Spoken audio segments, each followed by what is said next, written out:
It was the summer of 1963.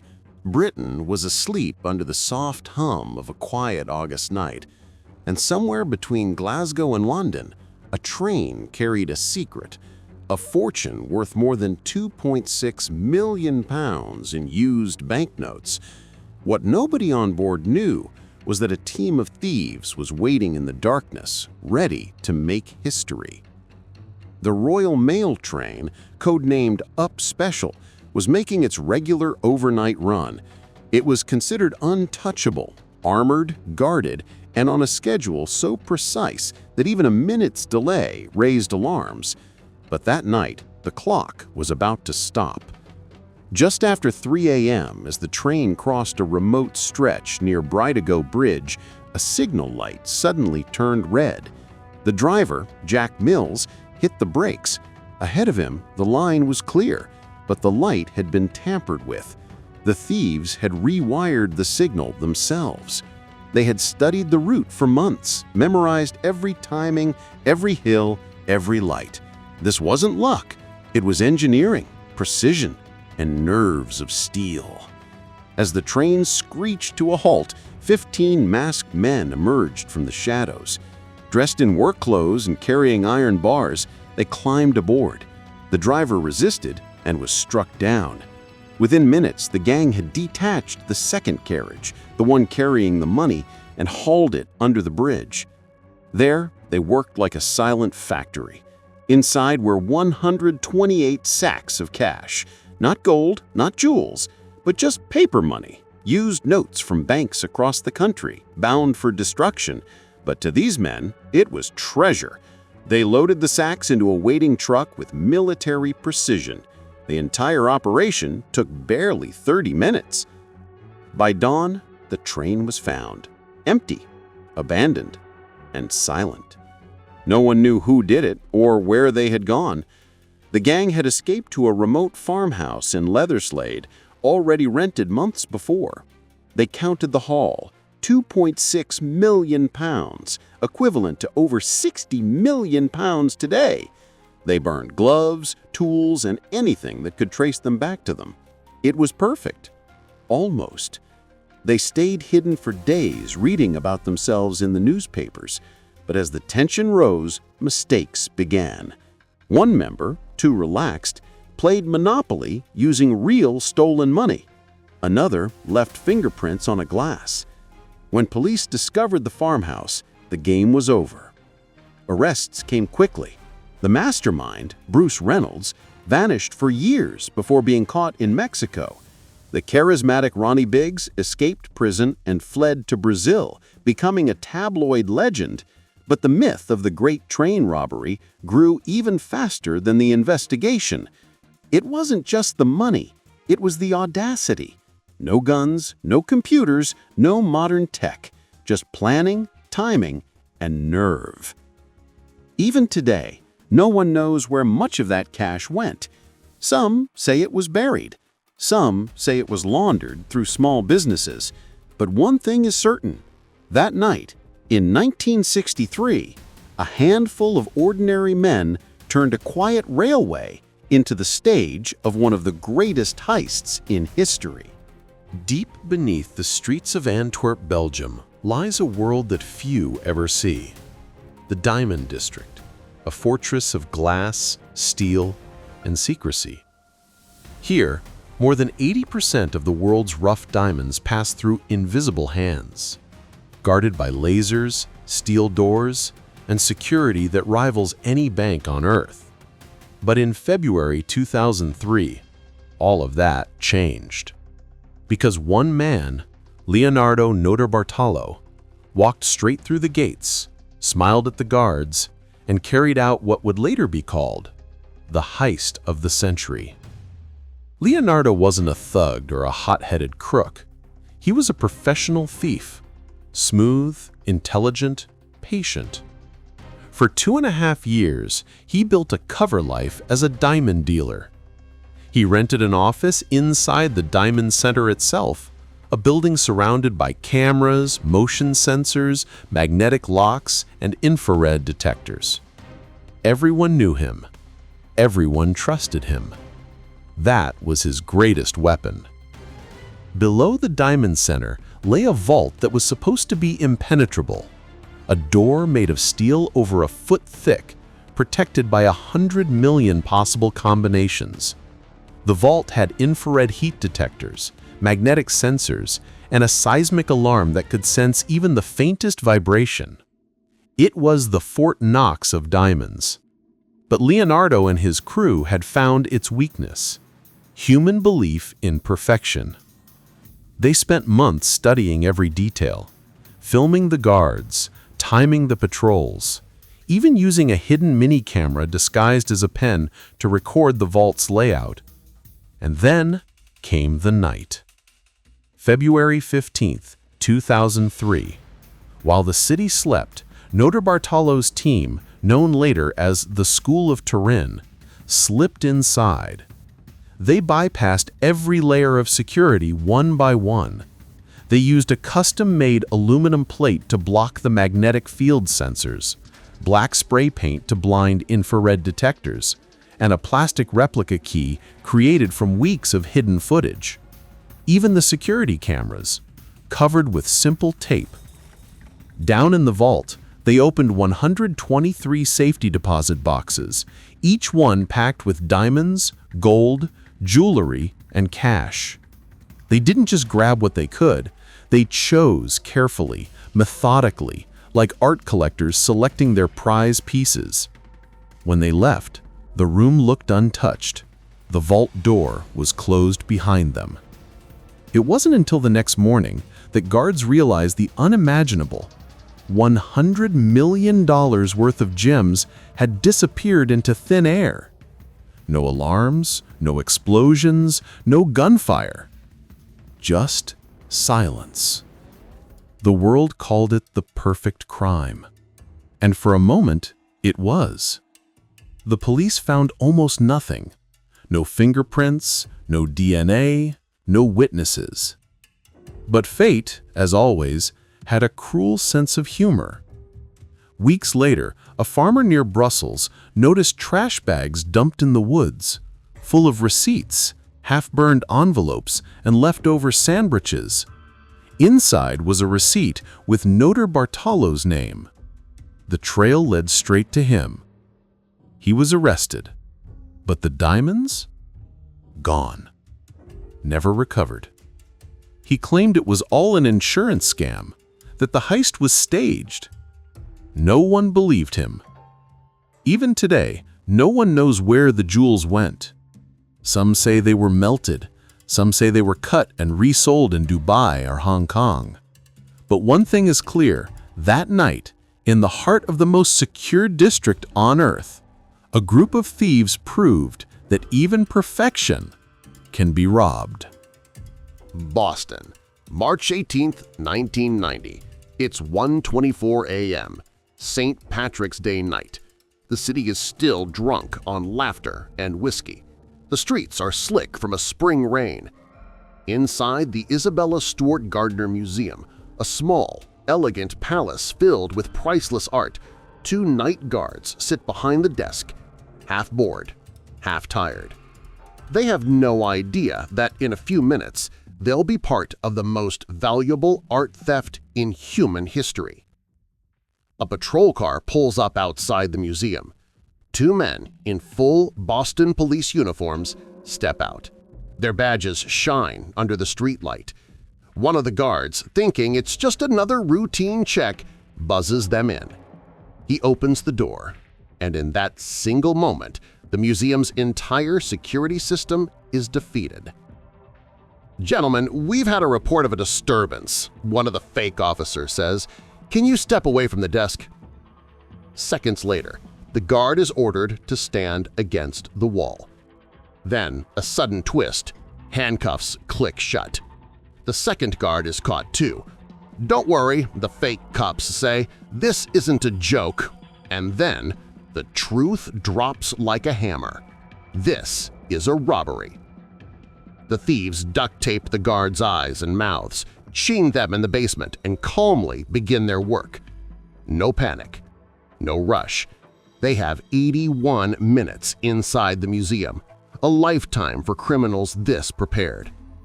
They move from room to room, cutting paintings out of their frames with surgical precision. They steal Rembrandt's The Storm on the Sea of Galilee, his only known seascape. They take Vermeer's The Concert, one of the rarest paintings on Earth, a Degas, a Manet, several small works, and even a bronze eagle from atop a Napoleonic flagpole. In total, 13 pieces of art. Estimated value? Over $500 million. They could have taken more, but they didn't. Every move felt deliberate, as if they were following a plan only they understood. At dawn, the morning guard arrived, unlocked the doors, and found nothing but empty frames. The walls looked like crime scene ghosts, the outlines of lost beauty. The FBI launched a manhunt that would span decades. Hundreds of suspects, dozens of false leads, whispers of the Italian mafia, of Irish mobsters, of a trade deal gone wrong. But the truth? Never found. The paintings vanished. No ransom, no recovery, no trace. To this day, the empty frames still hang on the museum's walls, untouched, unfilled, exactly as they were left that night. It's not just a symbol of loss. It's a reminder that somewhere out there, hidden in a basement, a vault, or behind a wall, lies $500 million worth of stolen genius, waiting to be found. And the men who stole it? They disappeared into history, their identities unknown, and their masterpiece of crime still unsolved. Over 30 years later, it remains the greatest art theft the world has ever seen. A mystery, frozen in time, hanging on the museum's walls like a silent scream. It began with a garden shop, a quiet little place on a peaceful street in Fortaleza, Brazil. Customers saw friendly men hauling soil, fertilizer, and plants in and out every day. What no one knew was that beneath those bags of dirt, something incredible was happening. For 3 months, a team of criminals worked in secret, digging an 80-meter tunnel reinforced with wood, plastic, and electric light. It was no crude hole. It had ventilation, electricity, even a pulley system to move the soil. Their destination? The vault of the Banco Central, one of Brazil's most secure financial institutions. The plan was pure genius. From the surface, the garden store looked like any small business. Below, the tunnel crept slowly under 2 city blocks, passing beneath streets, sewers, and concrete foundations until it reached the bank's floor. Every centimeter was measured, calculated, and dug by hand. Then came the weekend, August 5th, 2005. The city went quiet. While everyone slept, the thieves broke through the steel-reinforced floor of the vault and stepped inside, straight into a treasure room filled with cash. No alarms went off, no guards heard a thing, because they'd come from below, a direction no one had ever thought to protect. Inside the vault were stacks upon stacks of 50 real banknotes scheduled to be removed from circulation. The thieves worked for hours, loading bag after bag, 3.5 tons of cash.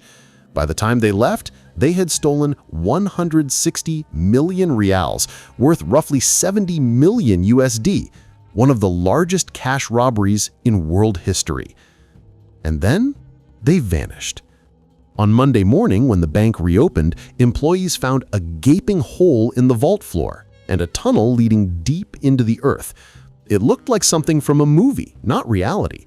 Police poured in, stunned at the precision and the scale. The robbers had disappeared so completely that investigators believed it was an inside job or a government-level operation. But slowly, the story unraveled. The group was a team of 25 men, led by a man named Luis Fernando Ribeiro, a criminal mastermind with engineering skills and military precision. They had rented the fake garden company months in advance, paid rent on time, and even hired neighbors to carry fertilizer to look legitimate. But, as always, greed turned perfection into chaos. In the weeks after the heist, members of the gang began spending recklessly. New cars, houses, cash payments. Police traced the money trail. Dozens were arrested. Some members turned up dead, murdered over disputes about the loot. Only about $6 million was ever recovered. The rest, gone forever, buried, hidden, or laundered into Brazil's underworld economy. The tunnel has since collapsed, sealed forever beneath the streets of Fortaleza, but it remains a monument to audacity. The night a group of ordinary men built their own path into a bank vault, walked in from beneath the earth, and walked out with 3.5 tons of money. No explosions, no violence, just dirt, patience, and genius. The Banco Central burglary wasn't just a robbery. It was a masterclass in human persistence, a reminder that sometimes the greatest way into a vault is from below. It was December 11th, 1978, a freezing winter night at John F. Kennedy International Airport in New York City. The world was asleep, but inside one of America's busiest cargo terminals, a crew of thieves was about to pull off one of the boldest robberies in U.S. history. A heist so big, it would echo through the mafia underworld for decades.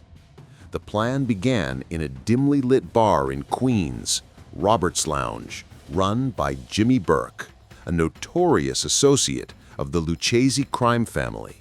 He wasn't just a gangster, he was a perfectionist, a man who planned crimes like chess games.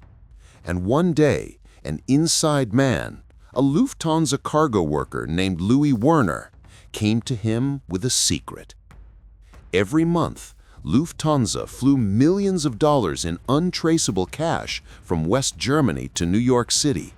The money sat overnight in the airline's vault, guarded by just a handful of sleepy employees. Burke saw opportunity and smelled fortune.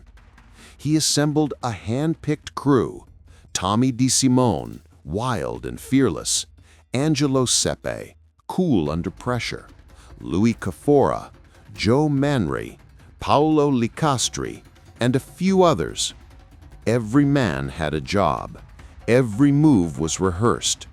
They studied guard rotations, truck routes, even the airport's security system. And when everything was perfect, they struck. At 3 a.m., a van rolled up to Lufthansa Cargo Building 261. 6 men in ski masks and gloves burst inside. They knew every step, every turn. The first guard was taken by surprise. He was handcuffed, gagged, and told one thing: do what we say, and nobody gets hurt. The thieves moved fast. No gunfire, no shouting, just control. They rounded up the other employees, tied them up, and took their ID badges. Then, guided by their inside information, they went straight to the vault. When the steel door opened, they saw it. Stacks of cash and gold, worth nearly $6 million in 1978 money, more than $30 million today. They loaded the loot into the van, closed the door behind them, and vanished into the freezing night. The entire heist took less than 90 minutes. When the morning shift arrived, Lufthansa was in chaos. No alarms, no witnesses. The biggest cash robbery in American history, and not a single gunshot fired. But then came the aftermath, the real bloodbath. Jimmy Burke, paranoid and ruthless, began eliminating anyone who could tie him to the job. One by one, members of the crew disappeared. Bodies turned up in cars, in garbage dumps, in trunks buried under concrete. Within months, nearly everyone involved was dead. Only Henry Hill, a small-time mobster turned FBI informant, survived long enough to tell the story, later immortalized in Goodfellas. Despite years of investigation, the money was never recovered. no one was ever convicted of the actual robbery. Jimmy Burke himself died in prison years later, silent about where the millions went. The Lufthansa heist remains the most infamous mob robbery in U.S. history, a symbol of greed, betrayal, and the deadly code of organized crime. They pulled off the perfect crime. But in the world of the mafia, the only thing harder than stealing millions is living long enough to spend it. It was Easter weekend, 2015, in the heart of London's jewelry district, Hatton Garden. The shops were closed, the streets were quiet, and while the rest of the city enjoyed a long weekend, a group of men, all in their 60s and 70s, were about to pull off one of the most daring and bizarre heists in British history. They weren't kids with masks or hackers behind screens. They were old-school criminals, gray hair, bad knees, heart problems, veterans of a forgotten underworld. The media would later call them the bad grandpas of crime. Their leader was Brian Reader, 76 years old, a legend in the London underworld, once connected to the Great Train Robbery crew. His partners, Terry Perkins, 67, a quiet perfectionist with a criminal record going back 50 years. John Kenny Collins, 74, the lookout man. Daniel Jones, 58, the muscle and the climber. And Carl Wood, a younger recruit in his 50s. Together, they planned something that looked impossible, a vault job in the heart of one of the most heavily secured buildings in the UK. Their target? The Hatton Garden Safe Deposit Company, a high-security vault beneath an office block where London's jewelers kept their treasures. Inside, millions in diamonds, gold, and cash. The crew spent months preparing. They studied blueprints, timed security patrols, and even rehearsed with power tools. On Thursday night, April 2nd, they made their move. Wearing fluorescent vests to look like maintenance workers, they slipped into the building through a side entrance. Cameras caught them, but no one noticed. Inside the basement, they faced a 20-inch thick concrete vault wall reinforced with steel. They didn't blow it open, they drilled through it. Using a Hilti DD350 industrial drill, they bored 3 perfect holes through the concrete, big enough for a man to crawl through. It took hours, sweat, vibration, dust everywhere. But when they finally broke through, they were staring at rows of safe deposit boxes filled with jewels. Over 2 nights, they looted the vault. Gold bars, diamond rings, cash bundles, everything. They left behind a mess of shattered metal and glittering debris. The total take? Over £14 million, though some estimates say much more. When London woke up after the holiday, the city buzzed with disbelief. Who could have pulled this off? Police and tabloids speculated it was a young, high-tech gang, maybe Eastern European professionals. No one suspected a team of pensioners. But as the days went on, clues piled up. CCTV footage showed old men in overalls carrying tool bags. One of the getaway cars was traced back to Collins. The walls of their hideout were bugged. Within weeks, the entire gang was arrested, caught bragging about their loot in recorded conversations. Terry Perkins, proud and defiant, was heard saying, "It's what we do. We're villains." In court, the public couldn't help but laugh at the absurdity. A gang of old men who outsmarted London's security systems with drills and experience. But beneath the humor was something else: admiration. For one last time, these aging thieves pulled off a classic cinematic heist. No guns, no violence, just patience, craftsmanship, and nerve. Most of them would die in prison or shortly after release. Their stolen fortune? Much of it was never recovered. The Hatton Garden heist wasn't just a robbery, it was a final salute from a fading generation of professional thieves. A reminder that true crime doesn't always wear a hoodie. Sometimes it wears dentures. It was November 26, 1983, a cold gray morning at Heathrow Airport, London. Inside a warehouse belonging to the Brinksmat Security Company, workers were preparing for an ordinary delivery, a shipment of gold bullion bound for Hong Kong. But that morning, destiny had other plans. At 6:40 a.m., a van pulled up outside. 6 armed men, wearing balaclavas and carrying shotguns, stormed the building. They weren't amateurs. They knew exactly where to go, because one of the guards inside was one of them. That man, Anthony Black, had given the gang every detail: the shift patterns, the alarm systems, even the exact time the vault would be open. It was the ultimate inside job. The robbers tied up the staff, poured gasoline on them, and threatened to set them on fire if they didn't cooperate. It was brutal, cold, efficient. The guards finally gave up the vault combination. When the steel doors opened, the robbers expected to find a few £1,000,000 in cash. Instead, they froze. In front of them were stacked pallets of gold bars, 6,800 of them, weighing over 3 tons. Value? £26 million, more than £100 million today. In that moment, a simple armed robbery became one of the biggest gold heists in history. They loaded the gold into a van, drove away into the London fog, and disappeared. The robbery was so sudden, so smooth, that by the time police arrived, the gang was already miles away. But stealing the gold was only half the job. The real challenge was laundering it, because every gold bar was stamped with unique serial numbers, traceable to Brinksmat. Selling it would mean instant arrest. Enter Kenneth Noy, a cunning criminal with connections deep in the underworld. He melted the gold down in a furnace, mixed it with copper, and recast it into new bars, erasing every trace of its origin.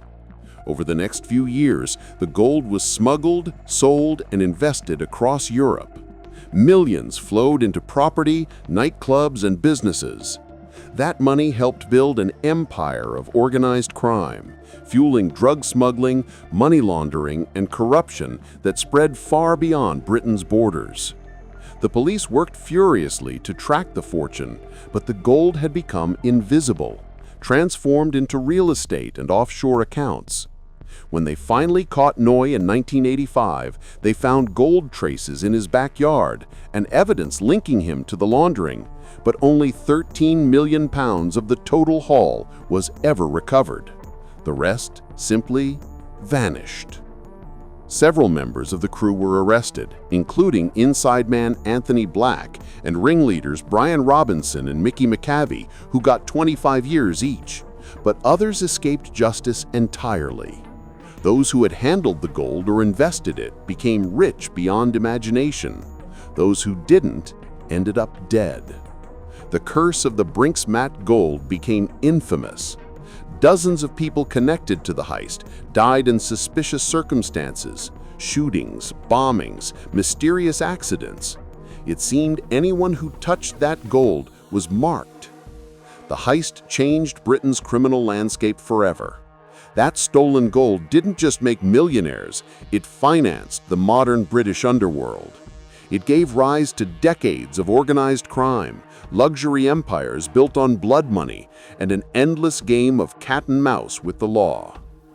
Today, 40 years later, some of that gold is still out there, melted into jewelry, hidden in vaults, or buried under fake businesses. The fingerprints of that one night at Heathrow still stained the British economy. The Brinksmat robbery wasn't just a heist, it was a turning point. The night a group of thieves accidentally stole enough gold to reshape the criminal world itself. Los Angeles, 1997. A city of endless lights, traffic, and money. Every night, armored trucks from across California delivered mountains of cash to one place, the Dunbar Armored Facility, a concrete fortress in downtown LA. It was supposed to be impenetrable. Security cameras, armed guards, thick steel doors. But one man didn't need to break in because he already worked there. His name was Alan Pace III, a 32-year-old regional safety inspector for Dunbar.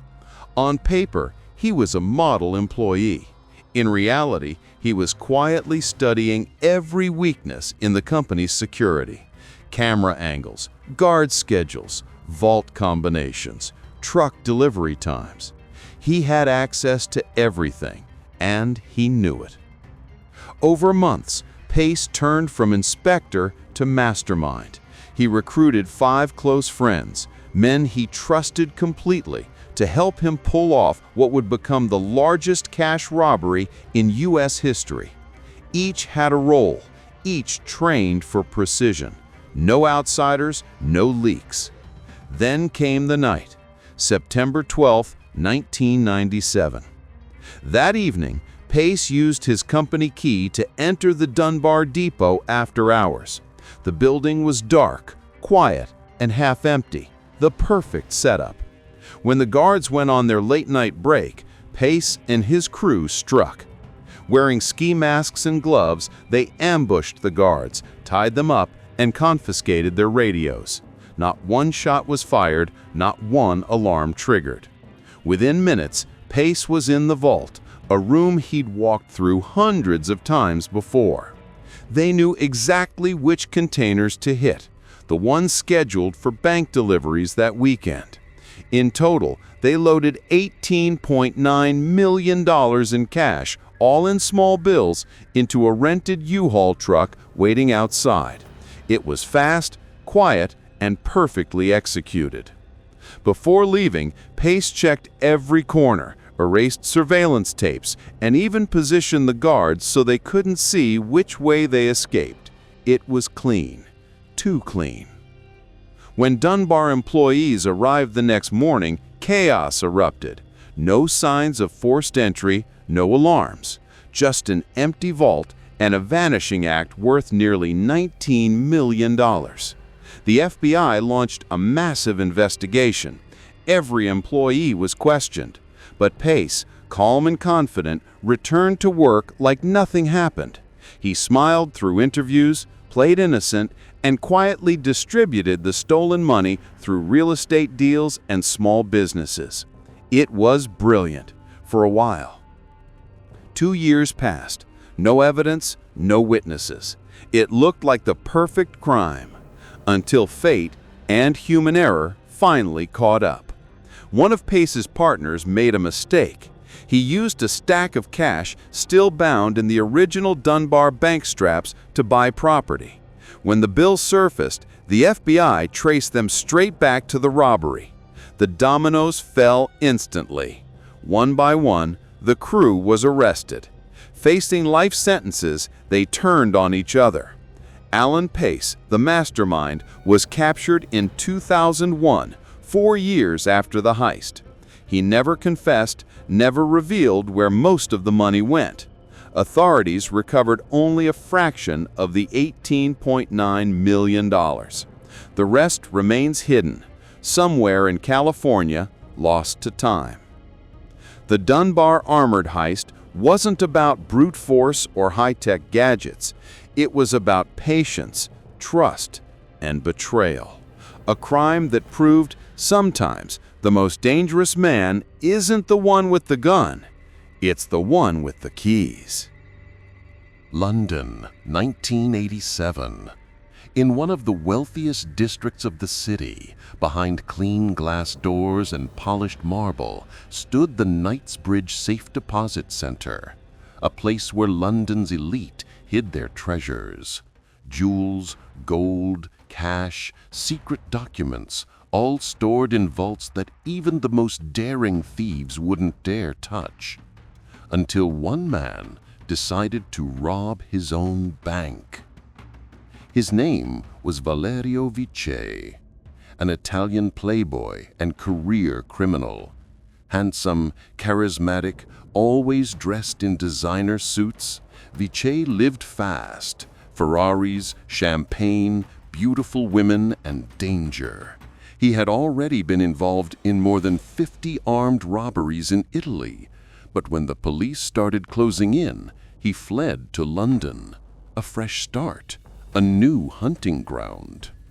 There, Vice came across the Knightsbridge Safe Deposit Center and had an idea that could make him a legend. Instead of breaking in like a thug, he would walk in like a client.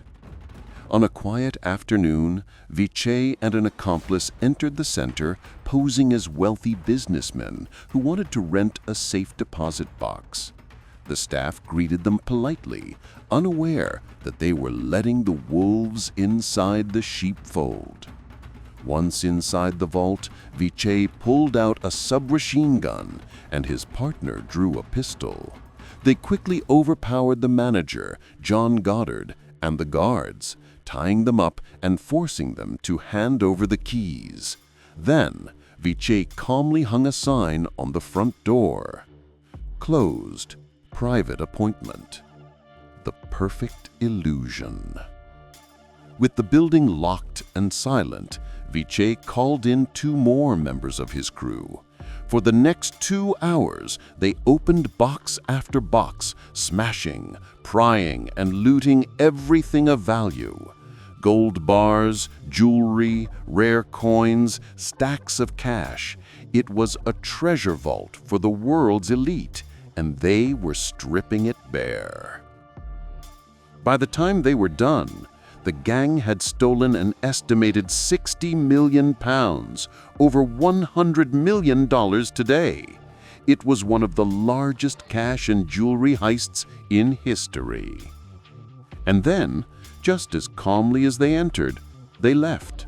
No alarms, no chaos, just the lingering silence of an empty vault. When the staff finally freed themselves and police arrived, what they found was chaos. Hundreds of broken boxes glittering with leftover jewels, papers scattered everywhere. It was as if a hurricane of greed had passed through the room. The investigation moved fast. Detectives discovered fingerprints, dozens of them, and among them, one stood out: Valerio Vice. The Italian police recognized the name instantly. He was already wanted for dozens of armed robberies across Europe. Scotland Yard launched a manhunt across the UK. Vice, meanwhile, lived as if nothing happened. He threw parties, drove his Ferrari through the streets of London, and even sent his personal assistant to ship his favorite car from Italy. That was his mistake. When the Ferrari arrived, police were waiting. Vice was arrested on the spot, wearing an expensive suit and flashing his trademark grin. Even behind bars, he was unrepentant. He told investigators, "I love the life I live. I regret nothing." He was sentenced to 22 years in prison, but his legend only grew. In 1992, he was transferred back to Italy, where he was granted day release to work in a legal office. But the Playboy thief couldn't stay away from crime. In 2000, during a police shootout after another attempted robbery, Valerio Vice was killed, gun in hand, living the only way he knew how. The Knightsbridge security deposit robbery wasn't just a crime, it was a performance. A heist carried out with charm, precision, and arrogance by a man who truly believed he was born to steal. And, in a way, he was. It was a cold February night in 2006 in Tonbridge, Kent, a quiet English town where nothing truly extraordinary ever happened. But behind the gates of the Securitas Cash Depot, something historic was about to unfold. By sunrise, it would become the biggest cash robbery in British history and one of the most daring ever attempted. It all began with a simple plan and a terrible deception. The mastermind was Lee Murray, a flashy mixed martial artist with a taste for danger, speed, and money. He wasn't some criminal genius from the shadows. He was a man obsessed with power and the thrill of pulling off the impossible. And in late 2005, he set his eyes on the Securitas Depot, a massive facility that stored millions in cash for banks across southern England. But to get in, Murray needed an inside edge. That's where collaboration and manipulation came in. He and his team studied everything: guard routines, delivery trucks, building schematics, even the police response times. They knew exactly who to target: Colin Dixon, the depot's manager. And on the night of February 21st, as Dixon drove home from work, a police car pulled him over. But the officers weren't real. They were robbers in disguise, wearing fake uniforms, flashing false badges. Within seconds, they had him handcuffed, blindfolded, and thrown into a van. At the same time, another part of the gang kidnapped Dixon's wife and 8-year-old son from their home, pretending again to be police. They drove the terrified family to a remote farm, where the real horror began. Dixon was brought there too, and forced to cooperate. With guns pointed at his family, he had no choice. He agreed to help them gain access to the depot. At 1 a.m., the group arrived at Securitas in a fake police convoy. Inside, guards saw what looked like an official escort and opened the gates without question. The robbers stormed in, masked, armed, and ruthless. In less than an hour, they had 14 employees tied up on the floor, their mouths duct-taped, while Murray's team loaded sack after sack of cash into a waiting lorry.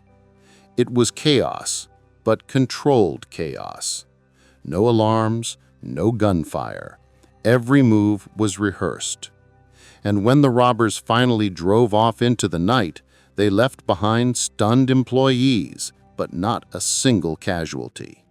Inside the truck, £53 million in cash. That's more than $90 million today. The heist stunned Britain. It was surgical, fast, and terrifyingly professional. But like many perfect crimes, the cracks began to show. Police quickly found the abandoned lorry, with bags of cash still inside. The gang had taken more money than they could carry. Surveillance footage, phone records, and witness statements began connecting the dots. Within weeks, detectives zeroed in on Lee Murray, the fighter-turned-criminal who couldn't keep his mouth shut. He bragged about the heist to friends, flashed cash in nightclubs, and even joked about retiring rich in Morocco. When police raided his associates, they found weapons, disguises, and notes that matched the plan perfectly. But Murray had already fled to Morocco, where he believed he couldn't be extradited because of his Moroccan citizenship. He was wrong. Moroccan police arrested him in a luxury villa in Rabat, surrounded by cash, cars, and evidence. Meanwhile, several members of the crew in the UK were sentenced to decades in prison. But the money? Most of it was never found. Tens of millions vanished into the criminal underworld, laundered, hidden, or buried. The Securitas Depot robbery remains, to this day, Britain's largest cash theft, a crime that combined cinematic planning with real-life terror. And Lee Murray? He's still behind bars in Morocco, a once promising fighter who traded fame in the ring for infamy in history. A man who proved that sometimes the greatest heists aren't about stealing money. They're about stealing time, luck, and trust before it all comes crashing down. São Paulo, Brazil, a city of 10 million people, noise, concrete, and chaos. In the heart of it all stood a branch of Banco Itau, one of the largest and most secure banks in the country, Every day, armored trucks rolled in and out, delivering millions in cash. Every night, the lights went out, and the vault slept in silence, buried deep beneath the city. But below that silence, something else was moving. Something alive. Something digging. It began months earlier with a plan so ambitious that most would have called it impossible.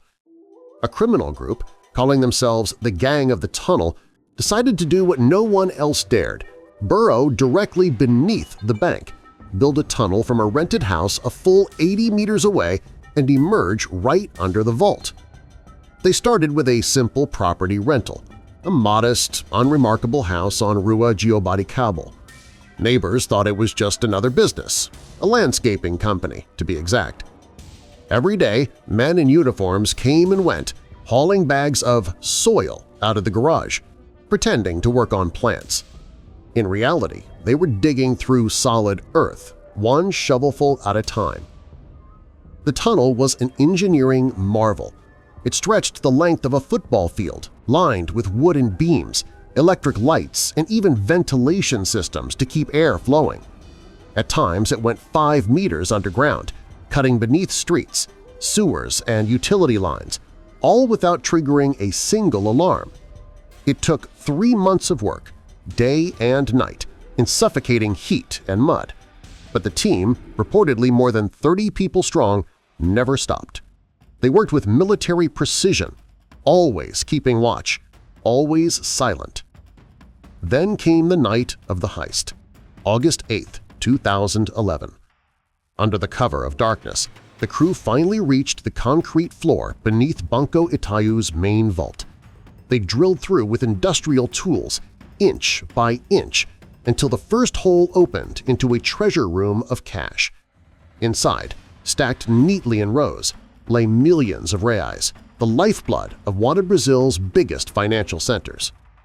The gang moved quickly. They spent hours hauling bag after bag of money through the tunnel, a silent, invisible stream of wealth flowing out of the bank and into the underground world. By dawn, they were gone. No alarms, no broken locks, just a tiny hole in the floor and over 150 million reais missing. That's more than $90 million US. When bank employees arrived the next morning, they were met with a surreal sight. The vault was intact, no forced entry, no explosion, but half the cash had simply disappeared.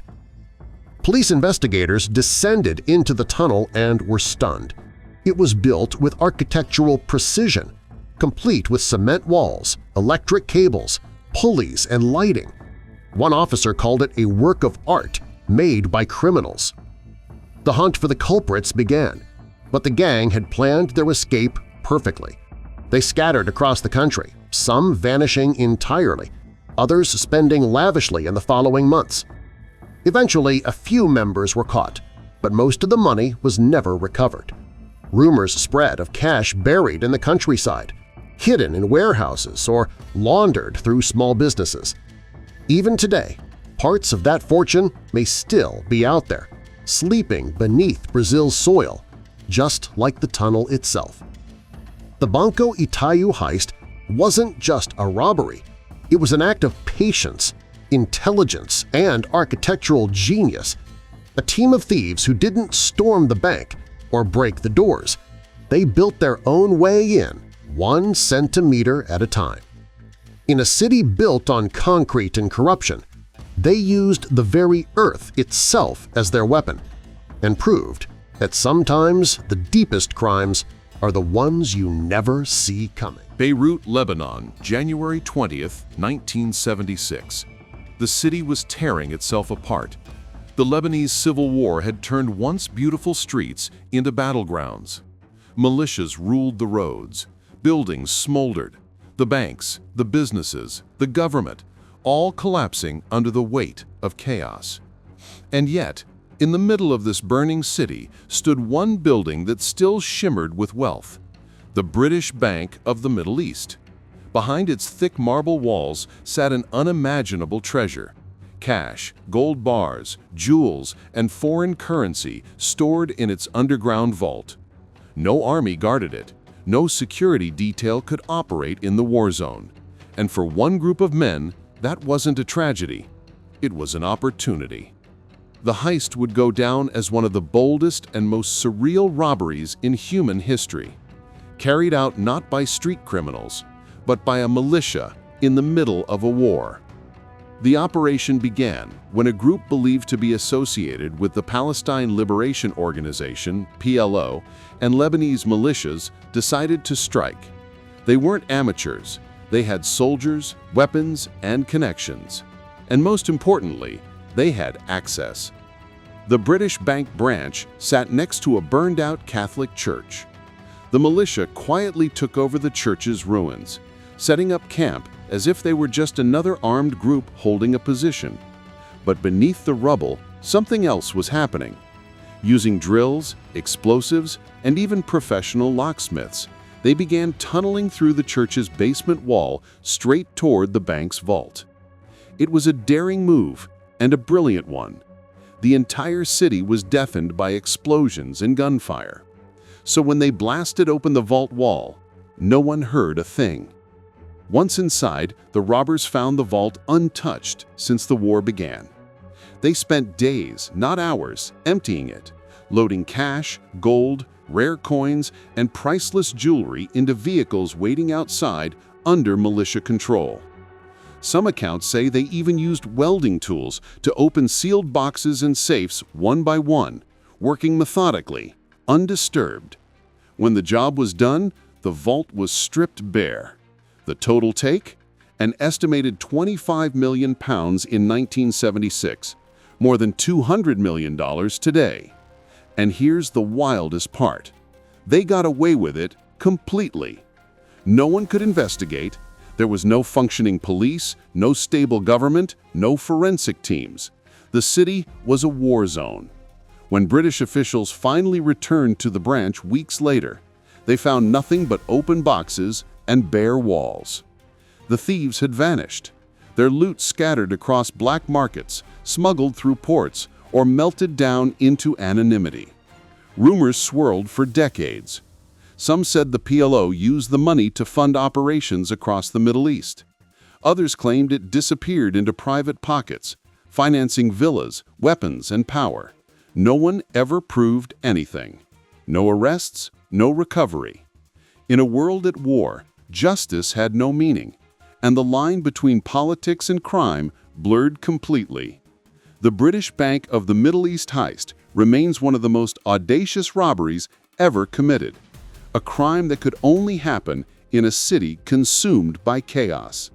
No high-tech equipment, no masks, just men who saw the perfect storm and walked straight through it. When the dust settled, Beirut burned, but somewhere out there, hidden in the smoke and ruins, lay a fortune that had simply disappeared into history. Stockholm, Sweden, August 23, 1973. The city was quiet that summer morning until the doors of Kreditbanken, one of Stockholm's largest banks, suddenly burst open, and history walked in with a gun. A tall man wearing a blue jacket, sunglasses, and a fake mustache strode to the center of the marble hall. His name was Jan-Erik Olsson, a career criminal who had just escaped from prison. He fired a shot into the ceiling and with a calm yet chilling voice shouted, "The party has just begun." Panic swept through the bank as employees screamed and ducked behind counters. Olsson wasn't there for a quick grab and run. He wanted something bigger: attention, leverage, and his friend. Within minutes, he had taken 4 hostages, 3 women and 1 man, and barricaded himself inside the vault. Then he made his demand. He wanted his friend and fellow criminal Clark Olofsson released from prison and brought to the bank, and the Swedish government, unbelievably, agreed. Soon Olofsson was delivered to the scene. The 2 men fortified the vault, armed with submachine guns and explosives, and began what would become a 6-day siege that held Sweden and soon the world spellbound. Police surrounded the building, snipers took positions, and negotiators worked around the clock. But inside the vault, something strange was happening. Instead of hatred or fear, the hostages began to bond with their captors. They laughed together. They shared cigarettes, food, and stories. When police threatened to storm the bank, one hostage begged them not to, fearing for the robbers' safety. At one point, when Olsen wrapped a noose around a woman's neck, she later recalled not feeling terror, but sympathy. She said, "I felt he was protecting me from the police." When the Prime Minister himself called to check on the hostages, one of them, a woman named Kristen Edmark, told him she trusted the robbers more than the authorities. It was as if the lines between victim and villain had blurred completely. After 131 hours, the standoff finally ended. Police pumped tear gas into the vault, forcing the robbers and hostages out. No one was killed. No one even seriously injured. But when the hostages were freed, the world was shocked. They refused to testify against their captors. They defended them, hugged them, and even raised money for their legal defense. It was a psychological riddle no one could explain. So psychologists gave it a name – Stockholm Syndrome. It described a paradoxical condition where hostages, under stress and isolation, begin to identify and sympathize with their captors, even defending them. It's a survival mechanism born from fear and manipulation, but it forever changed how we understand trauma and control. As for Jan Erik Olsen, he was sentenced to prison but became a national celebrity of sorts. He received fan mail, gave interviews, and later even claimed he and one of the hostages remained friends for years.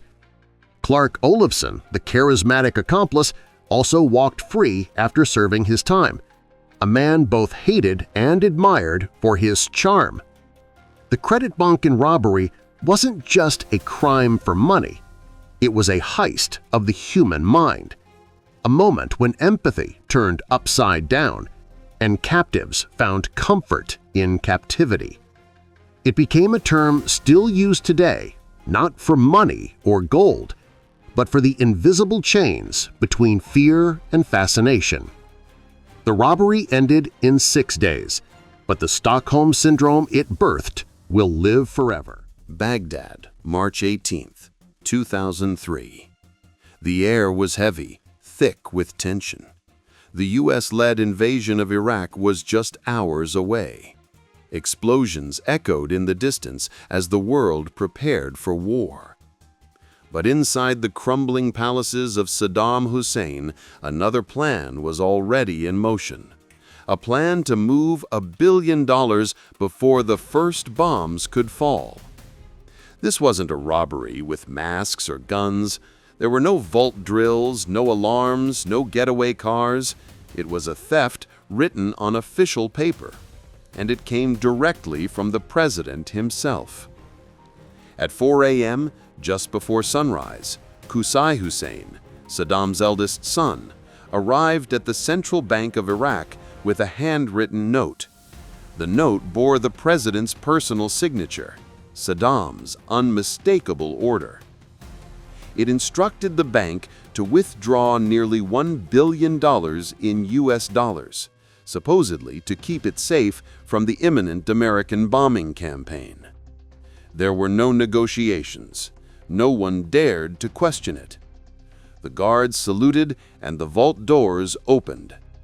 For the next 5 hours, haulers hauled hundreds of metal boxes filled with $900 million in U.S. bills and $100 million in euros out of the vault.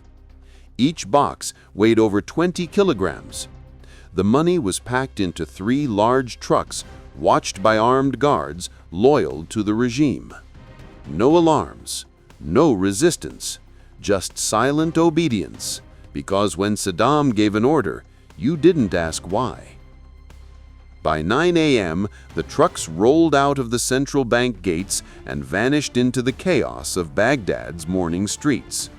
And just like that, It became the largest bank robbery in human history. As U.S. forces began bombing the city the next day, the money disappeared. No one knew where it went.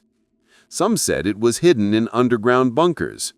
Others believed it was sent across the border, smuggled into Syria, or buried in the desert. When Baghdad finally fell in April 2003, American troops discovered something extraordinary.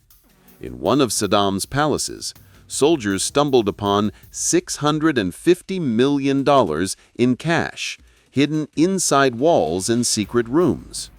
The bills were stacked floor to ceiling, untouched, untraceable. But even that staggering amount meant that hundreds of millions were still missing. Over the years, rumors spread of loyalists who had taken their share and vanished. Some were caught with duffel bags of US dollars. Others were never seen again.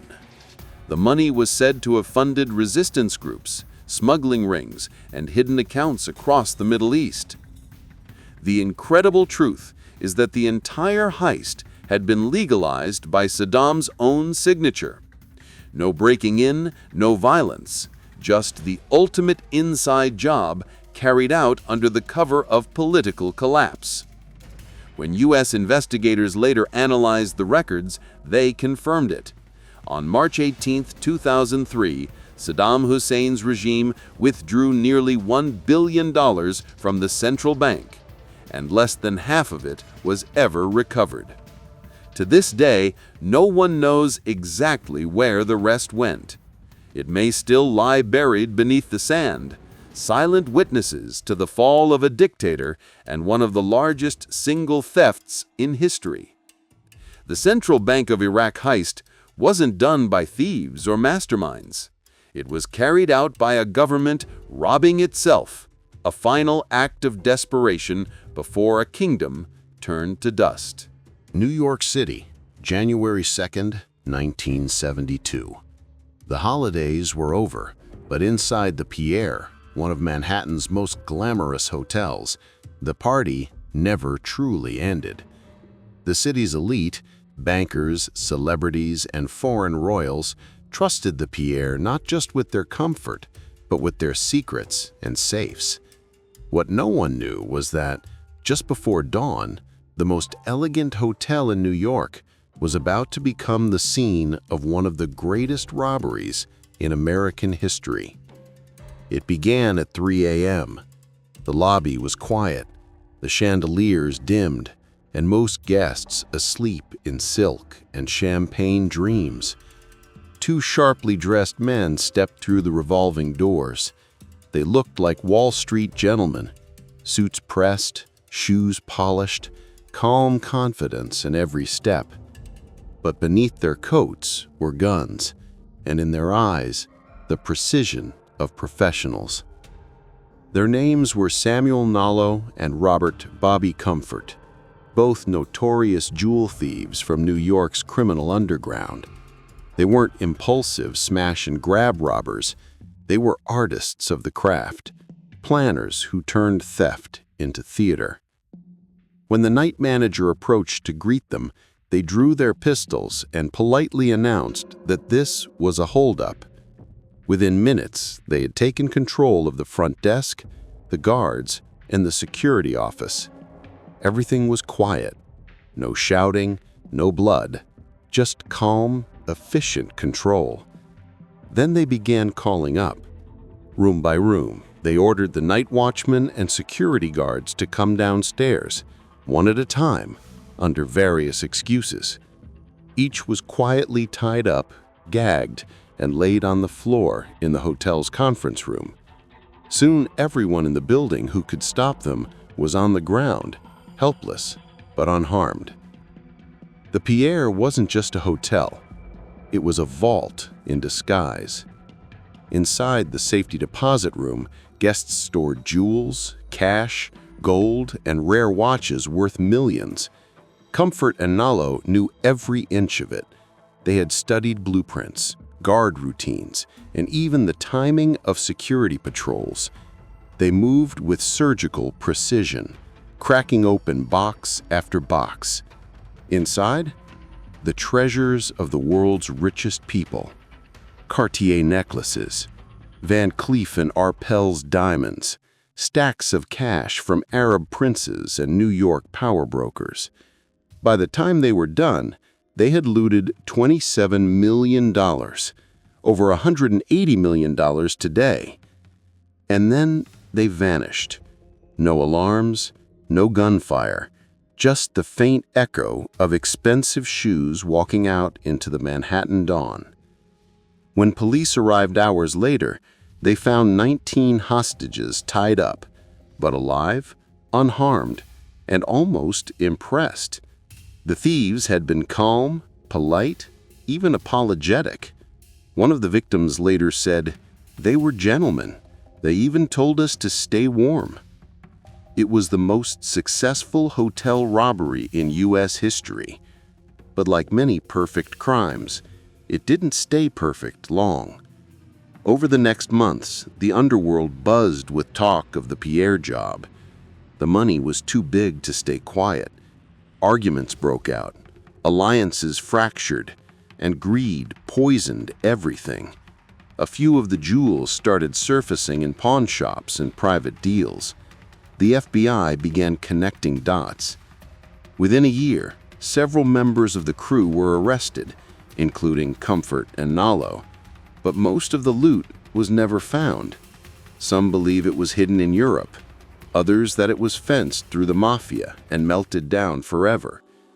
And yet, the Pierre Hotel robbery became legend, the high point of New York's golden age of crime. No bloodshed, no chaos, just two men in suits who walked into a temple of wealth and walked out richer than kings.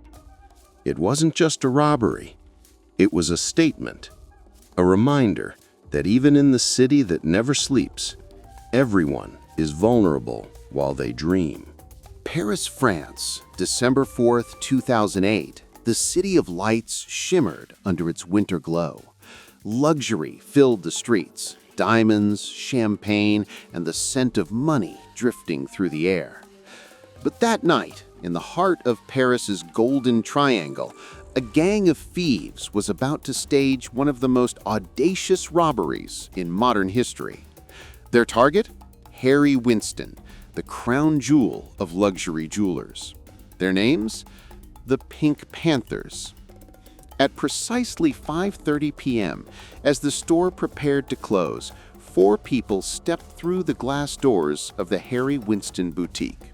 They looked glamorous, elegant, even familiar to the staff. 2 wore expensive suits.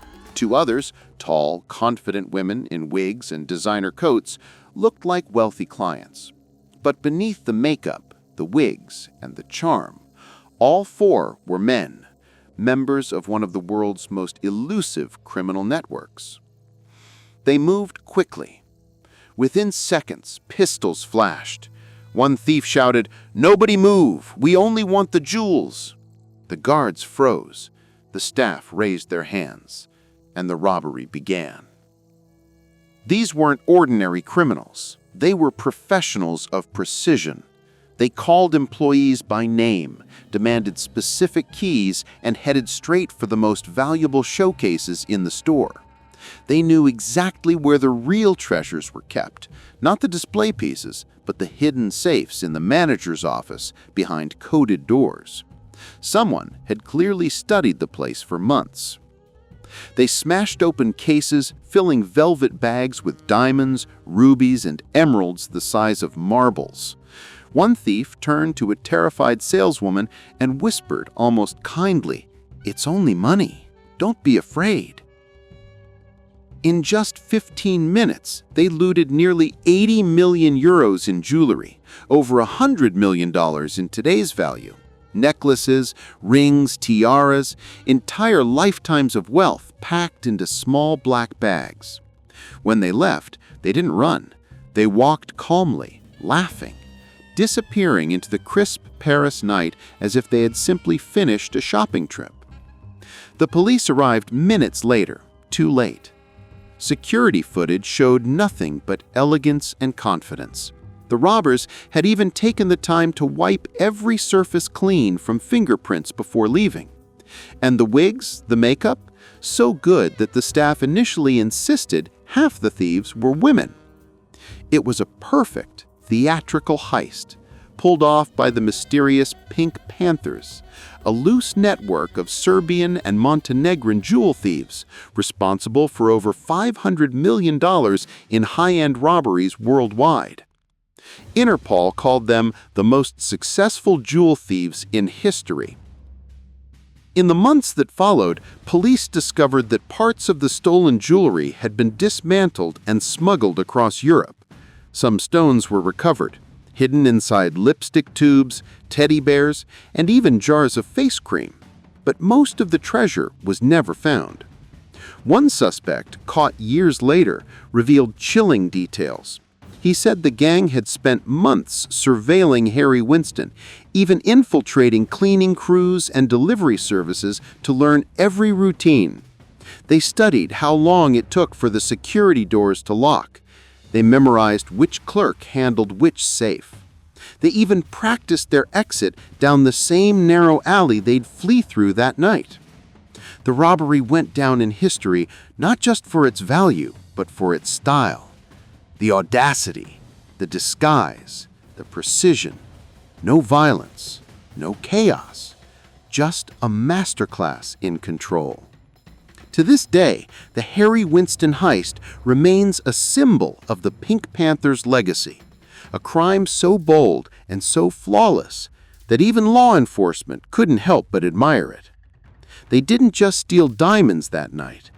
They stole Paris's breath and vanished like ghosts draped in glittering light. Cannes, France, July 28, 2013. The sun burned bright over the Riviera. The air shimmered with luxury, yachts gleaming on the Mediterranean, Lamborghinis growling along the palm-lined boulevard, and the glitter of diamonds catching the light inside the Carlton Intercontinental Hotel. This was no ordinary day. Inside the Carlton's grand ballroom, a lavish diamond exhibition was underway. A private showcase hosted by Leviev, one of the world's most powerful jewelers. Displayed in glass cases were over $100 million worth of jewels, necklaces that once adorned royalty, rings that could blind under the sun, and gems that looked more like captured stars. It was meant to be a celebration of wealth. Instead, it became the scene of one of the most daring daylight robberies in history. It was 11:30 a.m. Tourists strolled the promenade. Cameras flashed, and through the front doors walked a man wearing a simple baseball cap, blue shirt, and jeans. Casual, unremarkable, invisible in a crowd of billionaires. No mask, no accomplices, just calm confidence. He entered the exhibition room, where guards stood beside the displays. Then, without raising his voice, he pulled a pistol from his bag and declared, "Everyone stay still. I don't want to hurt anyone." There was no shouting, no panic, just shock. Within seconds, he began sweeping the jewels into a black briefcase with chilling efficiency. He moved fast, as if he knew exactly where the most valuable pieces were kept. Necklaces, rings, brooches, tens of millions of dollars disappearing one after another. In less than 60 seconds, he was done. $100 million in jewels, gone. Then, as quietly as he had come, he walked out the same way he entered, through the hotel's terrace doors overlooking the sea. No car chase, no gunfire, just a man walking into the blinding Riviera sunlight and vanishing. By the time police arrived, it was too late. Security footage showed only a calm, methodical thief who never even raised his voice. The entire robbery, from start to finish, lasted barely a minute. It was the biggest jewel heist in French history, and it happened in broad daylight. The stolen gems were worth an estimated $136 million, more than the entire annual budget of the city of Cannes itself. Investigators immediately suspected the Pink Panthers, the elusive network of jewel thieves who had struck luxury stores across Europe for decades. The heist bore all their trademarks: precision, confidence, and a total absence of fear. But there was a twist. No one could prove it was them. No trace, no fingerprints, no leads. Just a perfect phantom crime. Over the next months, rumors spread. Some said the jewels were smuggled into Eastern Europe, others that they were taken apart, stones sold individually through underground channels. Interpol chased shadows, but nothing. The jewels simply vanished like sunlight hitting water. The Carlton Hotel itself had history. It had already been the scene of a fictional jewel heist in Alfred Hitchcock's To Catch a Thief, starring Cary Grant.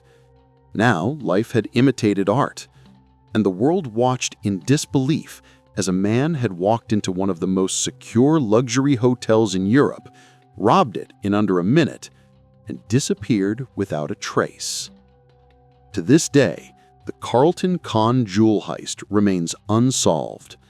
The thief was never identified, the jewels were never recovered, and the world still remembers that quiet morning when, under the perfect blue sky of the French Riviera, one man redefined the definition of the perfect robbery.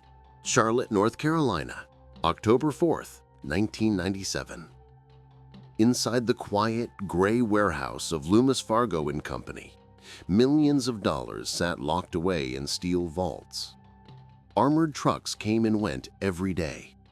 Guards shuffled money like clockwork, and the walls were lined with cameras. It was the kind of place where nothing exciting ever happened, until one ordinary employee decided to change that forever. His name was David Scott Gant, a 31-year-old vault supervisor. Average guy, blue-collar worker, bored out of his mind. He wasn't a criminal mastermind, far from it. But one thing pushed him over the edge.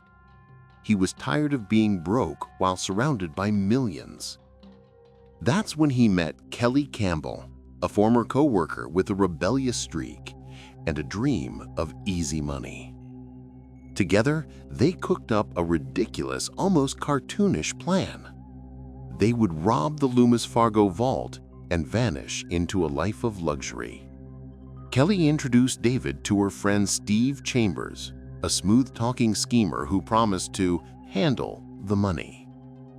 In truth, Steve had no plan beyond take the cash and figure it out later. But Gant, desperate, smitten with Kelly, and blinded by greed, went along. The night of the heist, Gant waited until his co-workers had left. Then, heart-pounding, he opened the vault, turned off the cameras he himself had installed, and started loading cash into a van. Not hundreds, not thousands, millions. He stuffed in bag after bag until the van was so full he could barely close the doors. By the end, he had stolen $17.3 million in cash, over 2 tons of money. It was so much, he had to leave hundreds of thousands of dollars behind because it physically didn't fit in the van. He drove off into the night, parked the van at a warehouse arranged by Chambers, handed over the keys, and boarded a flight to Mexico with $50,000 and a dream. It should have been the perfect inside job. But what followed was one of the most hilariously disastrous crime stories in modern history. Back in North Carolina, Chambers and Michelle started spending like they'd hit the lottery. Within days, they bought a mansion, luxury cars, Rolexes, and gold bricks. They stuffed cash into garbage bags and buried it in their backyard. They even posed for photos with piles of $100 bills, like movie villains without the brains. Meanwhile, In Mexico, Gant was broke within weeks. He waited for Chambers to send him more money, but Chambers didn't trust him. So instead of paying him, he hired a hitman to kill him and keep the whole fortune for himself. The hitman went to Mexico and failed. Gant survived, clueless, but still hoping his share would arrive. It didn't. Back in the US, the FBI was already onto them. Investigators found the abandoned Loomis Fargo van loaded with fingerprints and missing security tapes. Then they traced Chambers' sudden spending spree. New house, new cars, and $20,000 cash deposits to the bank wrapped in Loomis straps. When asked where the money came from, Michelle Chambers replied, "We just got lucky at bingo." That was all it took. Within weeks, dozens of agents surrounded their mansion, digging up bags of buried cash like a treasure hunt. Gant was arrested in Mexico, still waiting for his payday. The rest of the crew was caught in North Carolina, trying to launder millions through casinos and fast food restaurants. In the end, 21 people were charged, and almost all the money was recovered, except for a few $100,000 that vanished into thin air. David Gant spent 7 years in prison, but later laughed about the whole thing, calling it the dumbest, brilliant idea ever. Hollywood agreed. The story was so absurd, it inspired the comedy film Masterminds 2016, starring Zach Galifianakis and Kristen Wiig. The Loomis Fargo robbery wasn't the work of geniuses or gangsters. It was a wild comedy of errors fueled by greed, bad planning, and even worse luck. A fortune stolen by fools, undone by their own stupidity. They dreamed of being millionaires. Instead, they became legends of America's funniest failed heist, the time when $17 million vanished and the thieves couldn't stop tripping over their own money. Buenos Aires, Argentina, January 13, 2006. A quiet Friday afternoon.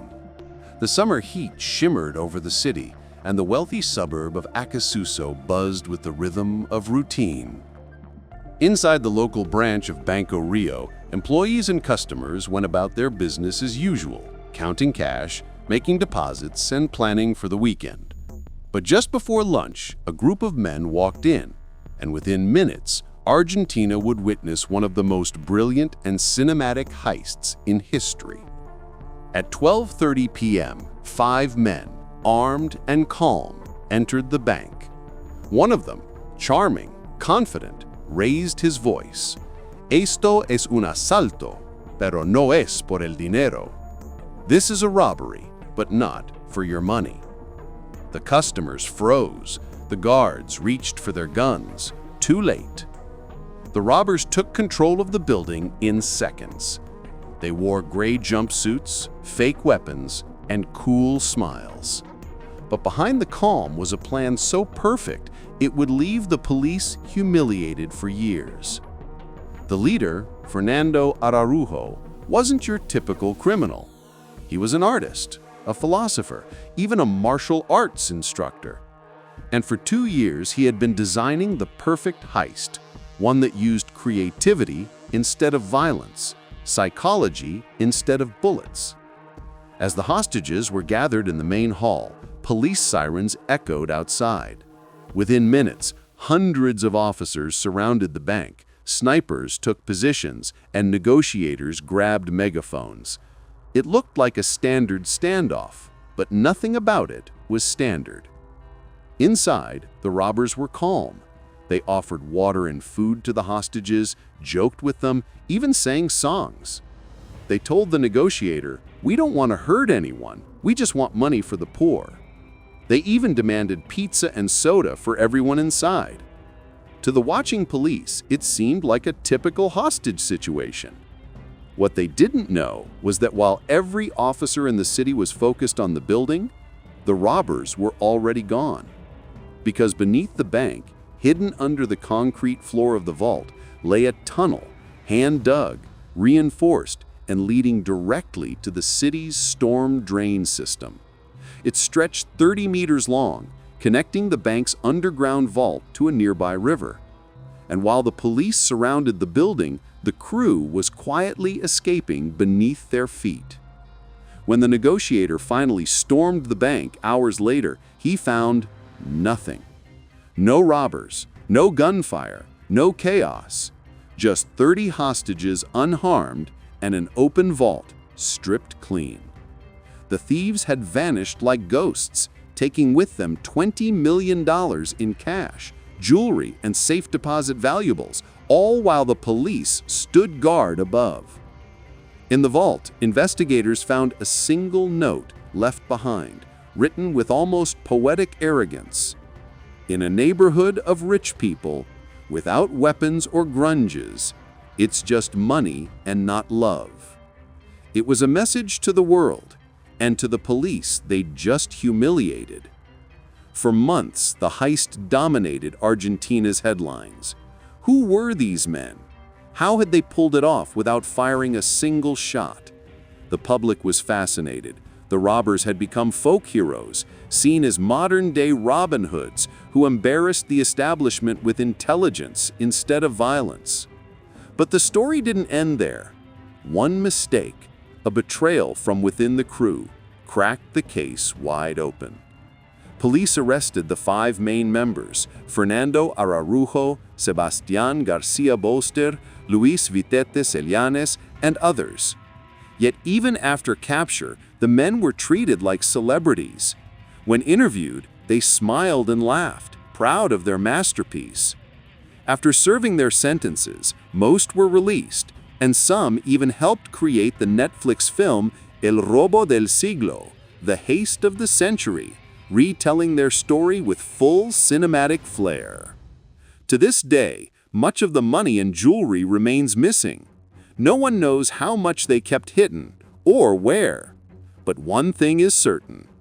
The Banco Rio robbery wasn't just a crime, it was a work of art.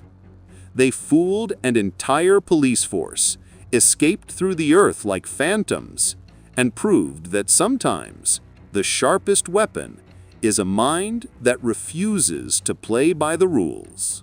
France, October 13th, 1307. Before dawn broke, the chill of autumn hung over the land. King Philip IV's secret messengers galloped through the countryside, carrying sealed letters to every corner of France. Their orders were clear and shocking. Arrest every Knight Templar, seize their property, confiscate their wealth. Within hours, the once mighty Order of the Knights Templar, the most powerful and feared organization in medieval Europe, vanished into chains. But when the king's soldiers stormed their fortresses and opened their vaults, they found something terrifying. The treasure was gone. Gold, relics, documents, the sacred artifacts that were said to rival the riches of nations, all had disappeared without a trace. And that single mystery gave birth to one of history's greatest legends, the medieval heist that became eternal myth. For nearly 2 centuries, the Templars had been Europe's most elite warriors, defenders of pilgrims in the Holy Land, protectors of the faith, and guardians of unimaginable wealth. They built fortresses, minted coins, owned land across continents, and even created what historians now call the world's first international banking system. Kings borrowed from them, popes trusted them, and commoners feared them. But wealth breeds enemies, and their greatest enemy sat on the throne of France. King Philip IV, drowning in debt to the Templars, decided that if he couldn't repay them, he would erase them. With the blessing of Pope Clement V, Philip launched a surprise strike on Friday the 13th, a date that would forever carry superstition and dread. Thousands of knights were arrested overnight. Their leaders were tortured, accused of heresy, and burned at the stake. But before the flames rose, Grand Master Jacques de Molay uttered words that would echo through time. God knows who is wrong and who has sinned. A calamity will befall those who have condemned us. And soon after, plague, war, and the fall of kings followed. But the greatest question remained. Where was the treasure of the Templars? Chroniclers tell of wagons leaving the Paris Temple fortress just days before the arrests, loaded with chests, guarded by knights, heading toward the port of La Rochelle. From there, legend says, the treasure was loaded onto a fleet of ships and vanished into the mist. Some believe those ships sailed north, carrying gold and sacred relics to Scotland, where sympathetic nobles sheltered the surviving knights. Others claim the treasure reached Portugal, where the Templars were reborn as the Order of Christ, later funding voyages that discovered the New World. And then there are the myths, the ones that whisper of the Holy Grail, the Ark of the Covenant, or ancient scrolls revealing forbidden secrets of Christ himself. Was the Templar treasure just gold, or something much more dangerous? Over the centuries, clues kept surfacing. Cryptic carvings on church walls, strange symbols in cathedrals, even hidden chambers beneath Roslin-Capel in Scotland. Even modern treasure hunters and conspiracy theorists, from the Da Vinci Code to the Curse of Oak Island, still chase its shadow. The truth? No one ever found the treasure. Not a coin, not a chalice. Just whispers in the dark, and a trail of mystery that refuses to die. But what if that's the point? What if the greatest heist in medieval history wasn't about stealing gold, but stealing knowledge, freedom, and faith from the hands of kings? Because the Templars were more than soldiers. They were thinkers, builders, visionaries. And when power turned against them, they vanished, leaving behind only symbols, riddles, and fear. To this day, the world still searches for the lost treasure of the Knights Templar. Maybe it lies buried beneath stone and soil. Maybe it's hidden in archives beneath the Vatican. Or maybe the treasure was never physical at all, but an idea too dangerous for its time. The day their enemies came for their gold, the Templars disappeared with their legacy instead. And so, 7 centuries later, their greatest secret endures. The heist that defied a king, deceived an empire, and became legend forever. Boston, Massachusetts, March 18, 1990. It was a cold, quiet night. The city slept under a thin blanket of fog. St. Patrick's Day parties long since faded into silence. But inside, the Isabella Stewart Gardner Museum, 2 security guards were about to open the doors to what would become the greatest unsolved art theft in history. At 1:24 a.m., the museum's buzzer rang. 2 men stood outside, dressed as Boston police officers. They wore badges, hats, and even the weary confidence of real cops on a long night shift. One of the guards pressed the intercom, and one of the imposters said the words that sealed history. "Police, we got a call about a disturbance." Despite protocol forbidding it, the guards let them in. Seconds later, one of the fake officers said, "You look familiar. Come out from behind the desk." The guard obeyed and was immediately handcuffed. The other was captured too. Then came the chilling line. "Gentlemen, this is a robbery." The thieves duct taped the guards' hands, feet, and heads, leaving them in the basement. They cut the wires to the alarm system, ripped out the videotape from the security camera, and went to work. For the next 81 minutes, they roamed freely through the silent halls of art. They didn't act like amateurs. They went straight from masterpieces, not random paintings, but legends. The Concert by Vermeer, one of only 34 by the artist in existence. Rembrandt's The Storm on the Sea of Galilee, his only seascape, A Lady and Gentleman in Black, another Rembrandt, Degas sketches, a Monet, a Chinese bronze finial from the top of a flagpole. They even took a small self-portrait by Rembrandt, then, oddly, left it on the floor. They used box cutters to slice canvases out of their frames, leaving jagged edges of centuries-old fabric behind. The total haul? 13 pieces of art worth over $500 million, the single largest art theft in history. By 2:45 a.m., the thieves were gone. The museum's silent alarm had failed to alert anyone, and by the time morning staff arrived, the guards were still tied in the basement, the paintings gone, and the walls hauntingly empty. When investigators arrived, they were baffled. The thieves had ignored works worth even more, priceless paintings by Raphael, Michelangelo, and Botticelli. Why these pieces? Why not the crown jewels of the collection? And how had they known the exact layout of the museum, down to the locations of motion sensors and the guards' blind spots? Some said it was an inside job. Others believed it was the work of professionals hired by a collector who wanted specific masterpieces for his own secret gallery. But the FBI's massive investigation turned up nothing. Every lead, from mobsters in Boston to art dealers in Europe, ended in dead ends and rumors. Years later, one of the guards who let the man in admitted he had broken protocol because he thought he recognized one of the faces. But by then, the statute of limitations for theft had expired. The crime had entered legend. The stolen pieces became ghost stories in the art world.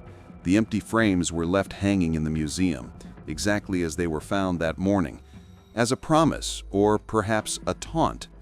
Space reserved for masterpieces that might never return. Visitors walk through those quiet rooms and see the blank shapes on the wall like open wounds that never healed.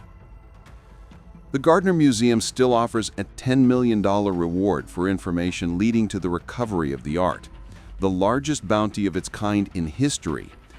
Yet more than 30 decades later, not a single piece has been recovered. Some say the paintings are hidden in basements across New England, rotting in secrecy. Others believe they were smuggled overseas, lost forever in private collections. The truth is, no one knows. But the emptiness is louder than ever.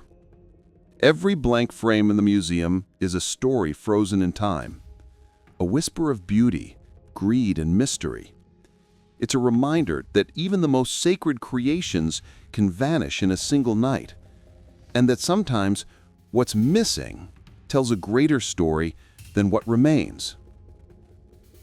To this day, those empty frames hang in silence, the ghosts of $500 million, watching every visitor who walks by, as if still waiting for the night when their art will come home. London, September 11th, 1971. Rain drizzled on the quiet streets of Marylebone. At first glance, it was just another sleepy Saturday night in the heart of the city. Shops closed, pubs emptying, and nothing but the hum of distant traffic. But beneath Baker Street, something extraordinary was happening.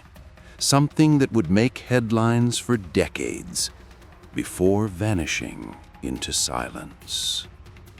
Deep below a Lloyd's Bank branch, a band of thieves were crawling through a tunnel they had spent weeks digging by hand from a rented shop called Le Sac, just a few doors away. They weren't your usual criminals. This was a team of professionals, led by a man named Terry Perkins, who had a plan so daring it sounded like fiction. Their mission? Break into hundreds of safe deposit boxes belonging to London's elite. Politicians, businessmen, celebrities, even royals, and walk away with everything. They had rented the shop under the pretense of running a used clothing business. Behind a false wall in the basement, they began their masterpiece, a 40-foot tunnel dug with nothing but shovels, picks, and a homemade trolley system to move the dirt. They worked only on weekends to avoid suspicion from nearby shops. The sound of their drills was drowned out by the rumble of passing trains. But when they finally reached the vault floor, they hit a problem: reinforced concrete. So they brought in explosives. At 11 p.m., the blast shook the area, but not enough to alert police. A cloud of dust filled the tunnel, and when it cleared, they were staring into the heart of the bank. Inside were 268 safe deposit boxes, glittering with cash, diamonds, gold, and secrets so sensitive that even whispers of them could destroy reputations. By dawn, they had taken over £3 million, worth more than £40 million today. But the most astonishing part, it wasn't just about the money. Among the stolen contents were rumored to be compromising photographs and files belonging to British politicians and members of the royal family. And that's when things got really strange. As the robbery unfolded, a local amateur radio operator, scanning frequencies for fun, picked up snippets of police chatter. He heard voices saying things like, "We've got the bank, they're in the vault," and "Keep an eye on Baker Street." He reported it immediately, but police dismissed him, thinking it was a prank. By the time they took it seriously, the thieves were long gone. When the staff opened the bank on Monday morning, the vault was a scene of chaos. Hundreds of boxes pried open, the floor littered with debris, and the tunnel gaping beneath the concrete. But the strangest thing, the press went silent. Within days, the story disappeared from newspapers. Rumors spread that the British government had issued a D-notice, a national security order that forbade media from reporting on the case. Why? Because some of those stolen items supposedly included blackmail material on powerful figures, including a member of the royal family involved in a scandal too explosive to reveal. It was as if someone had stolen the secrets of an empire, not just money. The gang was eventually caught, but only partly. A few members were tried, and others vanished forever. The ringleader, Tony Gavin, a London photographer, was sentenced to 12 years, but many believe not everyone involved was brought to justice, and not everything they took was ever recovered. The media blackout fueled decades of conspiracy. Was this really a bank robbery, or a cover-up disguised as one? Did the thieves accidentally uncover royal secrets, or were they hired to retrieve them? Years later, in 2008, the story inspired the hit film The Bank Job, starring Statham, a movie that blended fact with the rumors of royal scandal and government interference. But even today, no one knows the full truth. What's certain is that the Baker Street robbery wasn't just a crime. It was a moment when greed, power, and secrecy collided beneath the streets of London. The tunnel was sealed, the evidence was buried, and the story was silenced. But the echoes of that night still rumble under Baker Street, a whisper of dirt and diamonds and forbidden secrets stolen in the dark. New York City, late 1970s. Smoke hung low in greasy diners. Neon bled into rain-slick streets. And in a small Queens bar, the future of a criminal empire was being sketched on a napkin. This isn't a story about a gun or a getaway car. It begins with whiskey, bragging, and a man who thought nobody was listening. At the center of it was Jimmy Burke, a quiet, brutal genius of the underworld. He didn't roar, He observed. He didn't flash wealth. He planned how to get it.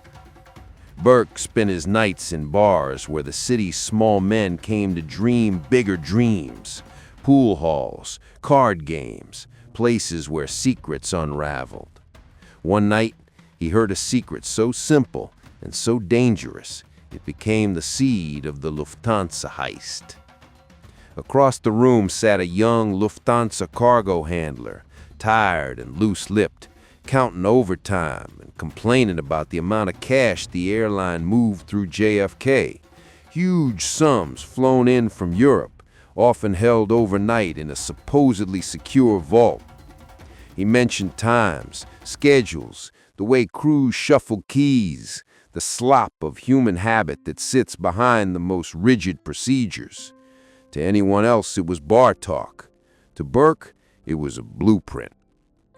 There was no single moment of dramatic planning.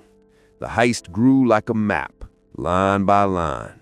A man with access, a schedule to exploit, and a small island of complacency inside a corporate system. Burke built a crew not with muscle alone, but with inside knowledge. People who could walk into a cargo terminal as if they belonged there. He cultivated the right listener, a worker who knew which docks were unlocked at midnight, which guard liked his coffee, and how long it took for the vault to sit unattended. Over weeks, Burke turned gossip into strategy. He pushed his pawns across Queens and Long Island, career criminals, scared boys with tempers, and professionals with nothing left to lose. He rehearsed the route, the driveway off the airport access road, the pallet stacks, the corridor of crates that would become their cover. They practiced timing like musicians. Move on the third knock, pause at the second light, don't look the guard in the eye. Everyone had to believe the routine. On December 11th, 1978, the plan snapped into place. A van rolled toward Lufthansa's cargo terminal at JFK under a sky so cold it felt surgical. 6 masked men, faces taut, gloves on, voices low, walked past badge scanners and into the belly of the building. The inside man directed them with the confidence of someone who knew which doors would open. There were no fireworks, no chaos. Instead, there was workmanlike efficiency. Staff rounded up, hands tied, radios taken, keys produced, and the vault swung open. When the steel door yawned, what the thieves saw stopped their breath. Stacks of cash and gold, the kind of money that can make men forget fear. They filled bags with currency, every bill a small confession, a trust betrayed. They loaded their spoils into the van and melted back into the city like smoke. What followed reads like a fable about greed and fallout. The loot, nearly $6 million in cash and millions more in traveler's checks and jewelry, vanished into the underworld's bloodstream. But cash is not a secret forever. Bragging would become the thieves' undoing. Late-night toasts, conspicuous purchases, loud talk in clubs where enemies and informants listened. Then came the worst kind of follow-through, mistrust and murder. Burke, paranoid and ruthless, decided the only way to keep the secret was to thin the circle. Men who had once been loyal disappeared, murdered in cars, buried in shallow graves, or simply vanished into the rumor mill. The heist that had been planned like a surgical strike turned into a slow, bloody purge. The authorities smashed into the mafia's life over the next years, but the Lufthansa heist refused to be a neat case file. A handful of men were indicted, some were convicted for ancillary crimes, others were murdered, and a few, like the notorious Ronnie Biggs of a later generation, became folk antagonists to the public imagination. The money? Mostly gone. The trail grew cold, laundered through jewelry fences, laundromats, property deals, and offshore accounts. But the true lesson of this story isn't accounting ledgers or old crime scene photos. It is the terrifying simplicity of a single conversation.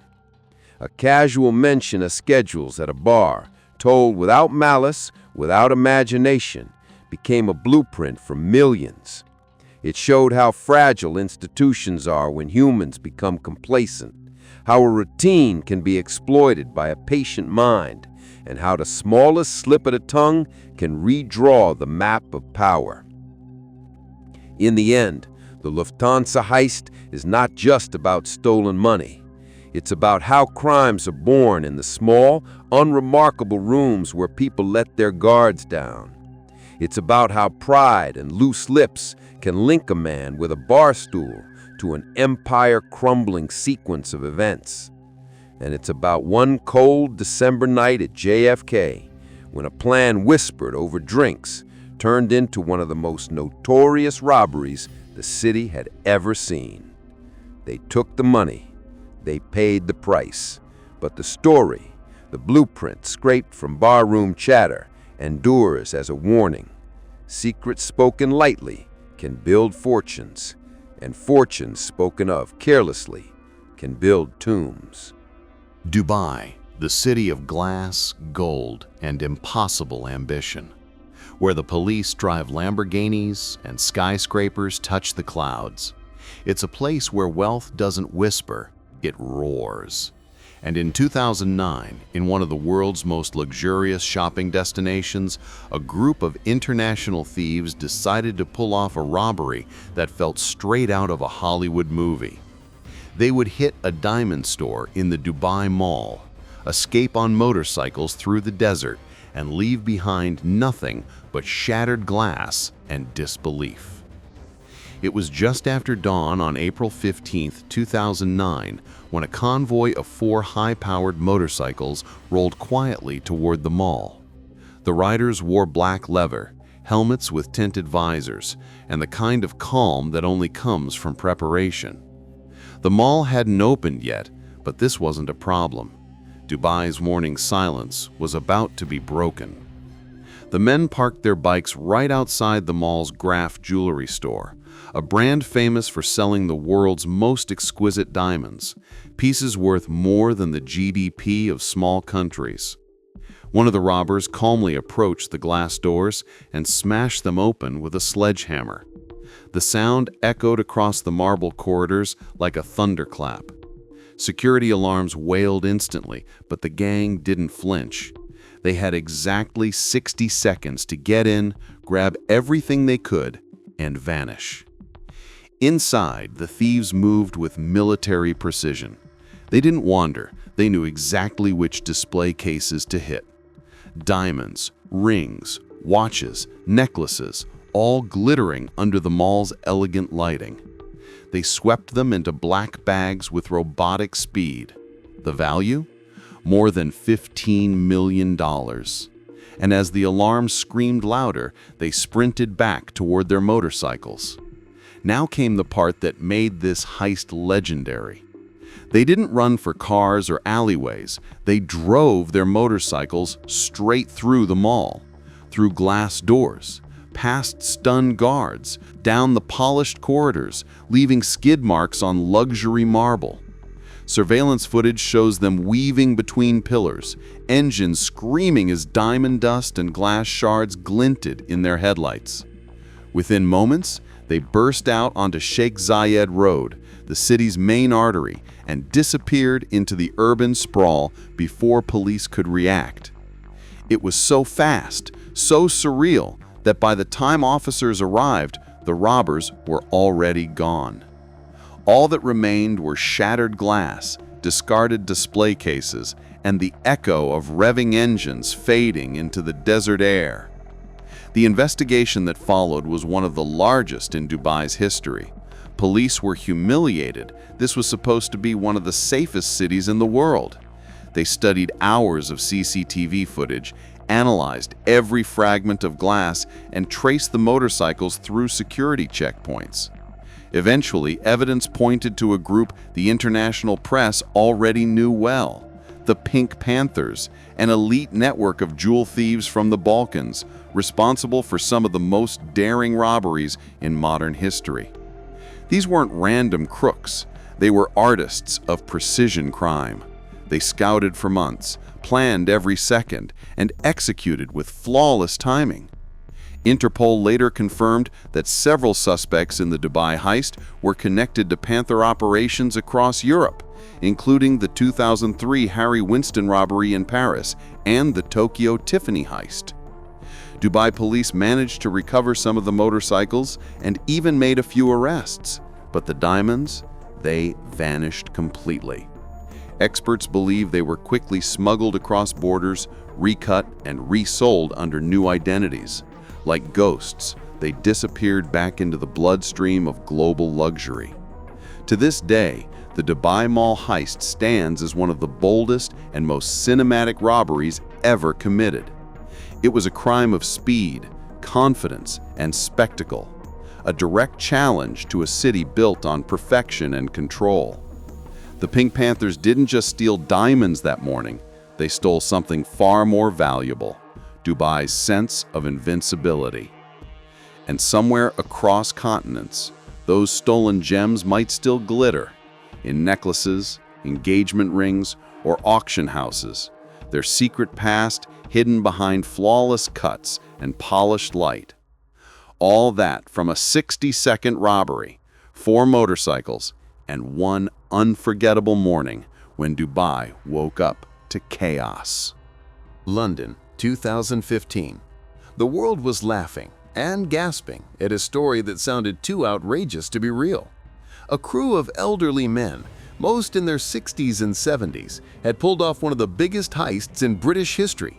They drilled through half a meter of reinforced concrete, broke into the underground vault of Hatton Garden safe deposit, and escaped with nearly £14 million in cash, gold, and jewels.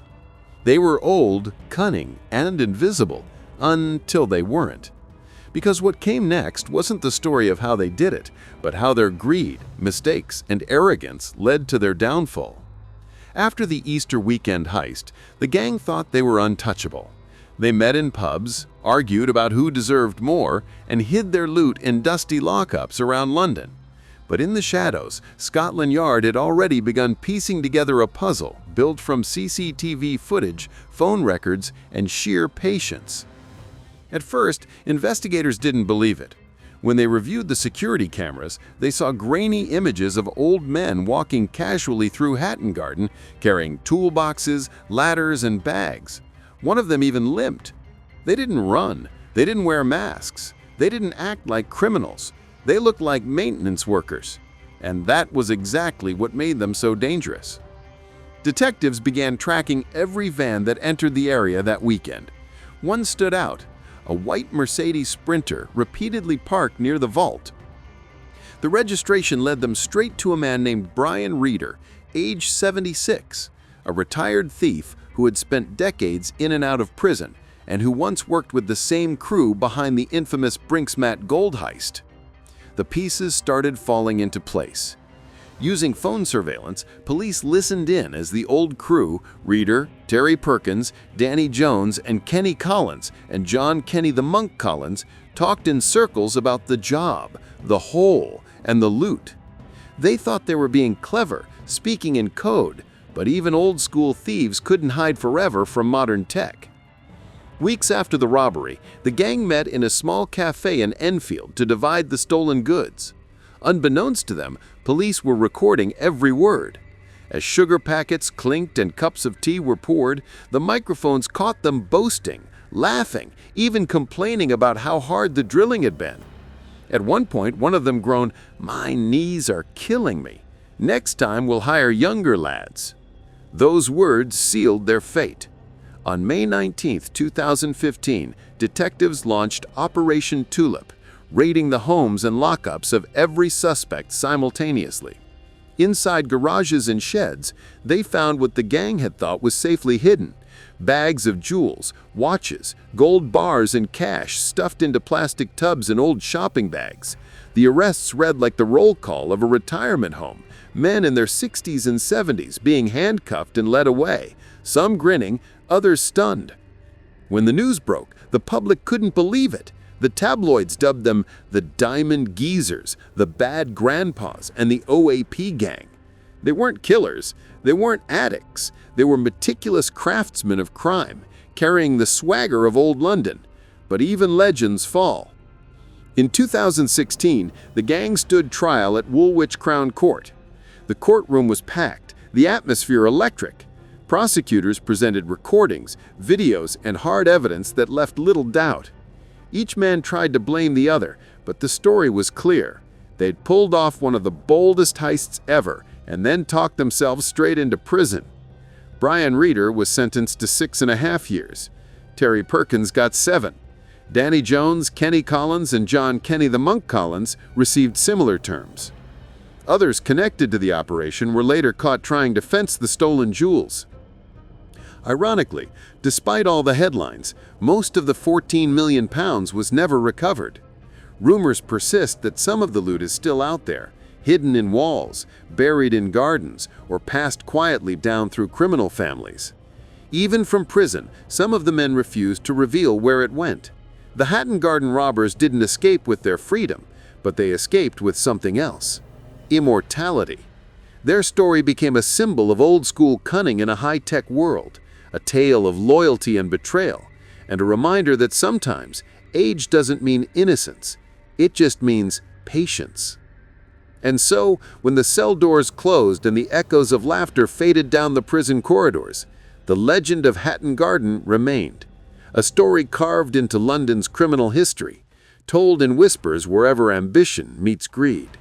Because in the end, they were the last of their kind, the gentlemen thieves of the old world, caught by the cold precision of the new.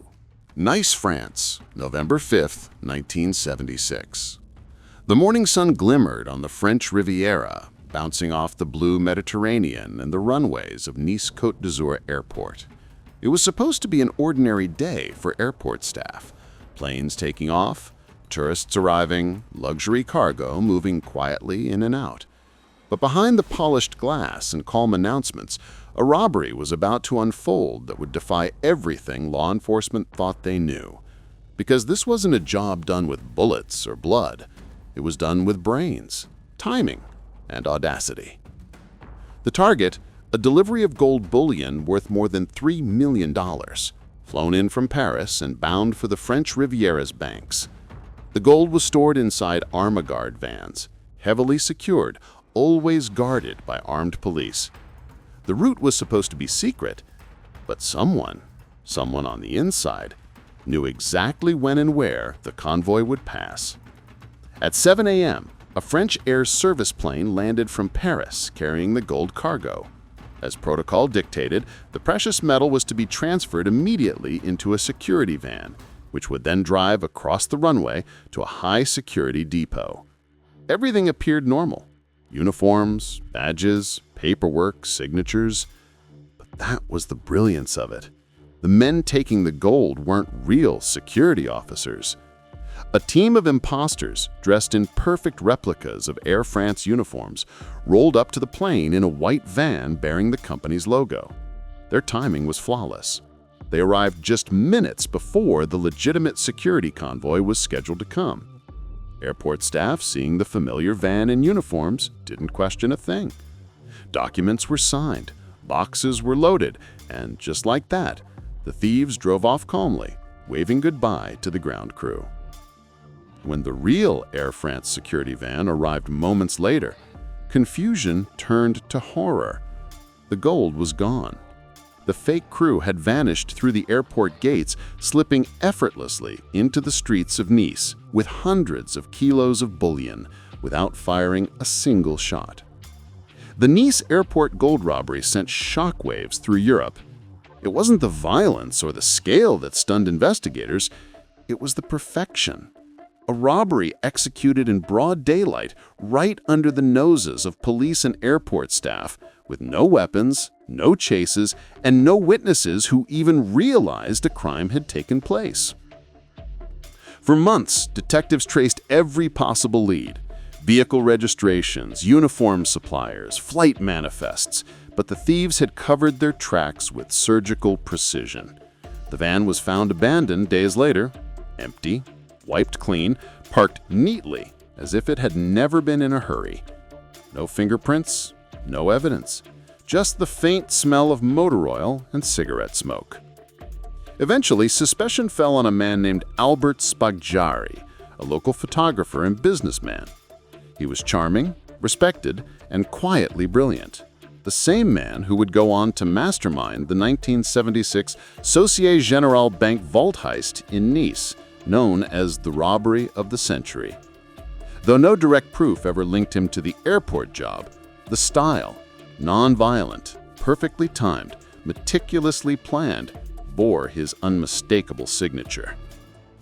And whether it was Spagyari or a rival criminal mastermind, the principle was the same.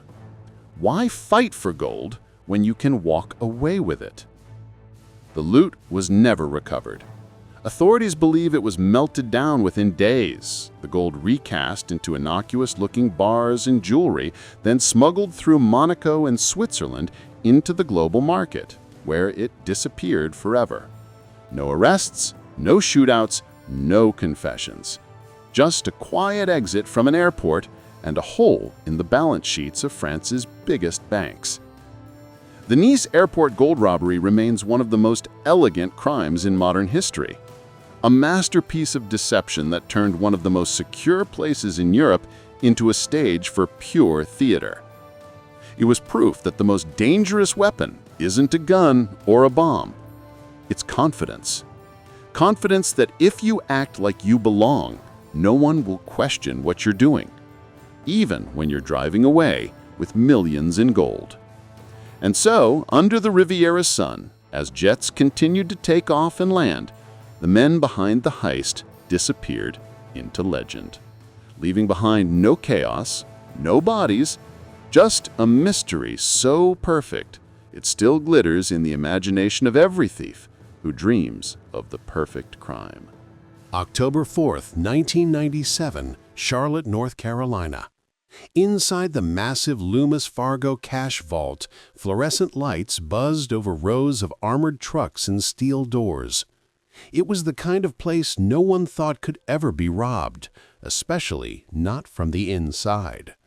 But that night, one man, David Scott Gaunt, decided he was done playing by the rules. And in a single evening, he turned a dull job into one of the wildest, most absurd heists in American history. David Gaunt was a quiet man, a former Army veteran, calm, precise, and bored out of his mind counting other people's money for a living. He spent his nights surrounded by millions in cash, locked away inside the armored vaults of Loomis, Fargo & Co.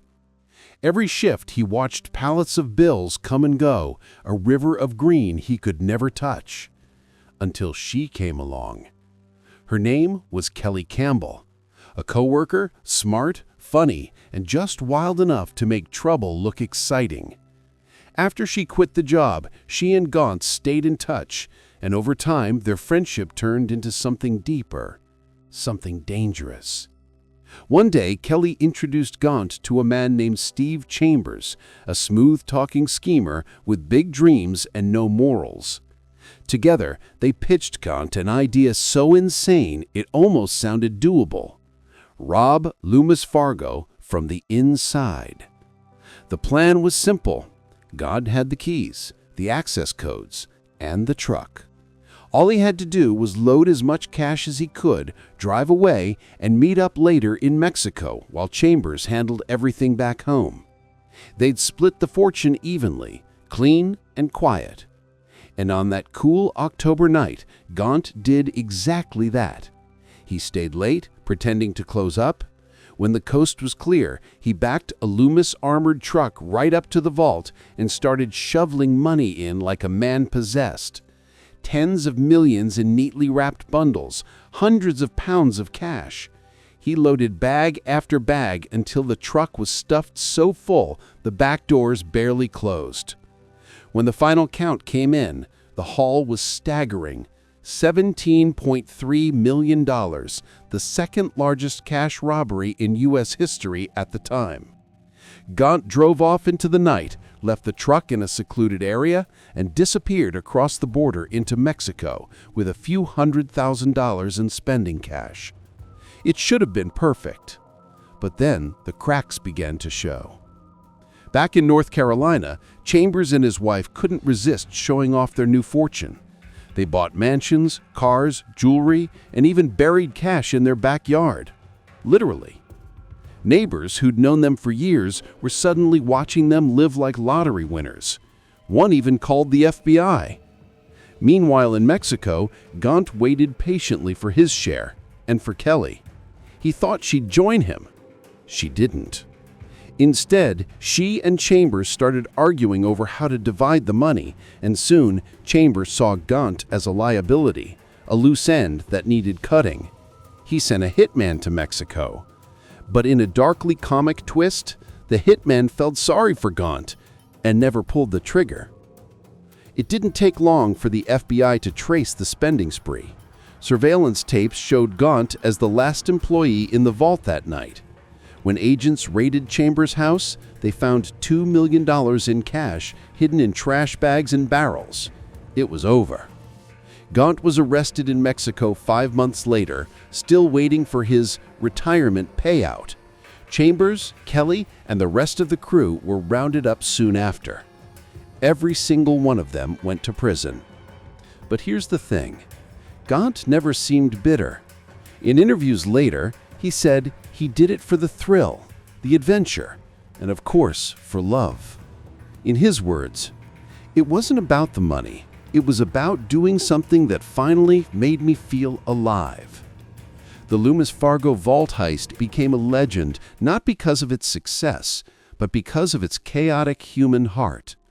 It wasn't pulled off by masterminds or killers. It was a group of ordinary people who thought they could outsmart the system and ride off into the sunset, only to be undone by their own greed, ego, and romantic foolishness. In the end, the perfect plan didn't collapse from police pressure or bad luck. It fell apart the moment love and loyalty turned into jealousy and betrayal. $17 million gone, and not a single bullet fired. Just one vault, one dream, and one unforgettable mess of a love story. London, 2007.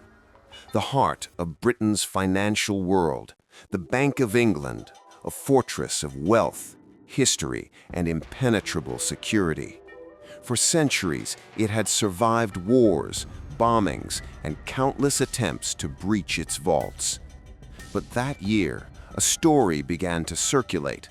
A story so wild, so cinematic, that even seasoned detectives weren't sure whether to laugh or start digging. Because according to the tip-off, a gang of criminals was tunneling underneath the Bank of England itself, preparing to pull off the greatest heist in British history. It all started when London police received an anonymous call. The tipster claimed that a group of men had been secretly working in the shadows beneath the city, digging their way toward the bank's gold reserves, a cache said to be worth hundreds of billions of pounds. The plan? To break through the vault floor, load up the loot, and vanish into the labyrinth of London's sewers before anyone even realized the gold was gone. If it sounds like a Hollywood script, that's exactly how it felt. But the caller wasn't joking. He gave precise details, the location of the tunnel, the tools, even the dates the gang was working underground. And when investigators went to check, they found something. A freshly dug tunnel, 15 feet below street level, leading in the direction of the bank. There were construction tools, flashlights, oxygen tanks, and plans marked with measurements. It was clear someone had been working for months, possibly years, to make this insane dream a reality. The media exploded. Headlines screamed, "Plot to steal gold from the Bank of England." Papers described it as Britain's own version of the Italian job. The story captivated the public. Could a group of thieves really dig their way to the heart of the nation's gold supply, right under the feet of Londoners? The bank, of course, stayed silent. Security was tightened, tunnels were scanned, and rumors swirled that MI5 had been quietly alerted. But the truth was murky. Police found no gold, no arrests were made, and no suspects were ever identified. The tunnel seemed to end abruptly, like someone had abandoned the project halfway through. So what really happened? There are three theories. The first says it was real, a genuine attempt by a professional gang who panicked after the tip-off and vanished before being caught. They may have realized the vault was deeper or better guarded than they had anticipated and simply gave up. The second theory says it was a hoax, an elaborate setup to distract the police from another robbery happening somewhere else in the city, a false trail perfectly planted to waste time and resources. And the third, the strangest of all, claims that the robbers were never after gold at all. Some believe they were digging toward old wartime tunnels, rumored to hold forgotten treasures from the Blitz era, private deposits, black market cash, or even secret government stashes. Whatever the truth, the investigation quietly faded away. No names, no charges, no treasure. Just a hole in the ground and a legend that refused to die. Today, the Bank of England plot remains one of the great what-ifs in criminal history, the heist that never happened but could have changed everything if it had. Because unlike the films and fantasies, real life rarely gives thieves a perfect script. But every once in a while, it gets close enough to make the world wonder, what if they actually pulled it off?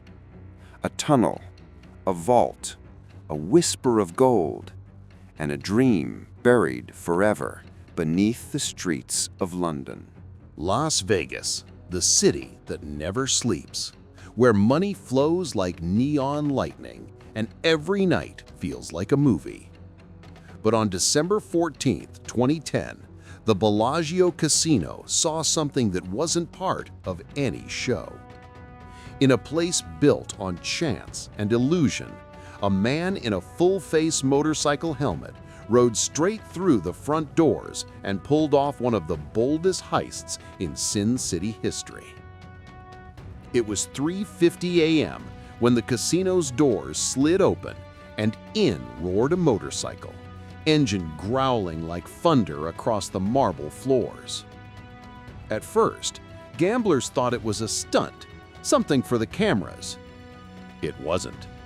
The rider dismounted, walked calmly toward a craps table, and pulled out a .45 caliber handgun. "Hands up! Nobody move!" he shouted. Cameras caught him moving with chilling precision. No hesitation, no wasted motion. He stuffed his backpack full of Bellagio casino chips in denominations ranging from $100 to $25,000. A total haul worth nearly $1.5 million.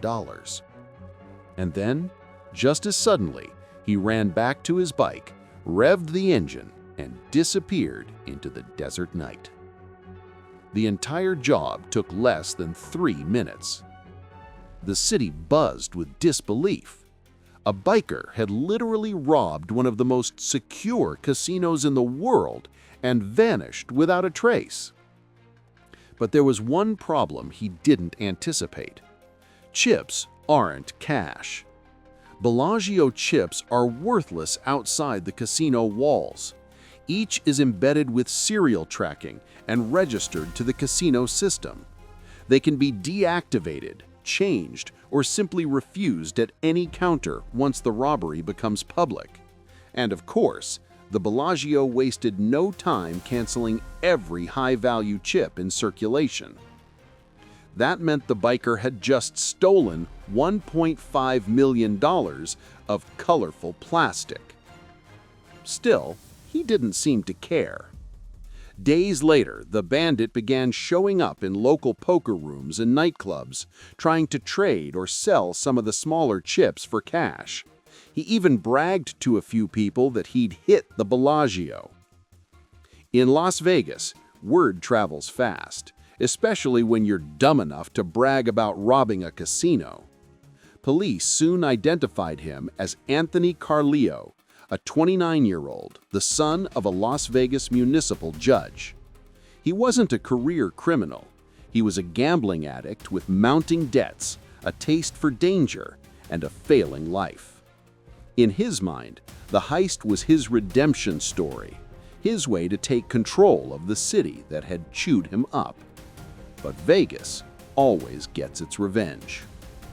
Undercover officers posing as gamblers reached out, pretending to buy some of his stolen chips. He agreed to meet, and even wrote them an email titled "The Biker Bandit." That was all the evidence they needed.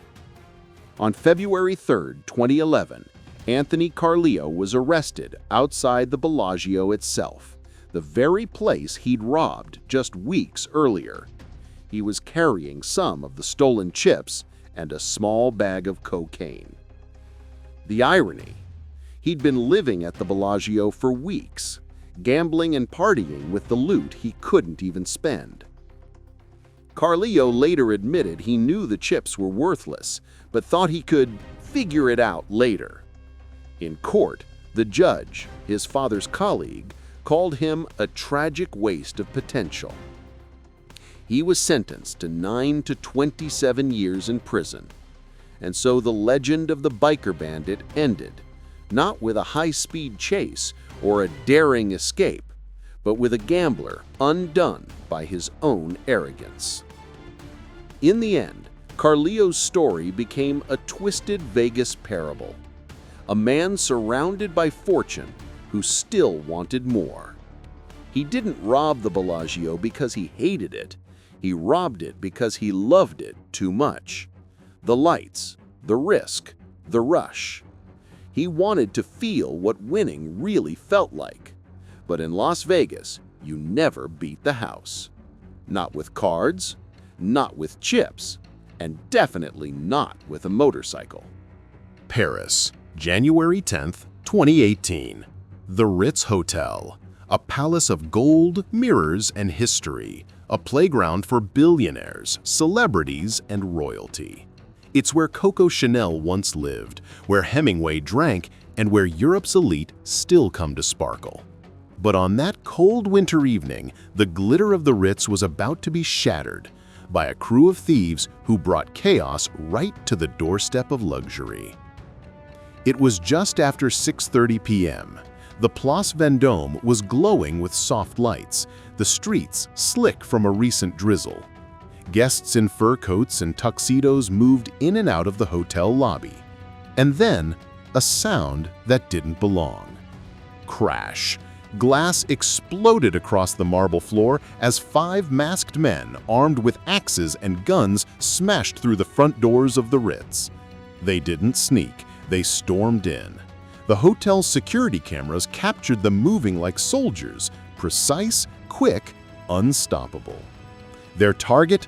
The Ritz's exclusive jewelry boutiques, where luxury houses displayed diamonds, watches, and necklaces worth tens of millions of euros. In minutes, the robbers smashed glass cases and swept handfuls of jewels into their bags. Sapphires, rubies, diamonds the size of raindrops, everything gone in a flash. The value? Around 4.5 million euros, nearly $6 million, in stolen jewels. But what made this heist truly surreal was the setting. Just upstairs, at that exact moment, Saudi princes, top diplomats, and fashion icons were sipping champagne in the bar. The world's wealthiest guests watching from behind glass walls as chaos erupted a few meters away. The clash between high society and hard crime couldn't have been more cinematic. And yet, amid the panic, the plan began to unravel. As the thieves tried to flee, police patrols surrounded the square. The Ritz sits in one of the most secure areas in Paris, home to the Ministry of Justice and elite police units. In minutes, officers sealed off every exit. 2 robbers tried to escape through the back of the hotel, but were trapped. 3 others fled on skewers, but fate didn't favor them. One dropped part of the loot, scattering diamond-studded necklaces across the cobblestones of Place Vendôme. Another crashed into a pedestrian and fell off his bike. Within hours, all 5 were caught. As investigators pieced the night together, one shocking detail stood out. The robbers weren't international professionals or ex-military tacticians. They were young men from Paris's suburbs in their 20s, inspired by fast cars, social media, and gangster movies. They had planned the job for weeks, watching the Ritz, studying police rotations, and timing their strike perfectly. But in the heat of the moment, they made the one mistake no thief can afford. They forgot where they were. Because robbing a jewelry boutique in the Ritz isn't just any heist. It's like robbing a crown inside a fortress. Every inch of Place Vendôme is monitored. Every gate, every alley, every step echoes under the eyes of Paris's security elite.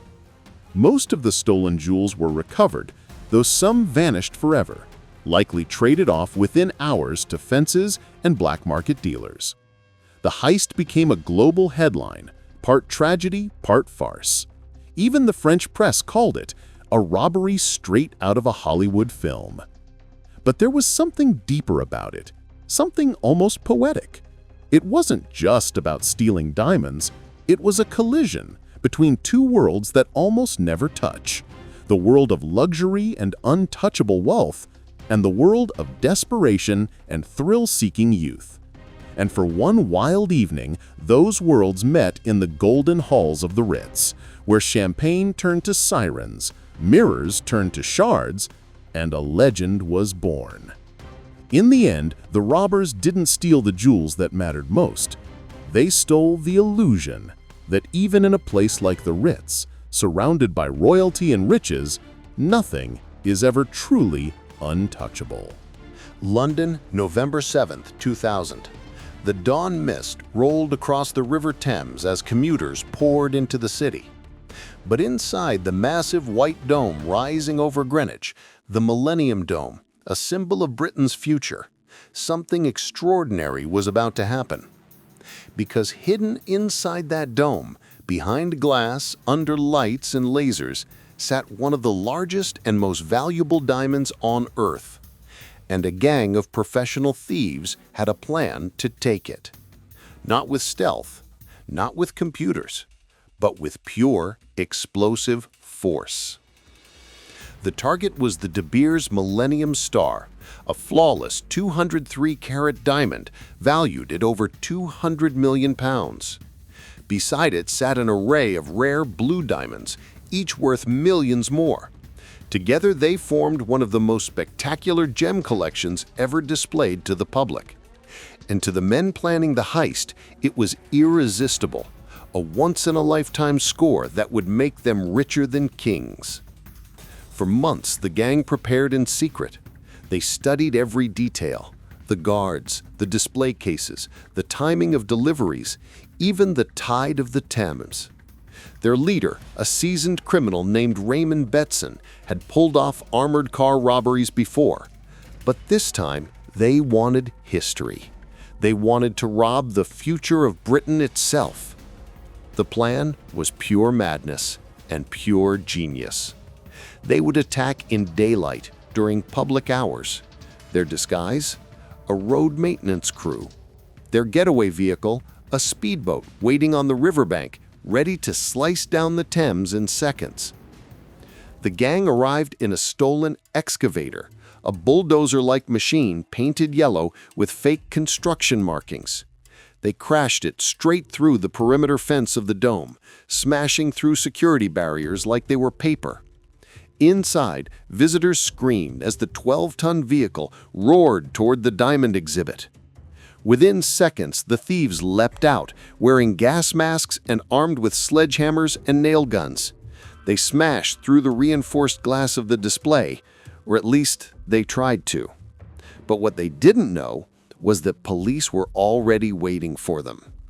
This wasn't just any robbery, it was a trap. For months, Scotland Yard's Flying Squad, the elite robbery task force, had been tracking the gang after intercepting whispers of their plan. Detectives had placed undercover officers inside the dome, dressed as janitors, tourists, and staff. When the bulldozer burst through the wall, they were already in position, watching. As the gang swung their hammers, thinking they were seconds away from touching the world's most priceless gems, the glass shattered, not from their blows, but from flashbangs. Officers swarmed in from every direction. Stun grenades exploded, the dome filled with smoke and shouting. It was over in seconds. No shots fired, no casualties. The gang was tackled to the ground, arrested on the spot, their getaway boat still bobbing uselessly on the Thames. The diamonds, of course, were never in danger. The real gems were secretly replaced with replicas days earlier as part of the sting operation. The priceless originals were safe, locked away in a vault under police guard. When the dust settled, investigators realized just how close the thieves had come. If not for the undercover team, if the timing had been even slightly off, the gang could have smashed their way out, sped down the river, and vanished into the fog with the most valuable haul in history. In court, prosecutors called it the most audacious robbery ever planned in Britain. The gang members were convicted and sentenced to long prison terms. But even as they were led away, one of them reportedly smiled and said, "If we'd pulled it off, it'd have been beautiful." The Millennium Dome raid wasn't just a failed heist. It was a clash between fantasy and reality, between the dream of instant fortune and the precision of modern law enforcement. It was proof that even the wildest plan, crafted with skill and daring, can crumble under one simple truth. When you try to steal the world's largest diamond, you shine too brightly to hide. Dubai, May 2010. The sun hung over the city like a golden coin, baking the streets in 40-degree heat. Tourists wandered through the narrow alleys of Deira's gold souk, dazzled by the endless glow of treasure, windows overflowing with necklaces, bangles, and gold bars. It was a bazaar of wealth, a desert fortress made of light and luxury. And that morning, it became the stage for one of the most brazen, lightning-fast heists the Middle East had ever seen. The gold souk was supposed to be untouchable. Hundreds of shops, guards everywhere, cameras in every corner. It was the heartbeat of Dubai's jewelry trade, the place where deals worth millions happened every day in plain sight. But as the city awoke, a group of thieves was about to prove that even the safest markets can be cracked if you strike fast enough. At 10:30 a.m., a white sedan rolled quietly down Al Sabka Road and stopped in front of one of the souk's most famous jewelry stores. Inside, the staff barely noticed.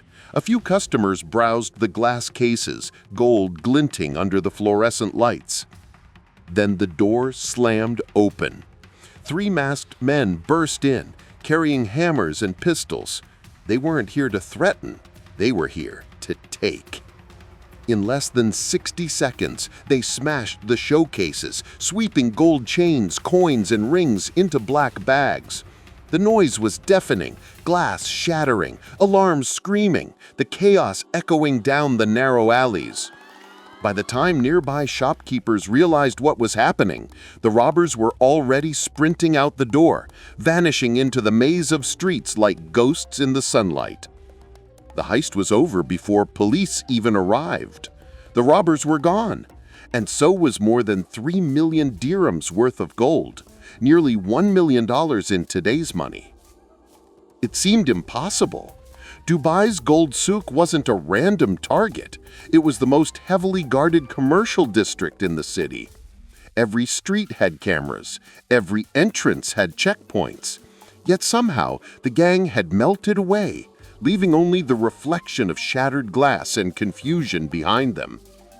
Within hours, Interpol and Dubai's elite CID unit were on the case. Officers reviewed hours of footage, tracing the thieves' escape route through alleyways and bridges. Then came a discovery that stunned investigators. The getaway car had been abandoned and set on fire in the desert just miles outside the city.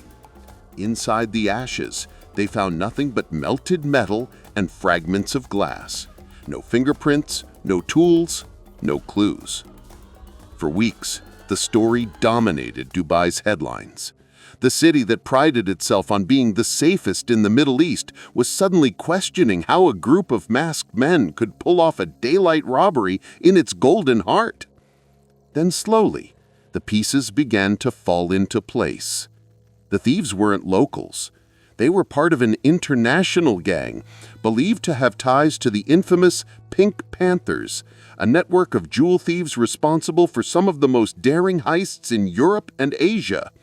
They had flown in, hit the target, and disappeared, probably crossing borders before the dust had even settled. Some reports even suggested the gold was melted down within 24 hours, turned into untraceable bars that vanished into the black markets of Africa and Eastern Europe. The heist became a legend, not just because of what they took, but because of how cleanly they vanished. No injuries, no shots fired, just precision, timing, and perfect control. Even now, years later, no one has ever been charged. The faces behind the masks were never found, and the gold, Dubai's pride and symbol of prosperity, remains lost somewhere in the vast web of international smuggling. The Dubai Gold Souk heist stands as a shimmering ghost story, a reminder that even in a city built on wealth, luxury, and surveillance, greed can still find its moment of shadow. It wasn't a crime of rage or revenge. It was a masterclass in calm precision, carried out beneath the same desert sun that once blinded treasure hunters and kings. In a city of gold, the thieves came not for fame or power, but for something purer, a single moment where the untouchable could be touched. And then, like a mirage, they were gone. Deep in the heart of South Africa lies the city of Kimberley, once a dusty stretch of farmland that became the birthplace of the world's diamond rush. By the late 1800s, it was a place where dreams and greed collided underground, a labyrinth of tunnels and glittering stones, guarded by men with rifles and ruled by fortune itself. But even in a place built to protect the rarest treasures on earth, someone found a way to take what wasn't theirs. And they didn't do it with guns or violence. They did it with patience, cunning, and dust. The Kimberley Mine, known as the Big Hole, is one of the most famous open-pit mines in history. It's a crater so vast and deep it looks like the earth itself has been scooped out by greed. Tens of thousands of miners once worked here, digging by hand, hauling gravel, and searching for the glitter of destiny, a diamond that could change everything. As wealth poured out of the ground, so did corruption, smuggling, and secrets.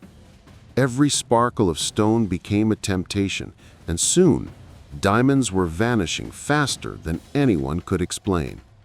That's when the Kimberley diamond heist began. But unlike the dramatic modern robberies of banks and vaults, this one was quiet, invisible, and unstoppable. It started with the workers themselves. The miners, many of them living in harsh conditions, realized the truth. Every day they touched riches worth millions, but none of it would ever belong to them. So they found a way to change that. The method was simple and genius. They started smuggling diamonds in their bodies. Tiny stones hidden in nostrils, swallowed and retrieved later, slipped into boot soles, hidden in hair, even tucked into open wounds. Some miners would cough and pretend to sneeze, spitting a gem into their hand while guards looked away. Despite guards with whips, checkpoints, strip searches, and even X-ray inspections, the diamonds kept disappearing. The mine's owners were losing millions of dollars, and no one could stop it.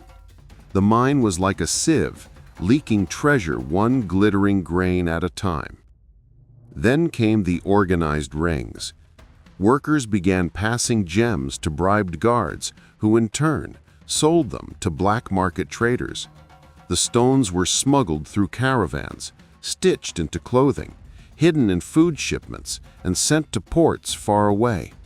By the time authorities realized what was happening, hundreds of thousands of carats had slipped away into the underground economy, fueling secret empires from Johannesburg to London. The truth was shocking. The biggest diamond heist in history wasn't a single daring act. It was an invisible collective rebellion, a slow bleed that lasted for decades. The most infamous incident came in the early 1900s when investigators uncovered a network of mine employees, jewelers, and exporters working together to funnel stolen stones out of Kimberley. They found hidden caches buried in barrels of sand, diamonds sewn into clothing, and smugglers using mules that had swallowed stones wrapped in wax. It was so widespread that the mine's operators had to redesign their entire security system, from how gravel was sorted to how miners were searched. Still, it didn't matter. The diamonds kept disappearing. Thefts became so routine that the Kimberley mine was nicknamed the hole that couldn't be guarded. Over the years, countless arrests were made. Guards, miners, traders, and even wealthy buyers in Europe. But the full scale of the heist was never known. By some estimates, tens of millions of dollars in diamonds were stolen from Kimberley during its peak years, a fortune so vast it could never be traced. Many of those stones were cut, polished, and sold, eventually finding their way into royal crowns, wedding rings, and museums, their origins forever buried under layers of time and secrecy. Today, the Big Hole is silent, a tourist attraction, a monument to human greed and ingenuity. But beneath that pit lies the ghost of a heist that never truly ended. Because what happened in Kimberley wasn't just theft, it was a story about inequality, survival, and rebellion. An army of the unseen striking back against the empire of wealth. The Kimberley diamond mine heist wasn't carried out by one mastermind. It was carried out by thousands of hands, each taking a piece of the earth that had already taken so much from them. A treasure hidden not in safes or vaults, but beneath the skin, the soil, and the silence of a world glittering with stolen light. Tokyo, the city of neon lights, precision, and perfection, where every train runs on time and every system is built to be unbreakable. But one night in 2016, a new kind of criminal struck. No masks, no guns, no getaway cars, just code, speed, and silence. This was a robbery that took place inside the wires, not the streets. And in just a few hours, over $500 million vanished into thin air. It began with Coincheck, one of Japan's biggest cryptocurrency exchanges. At the time, crypto was exploding, billions of dollars moving through digital wallets every day. For most people, it was the future of finance.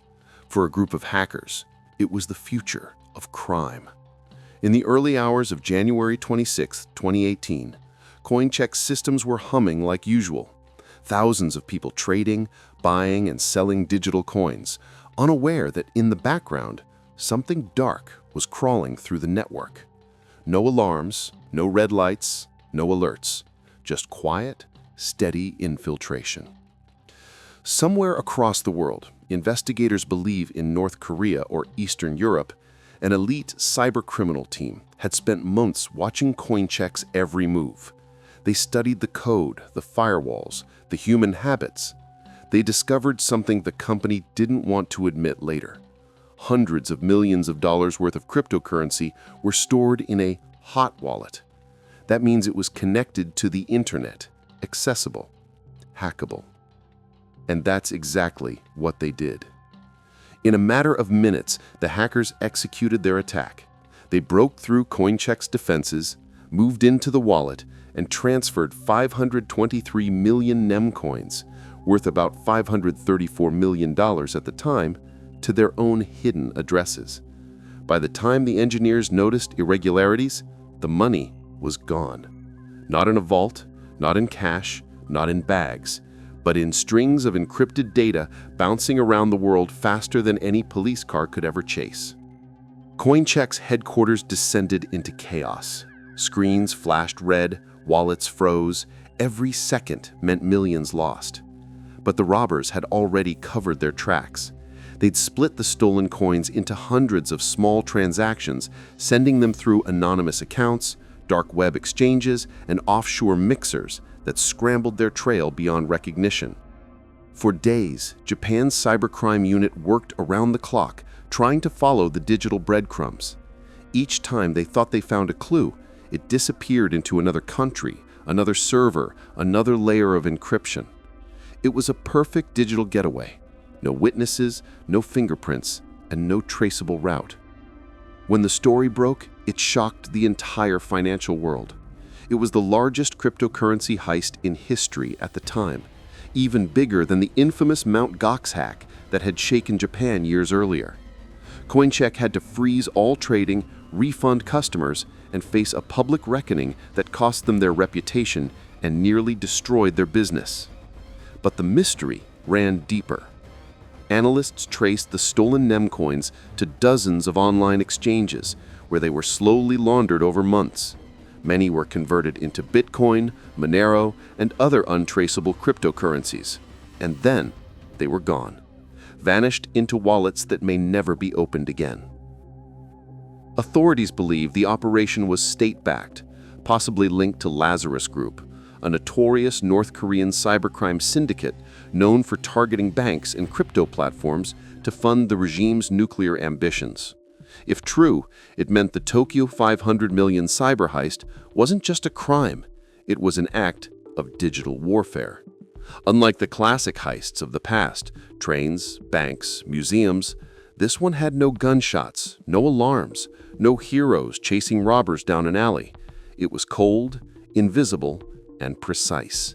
A new kind of heist for a new kind of world. When Coincheck's CEO appeared before the media, he looked devastated. He admitted what everyone feared. The stolen funds could never be fully recovered. $500 million, gone forever, sitting somewhere in cyberspace.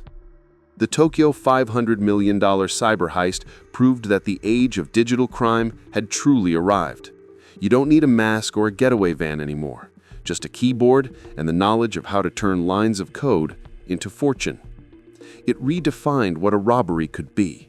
Not a clash between thieves and guards, but a silent war between brains and firewalls. Somewhere out there, the people behind it are still free, maybe sitting in a dim room, their faces lit only by the glow of their screens, smiling as they watch the world's money move one click at a time.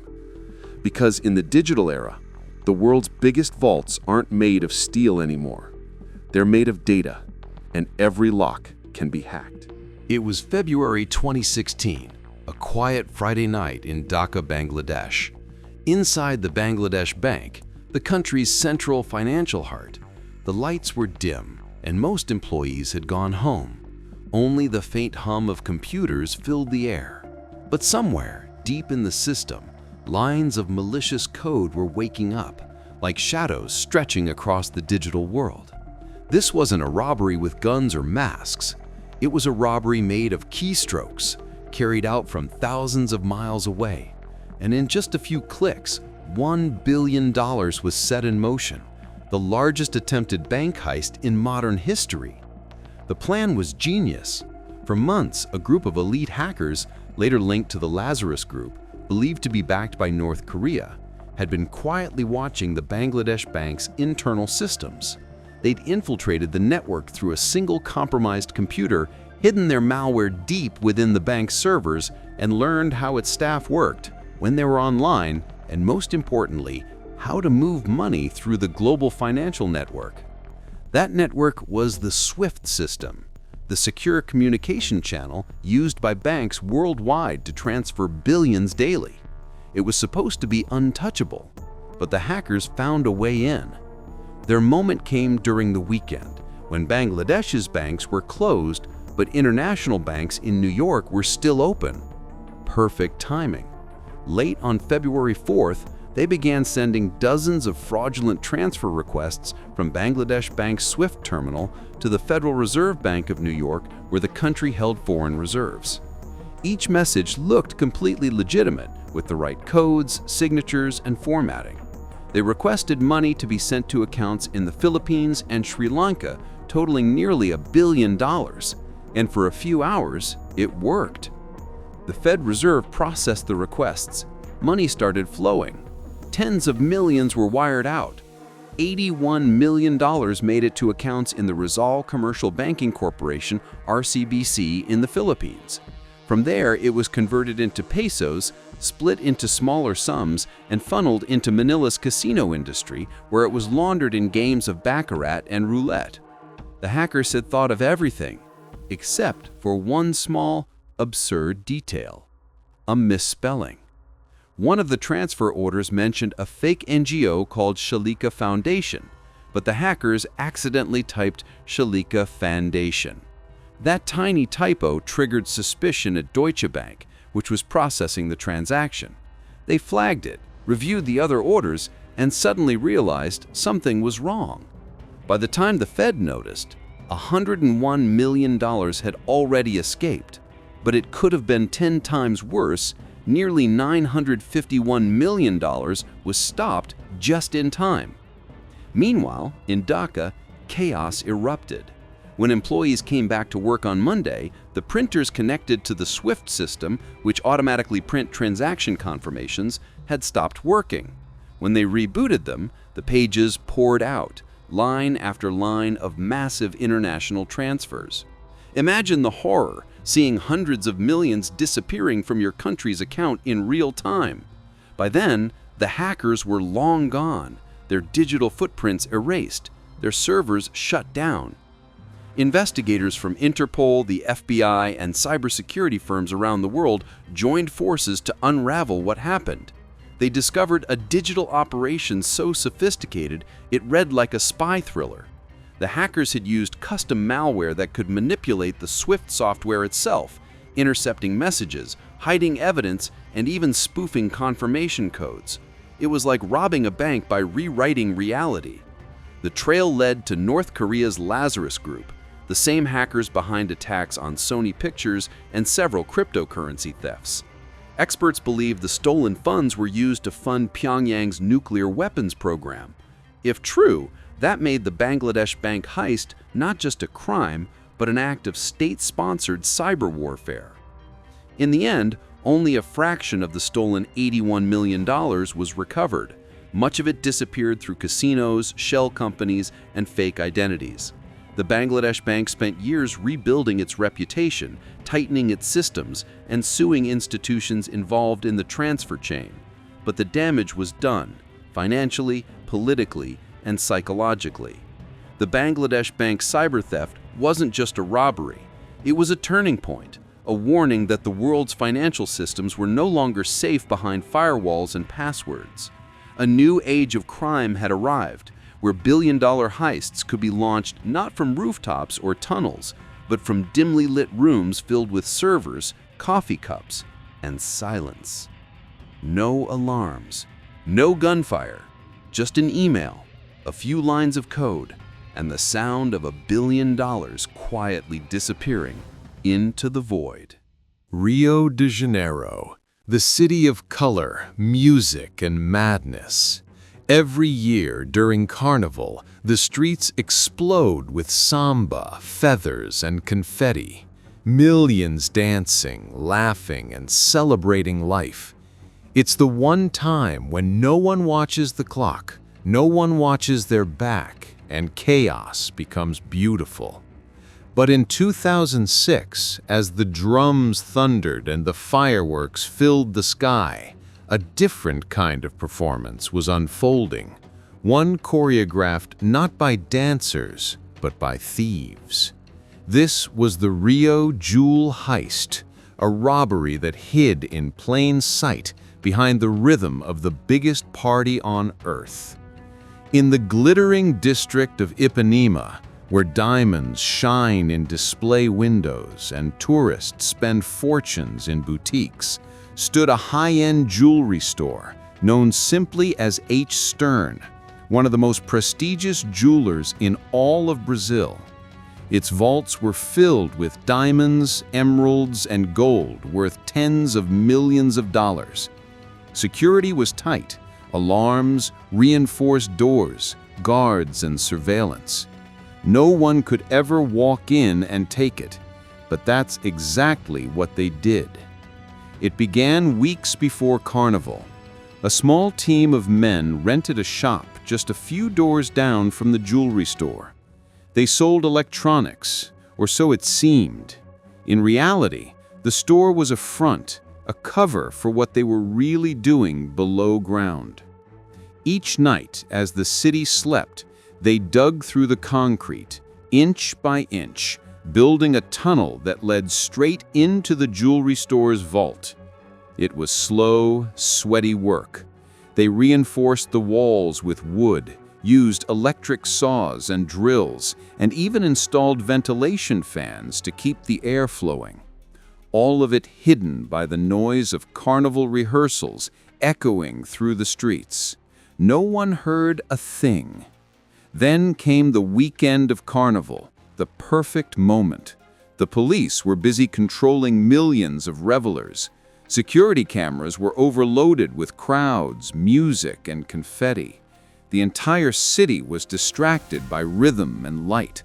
While Rio celebrated, the thieves moved in. Through the tunnel, they crawled one by one, emerging inside the vault room. The alarms were disabled. No guards were nearby, and there in front of them lay a fortune in gemstones, trays of diamonds, sapphires, and emeralds, untouched and gleaming in the dim light. They worked for hours, filling bags with everything of value. By dawn, the job was done. They slipped back through the tunnel, sealed it shut, and vanished into the chaos of Carnival. Just faces in a sea of masks and sequins. By the time the first shop employee arrived that morning, the thieves were long gone.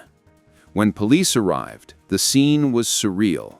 The vault was nearly empty, millions in jewels missing, and the only clue was a small hole in the floor that led into darkness. Investigators followed it, crawling through a 70-foot tunnel that emerged in the basement of the fake electronics shop next door. It was a masterpiece, perfectly aligned, expertly engineered, and dug with military precision.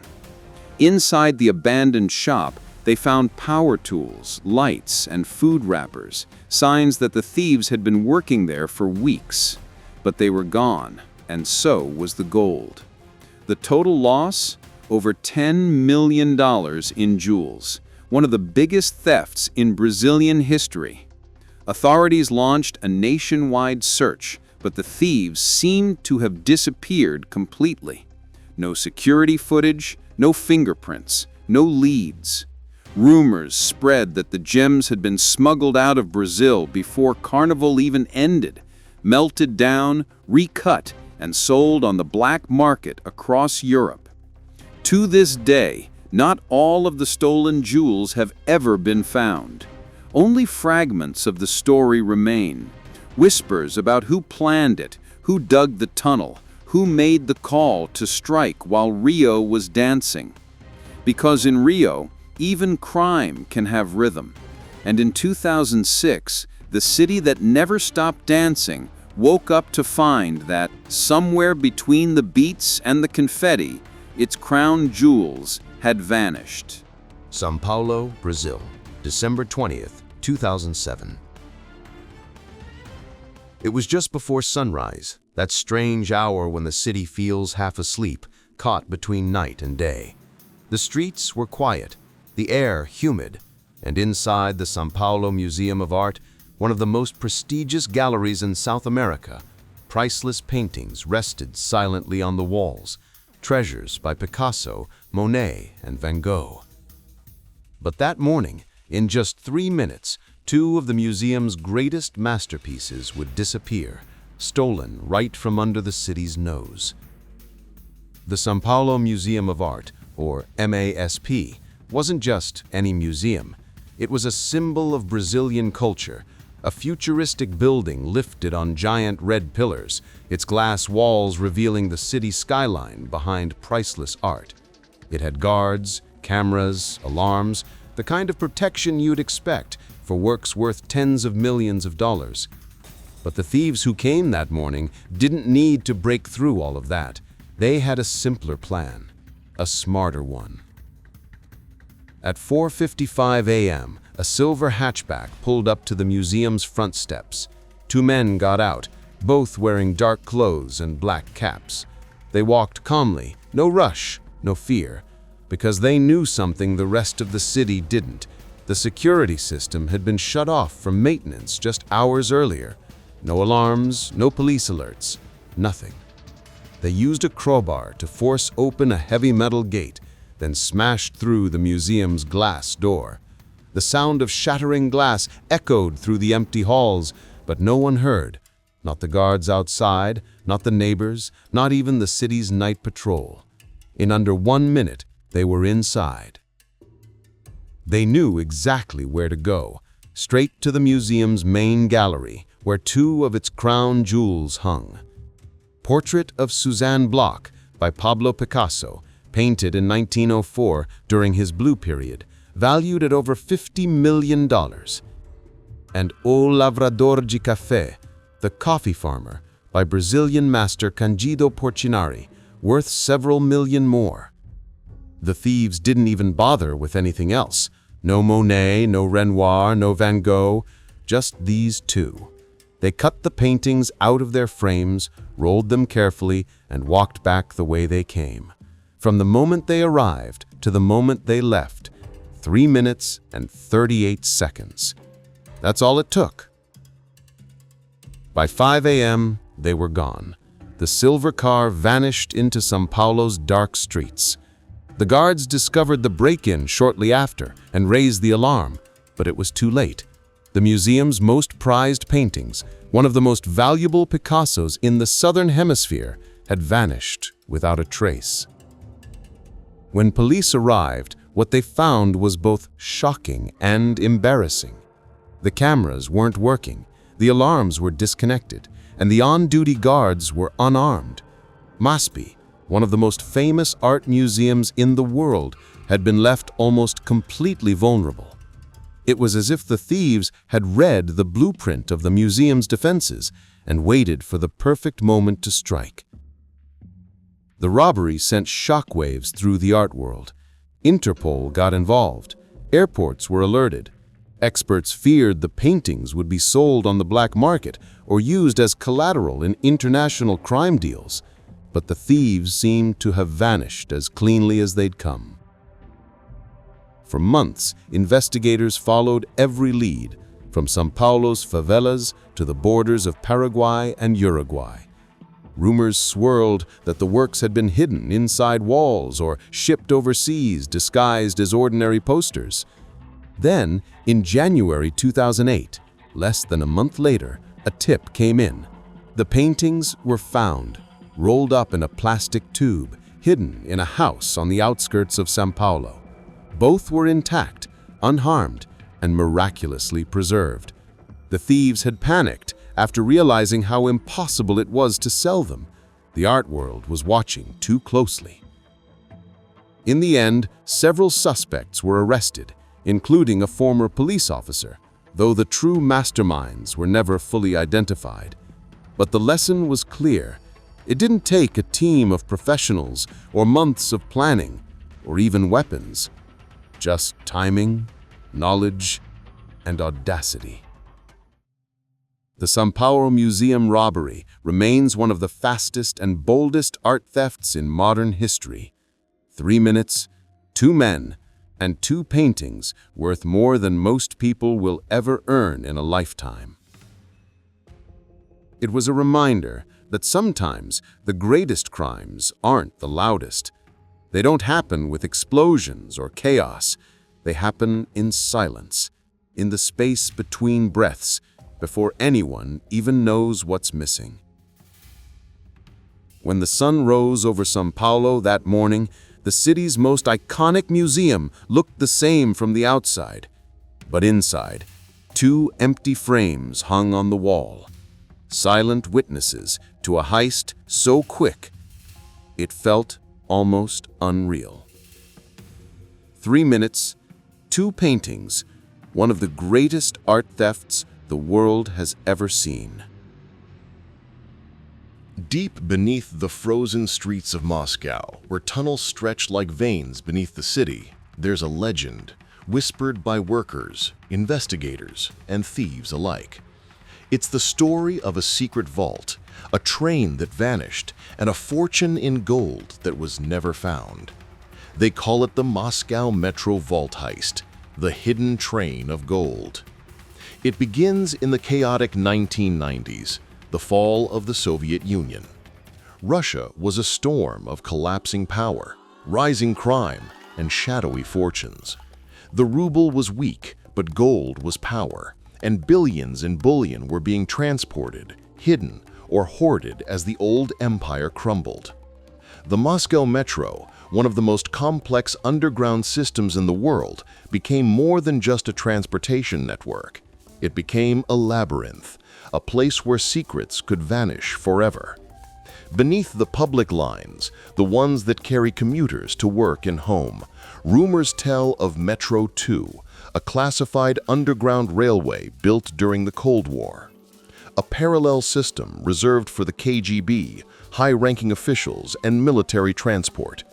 It connected the Kremlin, the secret bunkers, and underground vaults designed to hold treasures, weapons, and gold. It was off-limits, invisible on maps, and protected by guards who didn't ask questions.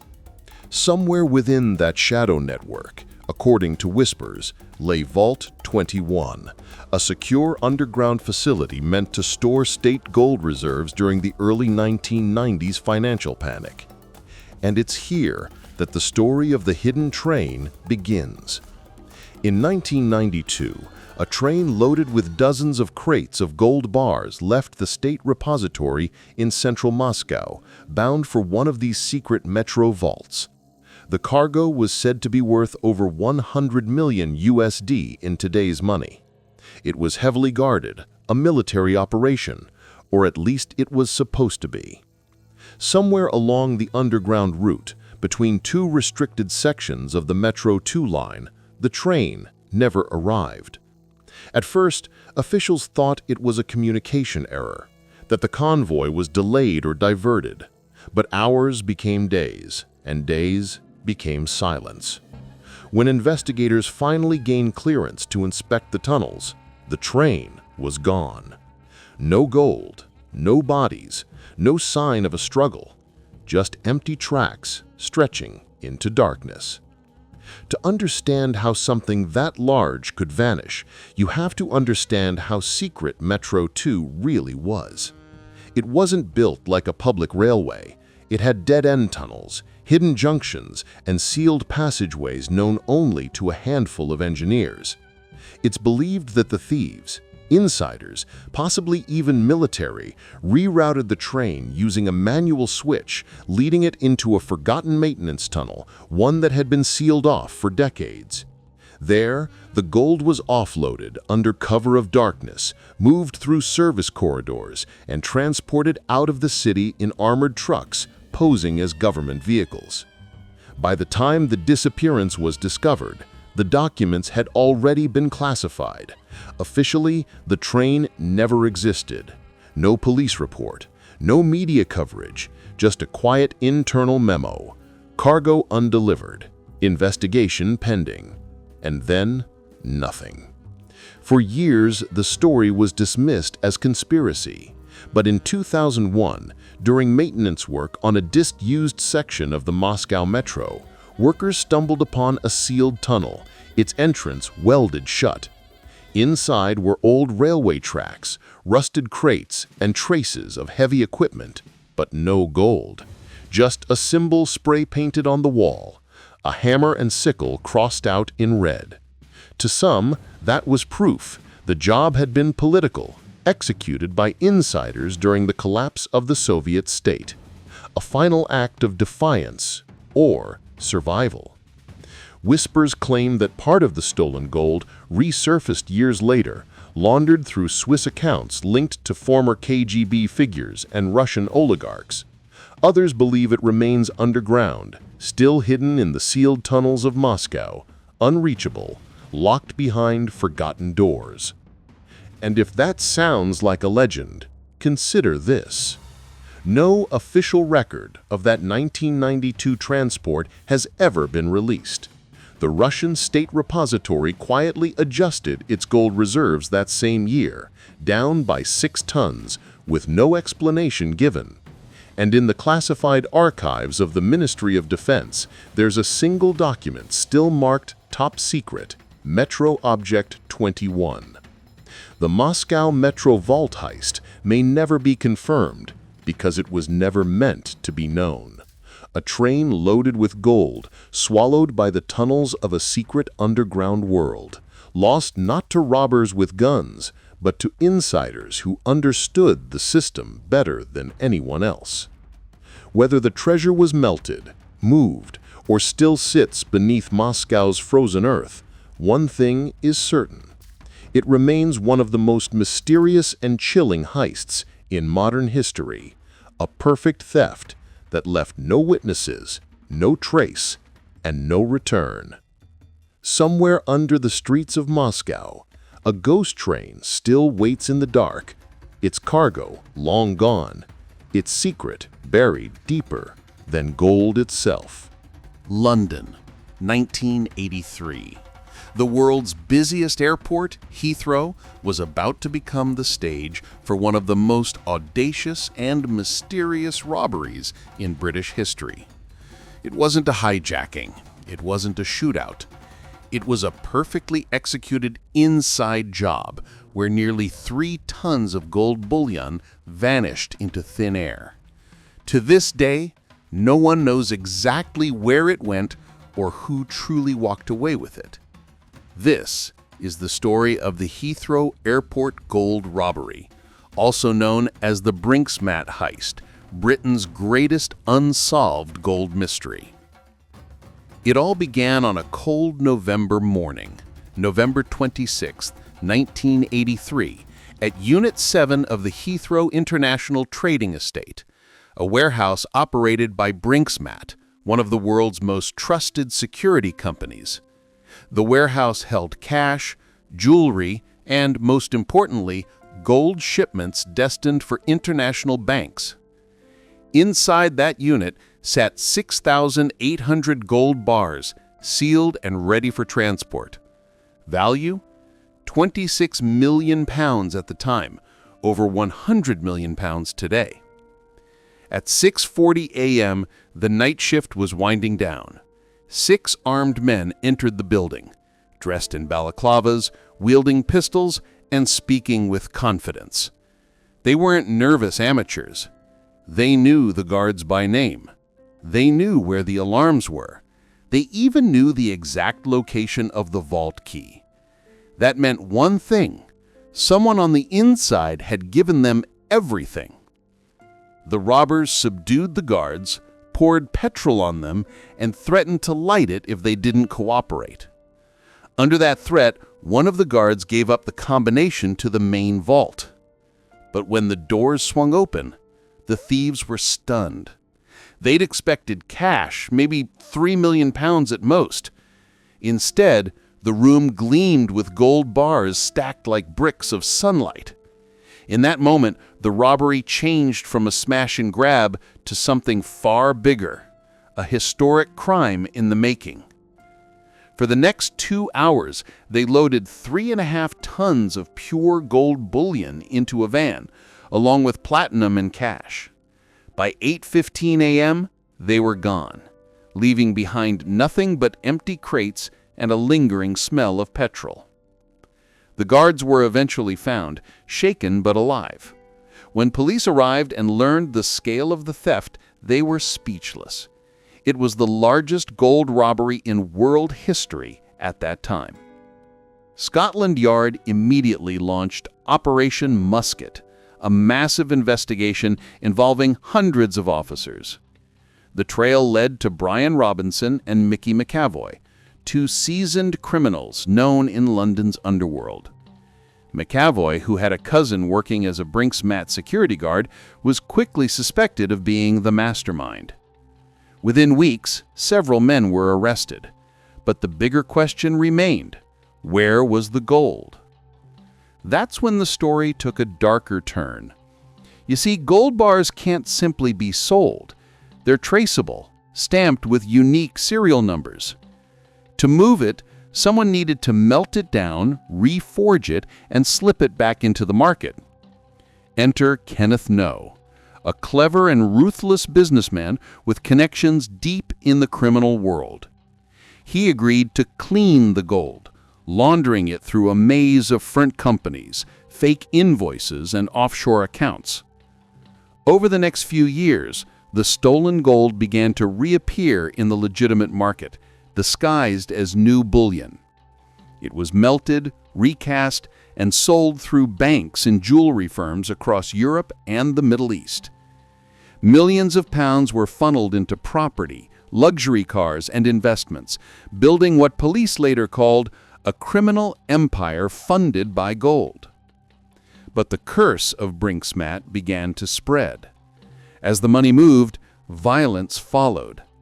Dozens of people connected to the laundering operation were murdered in the years that followed. Hitmen, double crosses, and silent disappearances became the legacy of the heist. The stolen gold didn't just vanish, it poisoned everyone who touched it. In 1985, a major break came when police found traces of Brinks-Mat gold in a smelting business. Kenneth Noe was arrested after stabbing a police officer to death during a raid at his mansion. He was convicted of handling the gold and sentenced to 14 years in prison. McAvoy and Robinson were also jailed. But by then, most of the gold was gone.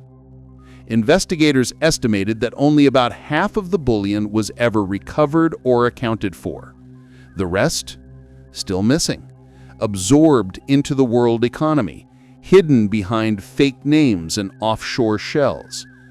Some experts believe the gold still circulates today, melted into wedding rings, watch cases, and investment bars. Its criminal past invisible. And as for the insiders, the ones who planned it all, some died rich, some died violently, others disappeared entirely. The last man believed to have knowledge of the full scheme, John Palmer, was shot dead in 2015 in his garden by a sniper through a window. The case remains officially unsolved. The Heathrow gold robbery wasn't just a theft, it was the birth of modern organized financial crime in Britain, a blueprint for how to launder wealth on a global scale, blending greed, betrayal, and brilliance into one audacious operation. Today, when a plane takes off from Heathrow, it soars above the same ground where 26 million pounds of gold once vanished. No alarms, no car chases, no cinematic getaway, just a handful of men, a key, and perfect timing.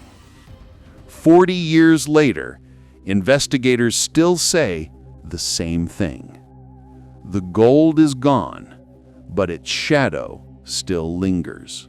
Belfast, Northern Ireland, December 20th, 2004. The Christmas lights were glowing, the streets were full of shoppers, and the air carried that uneasy calm that always comes before history changes forever. Inside one of the city's most secure institutions, the Northern Bank headquarters on Donegal Square, an ordinary Monday night was about to turn into the most daring and politically explosive robbery in Irish history. This wasn't just about money. This was about power, politics, and secrets. A heist so bold, it would shake the peace process of an entire nation. This is the story of the Northern Bank robbery, Ireland's $50 million political mystery. It started quietly, with two men in police uniforms knocking on doors in two different Belfast suburbs. At each house, a Northern Bank manager answered.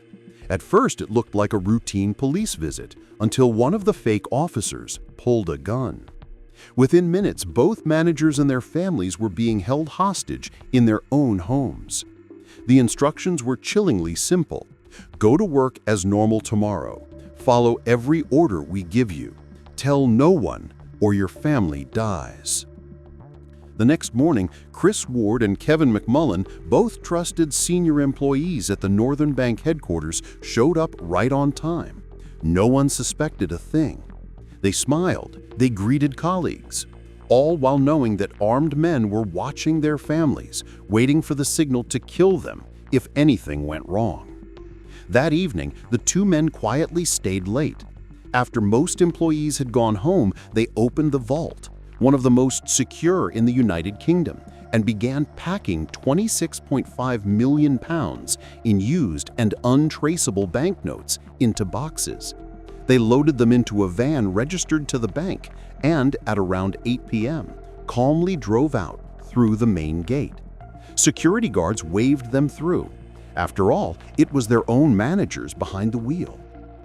By midnight, they had delivered the cash to their captors. When the families were finally released unharmed but traumatized, the robbers were already gone, along with the equivalent of $50 million US dollars. The reaction was immediate and explosive. This wasn't just any robbery, it was the biggest cash heist in the history of the UK or Ireland. But what truly sent shockwaves wasn't the amount stolen, it was who might have done it. Investigators quickly realized that this was no ordinary gang job. The planning, the timing, the discipline, it all pointed to a paramilitary-level operation. And in Northern Ireland, that meant one thing: the IRA. At the time, the peace process was fragile. The Irish Republican Army had agreed to a ceasefire as part of the Good Friday Agreement, and the political wing, Sinn Féin, was pushing for normalization. But the Northern Bank robbery threatened to destroy that progress overnight. If the IRA had robbed a bank, it meant they were still operating as a powerful, organized force, one capable of staging a military-style heist right in the heart of Belfast.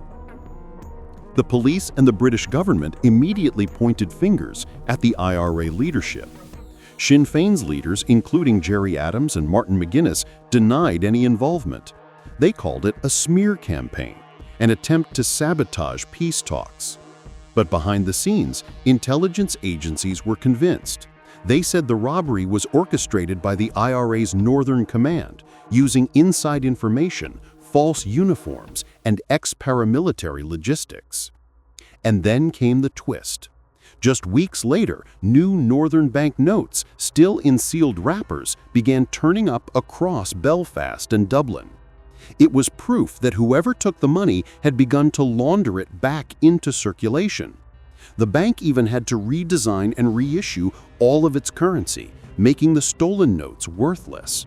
That alone cost millions. The investigation was massive. Dozens were arrested. Safe houses were raided. Even members of Sinn Féin's financial network were questioned. But despite years of pursuit, no one was ever convicted of the robbery itself. The evidence trail was too thin, too clever, and too politically sensitive. In 2005, a breakthrough seemed to come when police raided the home of a Belfast man and found £2.3 million hidden in cash, traced back to the Northern Bank. But he was acquitted after claiming he was framed.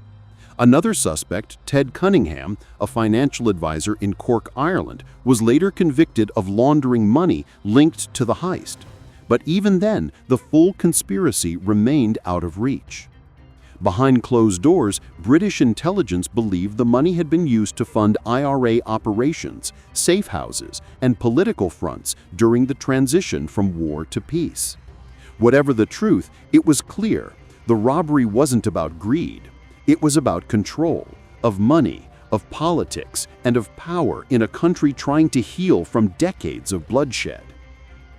Today, 2 decades later, the Northern Bank robbery remains unsolved. The cash has disappeared. The men behind the masks have vanished into legend. And the truth lies buried somewhere between criminal brilliance and political conspiracy. Every so often, an investigator or journalist revisits the case, digging through archives, interviewing retired officers, hoping for a confession that never comes.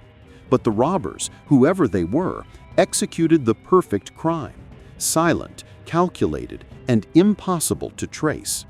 It was more than a heist. It was a message that even in peacetime, the undercurrents of power still ran deep, that in a divided land, money could still move mountains or burn them down. The Northern Bank robbery wasn't just about stolen millions. It was about the blurred line between politics and crime, a line drawn in the shadows of Belfast and paid for in cash that may never be found. The year was the late 1990s. The internet was young, and so was a bold idea. What if money could move like email, instantly, across the world, and be backed not by governments, but by something older, gold? Enter e-gold, a shimmering promise of digital cash tied to real bullion. Founded in 1996 by Dr. Douglas Jackson and attorney Barry K. Downey. It grew fast, millions of accounts, instant irreversible transfers, and a belief that code could replace coin. That design, irreversible transfers, near instant settlement, and accounts that could be hard to trace, made e-gold revolutionary, and it made e-gold dangerously attractive to criminals. Fraudsters, spam networks, pedophiles, phishers, and money launderers found the system's mix of speed and privacy intoxicating. By the mid-2000s, the platform processed billions of dollars worth of spends every year and sat at the center of a new financial underworld. And then came the hackers, not with balaclavas, but with malware and social engineering. Attackers wrote Trojans that harvested credentials from infected PCs. Phishing pages mimicked the e-gold login to steal passwords. In dozens, then hundreds of cases, crooks quietly emptied accounts, moving grams of digital gold into coffers they controlled, minute by anonymous minute. The system's iron rule, no reversals, meant victims had almost no path to recovery. By late 2005, the U.S. government was watching. The FBI raided e-gold's offices amid mounting evidence that the platform was being used to facilitate large-scale criminal activity. Investigations peeled back layers of illicit use, money laundering, identity theft, illicit marketplaces, and more, all running through a currency that the company had built as a libertarian dream. The legal net tightened. In April 2007, prosecutors indicted e-gold's principals on charges including operating an unlicensed money-transmitting business and money laundering. The founder later pleaded guilty in 2008. Regulators and courts forced changes, freezes, forfeitures, and the company's glory days faded. By 2009, transfers were suspended, and the platform's user base began to evaporate under the weight of legal and regulatory pressure. So what was the heist, really? It wasn't a single dramatic night of masked men and getaway vans. It was 1,000 small, invisible thefts. Stolen logins, compromised computers, forged transfers, and entire criminal ecosystems that used e-gold as a backbone. It was a virtual pipeline through which fraud and illicit proceeds flowed, and it slipped past the protections of an era that had not yet learned to defend itself against global, software-driven theft. E-gold's collapse left lessons written in code and court filings. Irreversible transactions without strong identity controls invite abuse. Privacy and anonymity can be a double-edged sword. Digital value needs regulation, or it will attract the very worst actors. But it also left something else, a blueprint. The world learned, painfully, how digital value moves. Innovators who followed would build better cryptography, better wallets, and, eventually, cryptocurrencies. In a very real sense, e-gold was a proto-cryptocurrency, brilliant, fragile, and a warning about what happens when technology outpaces law. The e-gold hack wasn't one cinematic theft. It was the era's watershed, the virtual heist that showed the world money could be stolen with keystrokes, not crowbars, and that the next great wars over wealth would be fought in servers and code, not vaults and streets. Amsterdam, one of the world's great gateway cities. Its airport a humming crossroads of people, freight, and secrets. Among the endless pallets and rolling suitcases, there's another kind of cargo that moves through Schiphol. Diamonds. Small, brutal, impossibly valuable stones that travel the globe tucked into crates and bonded warehouses. They're protected by contracts, seals, and procedures. They're watched by cameras, scanned by customs, and escorted through security corridors. And yet, somewhere between conveyor belt and customs, a gang once proved there's a vulnerability humans never fully plug: trust. The plan began like any good con, with a lie dressed as truth. For months, the thieves studied the airport. They learned shift patterns, watched which trucks entered at which dock, and noted the uniforms people trusted. They didn't come armed to the teeth. They came with badges. Badges that looked right, and the confidence to make everyone else believe they belonged. They rented a nearby office under the pretense of logistics, hired actors to play drivers, and practiced the gestures of men who carry authority, the nods, the clipped walk, the casual glance at a clipboard. On the chosen morning, the yard outside Schiphol was a river of movement. Cargo vans, forklift drivers, security patrols, everything ran on habit. A white van, official-looking, lettered in a courier's livery, pulled up to a side dock. Two men in crisp uniforms stepped out, dark suits, pilot-style caps, and metal ID cards that flashed the right kind of light when they showed them. They smiled, said the right names, and the dock workers nodded. Because at a place like Schiphol, people don't stop to question the uniform. Uniforms are how the place survives. Inside the bonded warehouse, crates emptied and loaded under routine. The men produced paperwork, manifests, authorization codes, signatures supposedly cleared by the cargo company. One by one, staff stamped forms and signed. The crate labeled High Value Jewelry was wheeled toward the van. It was a masterpiece of social engineering. Not a single lock was picked, no alarms were triggered. The thieves didn't need to break anything. They simply walked through the front door of control and compliance and took what they were told to take. When the van pulled away, it drove through public gates on a route used daily by suppliers and subcontractors. Cameras recorded, eyes watched, and nobody thought to ring an alarm. It wasn't until the real handlers opened the crate at its scheduled destination that the panic began. The diamonds were gone. The seals had been replaced. The paperwork matched. The signatures looked real. International investigators pored over footage. They replayed the same 3 minutes until every second looked guilty. The men on camera wore the right uniforms, used the right jargon, and produced paperwork that would have fooled a judge.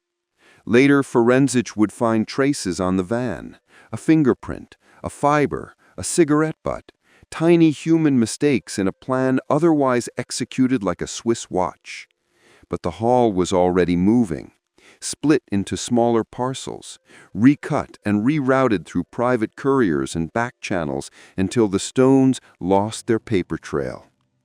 What makes the Schiphol diamond heist burn in the memory of security experts is what it revealed.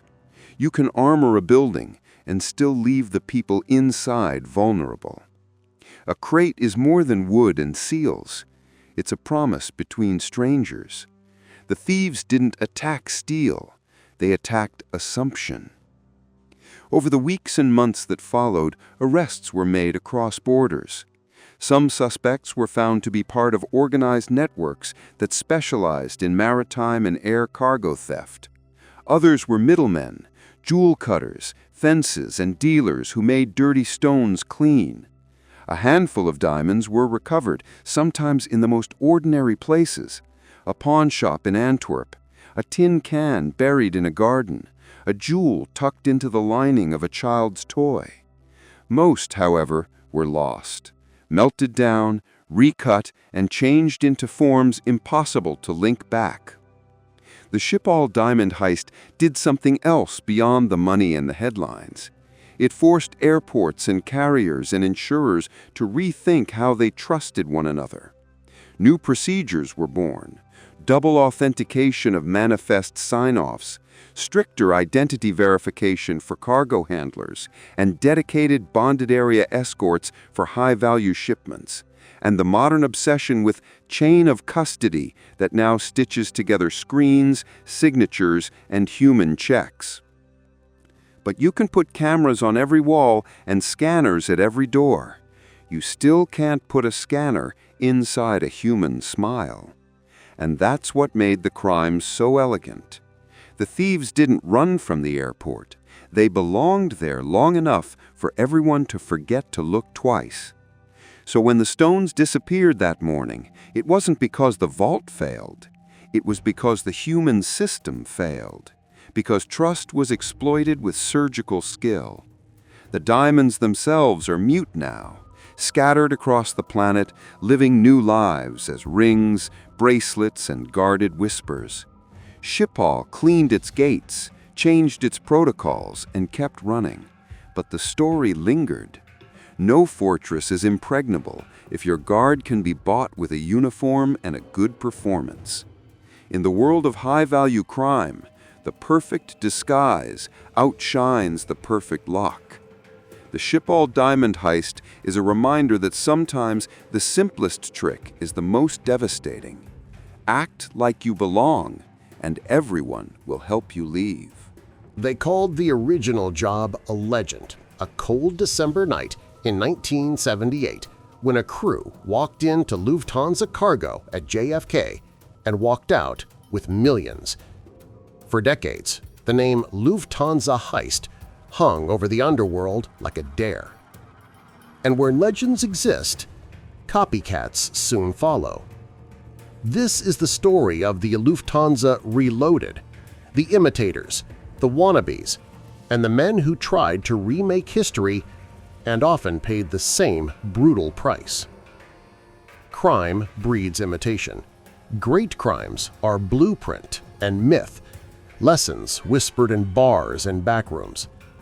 The original Lufthansa job had everything: insider access, precise timing, huge untraceable cash, and the kind of fallout that became cautionary folklore. It taught a grim lesson. The score is possible, but the aftermath kills you. Still, that lesson didn't deter a new generation. Throughout the 1980s and 1990s, across airports from Newark to Miami, copycat crews studied the Lufthansa playbook the way apprentices study a master's sketches. They listened for the same vulnerabilities: overnight vaults stuffed with travelers' checks, sleepy security routines, complacent contractors, and the human habit, the thing that reliably repeats itself when systems run on routine. Some copycats were small-time, 2 or 3 men tailing a truck, ripping open a trailer in a deserted loading yard, and running. But others tried to steal the original script, recruit insiders, forge credentials, and simulate official authority. They used fake uniforms, printed badges and forged delivery manifests. They timed guard rotations down to the minute and drilled door codes into memory. They rehearsed, they tested, they cultivated the inside man, because every Lufthansa-style job begins with someone who already has a key. There are a few patterns that repeat across these copycat attempts. First, overconfidence. The men who try to replicate an iconic heist assume they can control the same variables. They forget that security adapts. After 1978, airlines, cargos, and police learned. They changed procedures, tightened vault access, and watched the people who watched them. Copycats who ignored those changes walked into setups. Some were caught at the loading docks. Others were waiting in vans when the police, tipped off by suspicious calls or CCTV alerts, arrived. Second, inside leaks. Many copycats still believed the myth that the easiest way in is through a trusted employee. They bribed, threatened, seduced, or groomed insiders. Some succeeded in getting access to vault rooms or keycards. Others found that insiders were double agents, working for rival crews or feeding information to law enforcement. In a handful of cases, the insider was an undercover detective. Third, the curse of loud spending. Like the Lufthansa originals, copycats often collapsed under the weight of their own arrogance. A sudden front of expensive cars, jewelry, and lavish overseas vacations lights up investigators' radar like flares. The moment someone spends suspicious sums in seedy casinos or deposits cash in bad faith, the house of cards collapses. Some copycats tried to modernize the playbook. They added disguises, not just uniforms, but forged biometric badges, false CCTV loops, and social engineering calls to confuse dispatchers. They targeted smaller cargo firms where security was laxer, then worked their way up. They used newer technology, burner phones, encrypted walkie-talkies, and prepaid van rentals. They studied transportation contracts to time nights when paperwork was thin and staff minimal. In one particularly brazen case in the mid-1990s, a crew staged a near-carbon copy of the Lufthansa job at a regional cargo terminal. They forged manifests, dressed as maintenance contractors, and unloaded boxes into a waiting truck. They were half-hour into the operation when a single detail betrayed them – an out-of-date logo on one uniform patch. A board security guard used to perfection, called a supervisor. Within minutes, the terminal was ringed by officers. The crew fled, leaving the vans, but not the captured footage. Their arrest was a slow, public unraveling. They had been filmed on multiple cameras from numerous angles, the very surveillance they assumed would be blind to them. Then there are the most tragic echoes, the violence that followed. The Lufthansa original spawned a wave of betrayal and murder as participants were eliminated to protect secrets. Copycats learned and yet repeated the same paranoia. Factions turned on each other. Partners disappeared. Some were murdered in cars. Others vanished while trying to launder cash into Europe or the Middle East. The pattern is cruelly consistent. The initial thrill of success is quickly followed by suspicion, then blood. But not all copycats failed. A few scored and then quietly folded the loot into legitimate businesses or moved to countries with porous enforcement, where money could be layered into property and luxury goods. Those are the stories you never fully find. The houses bought in Marbella, the anonymous accounts in offshore havens, the jewelers who never ask questions about provenance. Those successful copycats rarely celebrate. They keep their heads low, their histories hidden, and their children abroad. And there is another evolution, the move from muscle to code. Modern criminals took the Lufthansa lesson. You can attack the system, not just the people. Where once the vault door was the prize, now the data behind the vault is worth more. Airport cargo manifests, payment records, SWIFT messages all can be manipulated. The Lufthansa heist taught one indispensable truth: a hole in protocol is as exploitable as a hole in concrete. In the 21st century, that hole often exists in software. There are human stories, too. The men who tried to copy the heist were rarely masterminds like Jimmy Burke. More often, they were small-time crooks seduced by a myth, convinced that the technique alone assures victory. They ignored the cautionary tales, the corpses of those who'd come before. They didn't make backup plans for betrayal.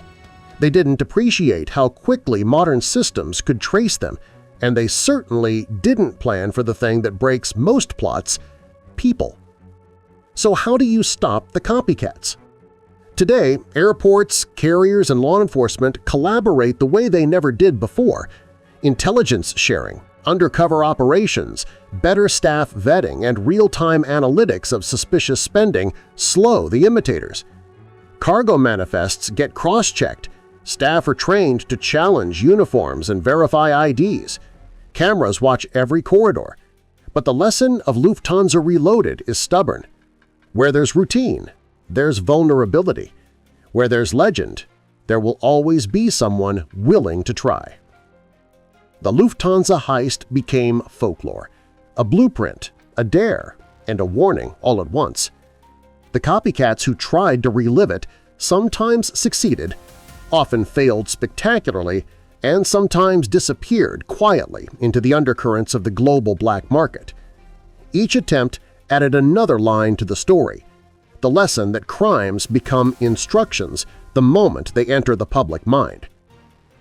In the end, the Lufthansa Reloaded is less about identical crimes and more about human nature, the itch for a score big enough to change everything, the arrogance that says, "I can do it better," and the tragic repetition of mistakes that history already typed out in blood. Legends inspire apprentices, and every generation has men who will believe they can outsmart the past. Which means, until the last safe deposit is dismantled and the last ledger rewritten, the Lufthansa heist will echo, and the copycats will keep trying. It was supposed to be a routine delivery, armored, secure, and perfectly timed. But on that fateful day, a Brinks Express truck carrying millions in cash never made it to its destination. It disappeared into thin air, swallowed by a plan so calculated, so flawless, that investigators could hardly believe it wasn't an inside job. This is the story of the Brinks Express robbery, a heist where precision, betrayal, and timing collided to create one of the most mysterious and daring truck robberies in modern history.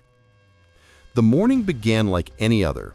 The armored truck rolled out of the Brinks depot, its steel walls protecting stacks of cash bound for banks and ATMs across the region.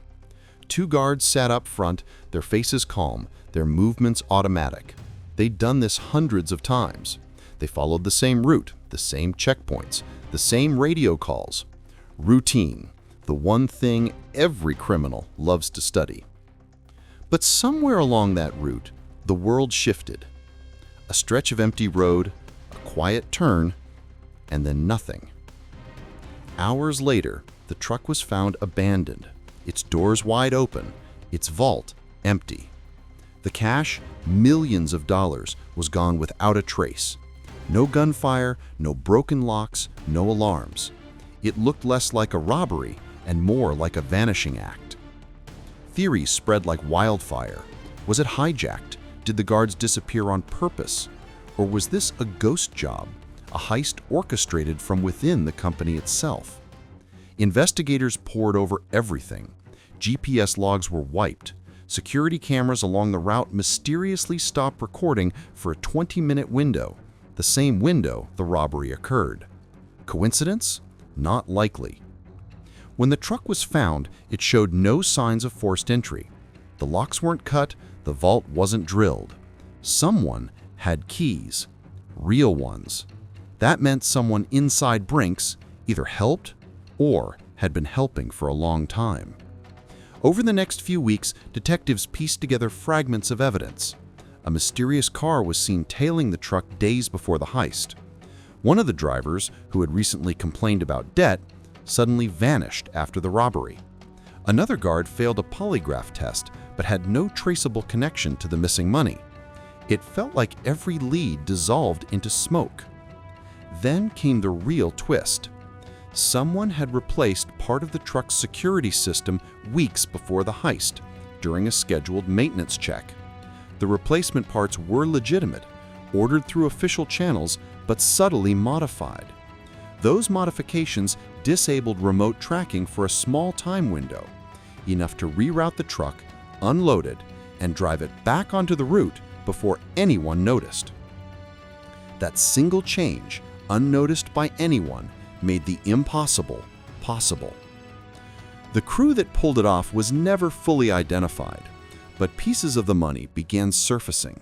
Small deposits scattered across foreign banks traced through shell companies that disappeared as quickly as they appeared. It was the kind of laundering only seen in large-scale organized operations, not street-level crime. Whoever did it had connections, serious ones. Rumor had it the mastermind wasn't a gangster, but an ex-logistics manager, a man who knew Brink's procedures down to the second. He knew where the cameras pointed, which checkpoints mattered, and which guards were easy to manipulate. He didn't need to fight anyone. He just needed to move the pieces until the system robbed itself. In the months after, investigators called it a robbery without fingerprints. No alarms, no witnesses, no chaos, just a perfectly executed pause in routine. The truck left full and came back empty, as if reality had blinked for 10 minutes and resumed without noticing what went missing. To this day, not all the money has been recovered. Some of it resurfaced years later, hidden in real estate, offshore accounts, and casino fronts. But the majority remains missing, and the main suspects have either disappeared or stayed silent. The Brinks Express robbery didn't just steal money, it stole confidence. It proved that even in a world of armored steel and digital tracking, the most secure system is only as trustworthy as the people who run it. It was the perfect crime in motion, a truck that never reached its destination because its destination was never the road at all. It was a plan written into the journey itself. And when investigators looked for where it all went wrong, they discovered the truth no one wanted to admit. Sometimes, the only person you need to rob a fortress is the one already holding the keys. It happened in Ciudad del Este, on the border between Brazil and Paraguay, a place where chaos and opportunity share the same streets. It was the middle of the night, April 2017, when the quiet city suddenly exploded into a war zone. Gunfire, explosions, smoke rising into the sky. For several terrifying hours, a small army of heavily armed men turned the city into their personal battlefield, all for one target, the Prosegur Cash Depot, a fortress that held millions of dollars. This wasn't a robbery, it was a military operation disguised as one. Just after midnight, over 50 men arrived in waves, driving pickup trucks, SUVs, and even armored vehicles. They were dressed in black, wearing bulletproof vests, helmets, and tactical gear. They carried assault rifles, grenades, rocket launchers, the kind of weapons normally seen in a war, not a heist. The locals woke to the sound of explosions shaking the windows. Police radios went dead. The city's power grid was cut, communication lines were jammed. In a matter of minutes, Ciudad del Este was completely under siege. The Prosegur building was more than a bank. It was a fortress, surrounded by thick walls, iron gates, and reinforced doors. Inside, millions of dollars in cash were stored, guarded by armed personnel and advanced security systems. But the attackers came prepared. They blocked every road leading to the depot, set fire to cars, and placed snipers on rooftops to control the perimeter. They weren't improvising, they were coordinated. While one team held off police, another stormed the facility, planting explosives around the outer walls. With a single thunderous blast, they blew open the main gate. Inside, guards fought back, exchanging gunfire, but they were outnumbered and outgunned. The robbers moved like soldiers, each man knowing his position, covering the others, advancing with precision. Within minutes, they reached the vault. Another series of controlled detonations tore through the walls, and when the dust settled, the thieves stepped into a room filled with more cash than most people would see in a lifetime. They loaded bags of money into waiting vehicles, duffel bags, crates, and suitcases packed with cash. The total haul was estimated at over $40 million, though some say it might have been much higher. Outside, chaos reigned. Residents were trapped in their homes as gunfire echoed through the city. Police tried to respond, but their headquarters were under attack too, pinned down by heavy fire. The robbers even used sniper rifles to prevent reinforcements from approaching. It was a siege so intense that locals thought a revolution had started. After nearly 3 hours of non-stop assault, the robbers withdrew. They crossed the border into Brazil using speedboats and getaway cars, vanishing into the darkness. By the time the first police reinforcements arrived, the city was burning, the depot was destroyed, and the small army had disappeared, leaving behind nothing but shell casings and smoke. The operation shocked the world, not just for its scale, but for its precision. This wasn't a local gang. Investigators quickly realized it had all the hallmarks of Primeiro Comando da Capital, one of Brazil's most powerful and violent criminal organizations. They had planned the heist for months, possibly a year, mapping every street, buying local cooperation, smuggling weapons, and rehearsing the timing down to the second. They even had medics and supply vehicles because they weren't just thieves, they were an army of professionals. In the days that followed, police across Brazil and Paraguay launched massive manhunts. They captured vehicles filled with burned cash and weapons, arrested a handful of suspects, and killed several in shootouts. But most of the money and most of the men were never found. The Prosegur heist wasn't just a robbery, it was a statement, a demonstration of power from organized crime showing they could paralyze an entire city and walk away with millions of dollars. It forced Brazil and Paraguay to rethink security, border control, and the very definition of what a heist meant. Because this wasn't just about stealing money, it was about showing dominance, control, and fear. For those who witnessed it, the night still lives in memory. The echo of explosions, the glow of burning cars, and the eerie silence that followed when the army of shadows disappeared. The city would recover. The vault would be rebuilt, but that night in 2017 proved one chilling truth. Sometimes a robbery doesn't need stealth or disguise, only organization, firepower, and the courage to turn a city into a war zone. And when dawn came over Ciudad del Este, the world realized the future of heists wasn't in banks or tunnels anymore. It was in military-level coordination and a kind of ambition the world wasn't ready for. When Baghdad fell in 2003, it wasn't just a city that collapsed. It was history itself that shattered. Bombs fell, gunfire roared, and in the chaos of invasion, one of humanity's greatest collections of ancient treasures was left unguarded.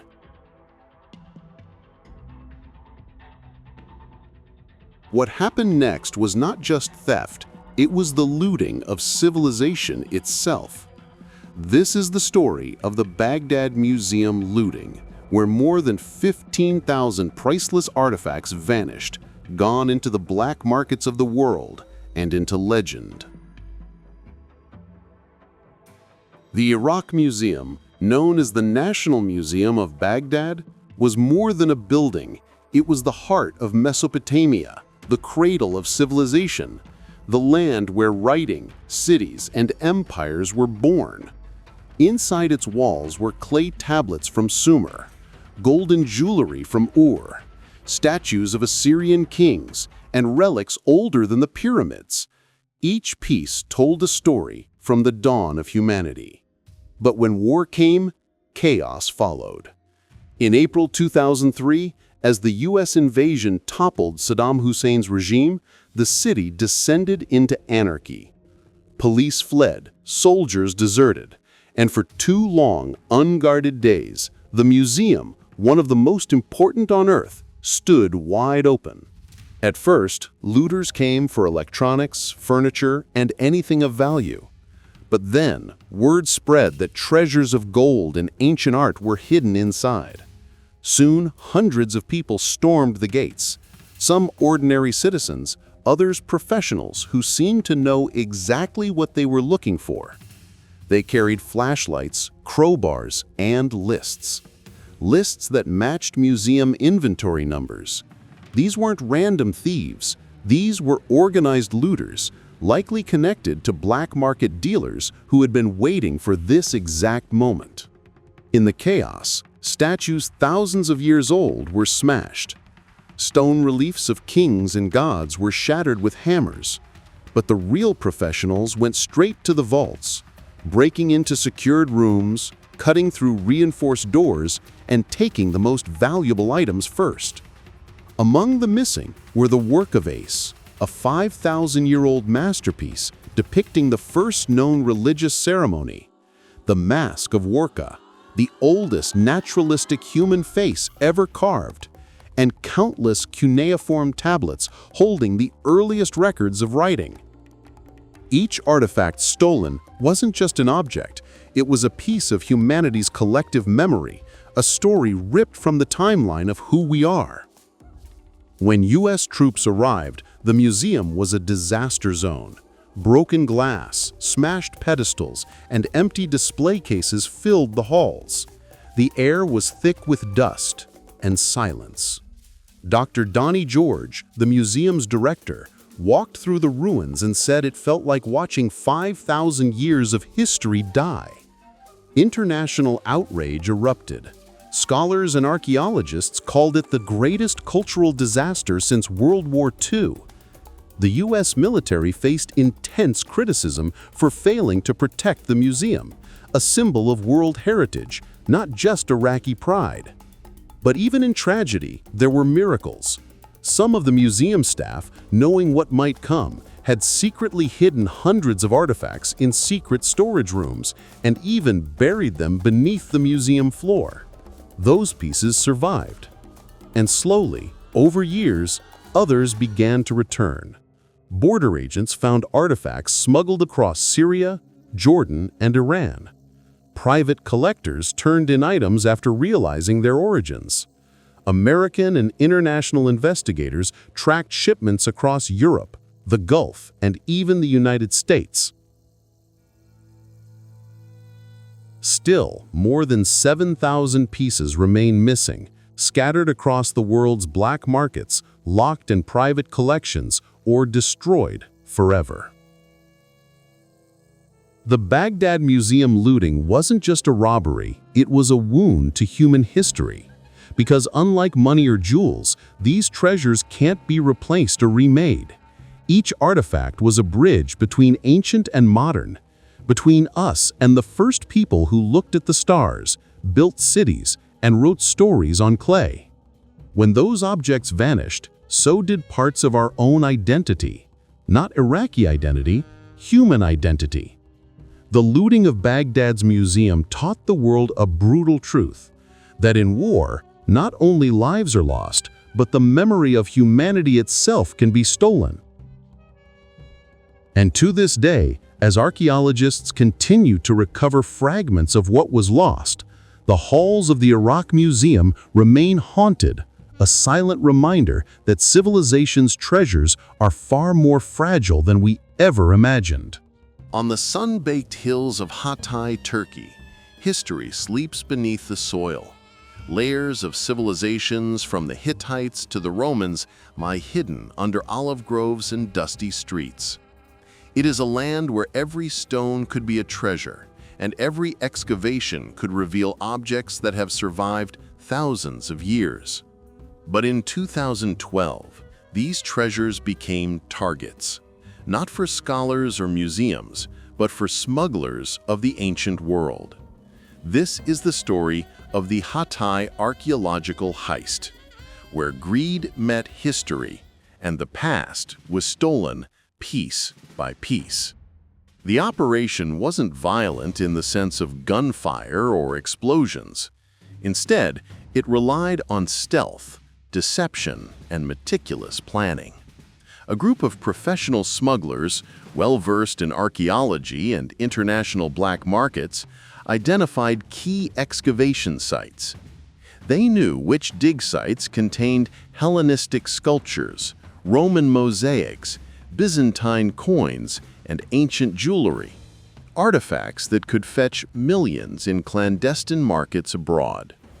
The thieves posed as construction workers, archaeologists, and surveyors. They rented trucks, forged permits, and even hired local laborers, unaware that they were participating in a theft of national heritage. At night, under the cover of darkness, the team would dig, cut, and lift artifacts from the earth. They used small cranes and padded cases to avoid damage, because a broken relic was worth nothing. Each artifact was cataloged and photographed, not for preservation, but for the buyers waiting overseas. The smuggling network was international. Some items were hidden in shipments of furniture, carpets, or industrial equipment. Others were disguised as modern reproductions, the forgers coating ancient coins with layers of dirt and patina to pass customs inspections. Shipping routes spanned Europe, the Middle East, and North America, creating a global pipeline for stolen history. Turkish authorities were slow to react, hampered by bureaucracy and the sheer scale of the operation. By the time investigators arrived at the key dig sites, the ground had been stripped clean, and local villagers spoke only in whispers about the foreign men with trucks in the night. The value of the stolen artifacts was staggering, not just in monetary terms, although the black market haul ran into tens of millions of dollars, but in cultural significance. Each piece taken from Hatay represented a lost story, a broken chain in the history of human civilization. Once smuggled, artifacts were nearly impossible to trace. Museums, private collectors, and online buyers became the final resting places, often unaware of their illicit provenance. Investigators eventually uncovered fragments of the network, a warehouse in Europe, shipping logs in the Middle East, and photographs of artifacts being packaged for shipment. Several key smugglers were arrested, but many had vanished, leaving behind a trail of missing history. The Hatay archaeological heist was a reminder that theft doesn't always come with violence. Sometimes it comes with careful research, patience, and understanding the value of history, because the older the artifact, the more dangerous it is to the world when it is stolen. Even today, archaeologists and law enforcement continue to search for the stolen treasures. Each recovered artifact tells a story of survival against the odds. But each missing piece represents a permanent loss, a silent fragment of humanity's past that may never return. The Hatay heist shows us that crime can reach beyond money and jewels. Sometimes it steals the memory of civilizations, leaving future generations with a gap in the story of who we are. The French Riviera, glittering coastlines, luxury yachts, and streets lined with high-end boutiques. A playground for the rich, the famous, and the dangerously greedy. And for one of the most notorious crime syndicates in the world, it was hunting season. The Pink Panthers, an international network of jewel thieves known for audacious precision, had returned, and the French Riviera became their stage. The Pink Panthers are not your typical gang. They are meticulous, disciplined, and almost theatrical in execution. Their origins trace back to the Balkans, but their crimes span continents.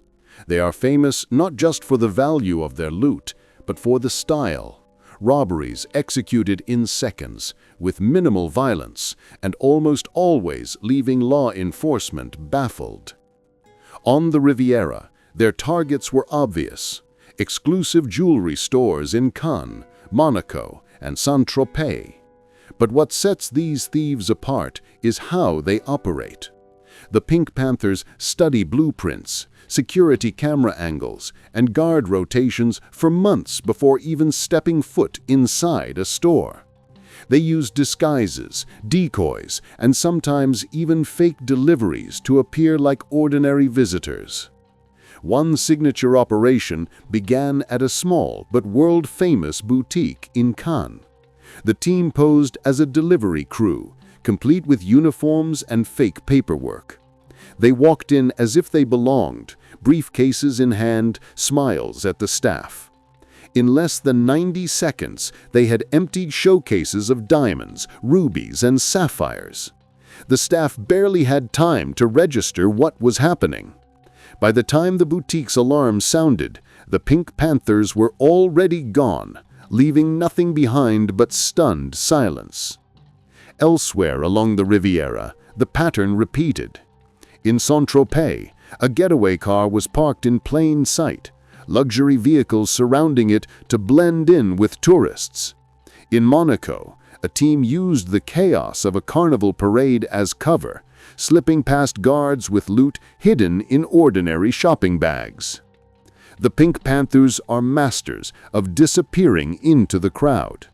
They often cross borders immediately, slipping from France into Italy or Switzerland in minutes. Customs and police can trace a car or a van, but the thieves rarely travel in the same vehicle. They split into teams, each carrying a fraction of the loot, making recovery almost impossible. Even when caught on camera, their disguises and masks make identification extremely difficult. Investigators often see only silhouettes, gestures, or a fleeting reflection in a storefront mirror. Every robbery is a blend of choreography and chaos, perfectly timed and executed to perfection.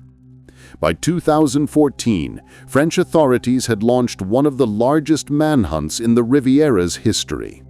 Luxury hotels, port authorities, and border crossings were monitored, yet the Pink Panthers continued to slip through. Their ability to strike and vanish left an air of legend. Jewelers installed extra alarms, guards carried heavier arms, and still, the thieves found the smallest crack in the system. It's not just the speed or the money, it's the audacity that fascinates and terrifies. They rob in plain sight, with cameras rolling, crowds watching, and tourists snapping photos. Yet somehow, in the blur, they disappear. The French Riviera diamond runs are a testament to planning, precision, and nerves of steel. They show that even in a heavily policed playground, wealth and desire can be exploited by those who respect neither rules nor borders.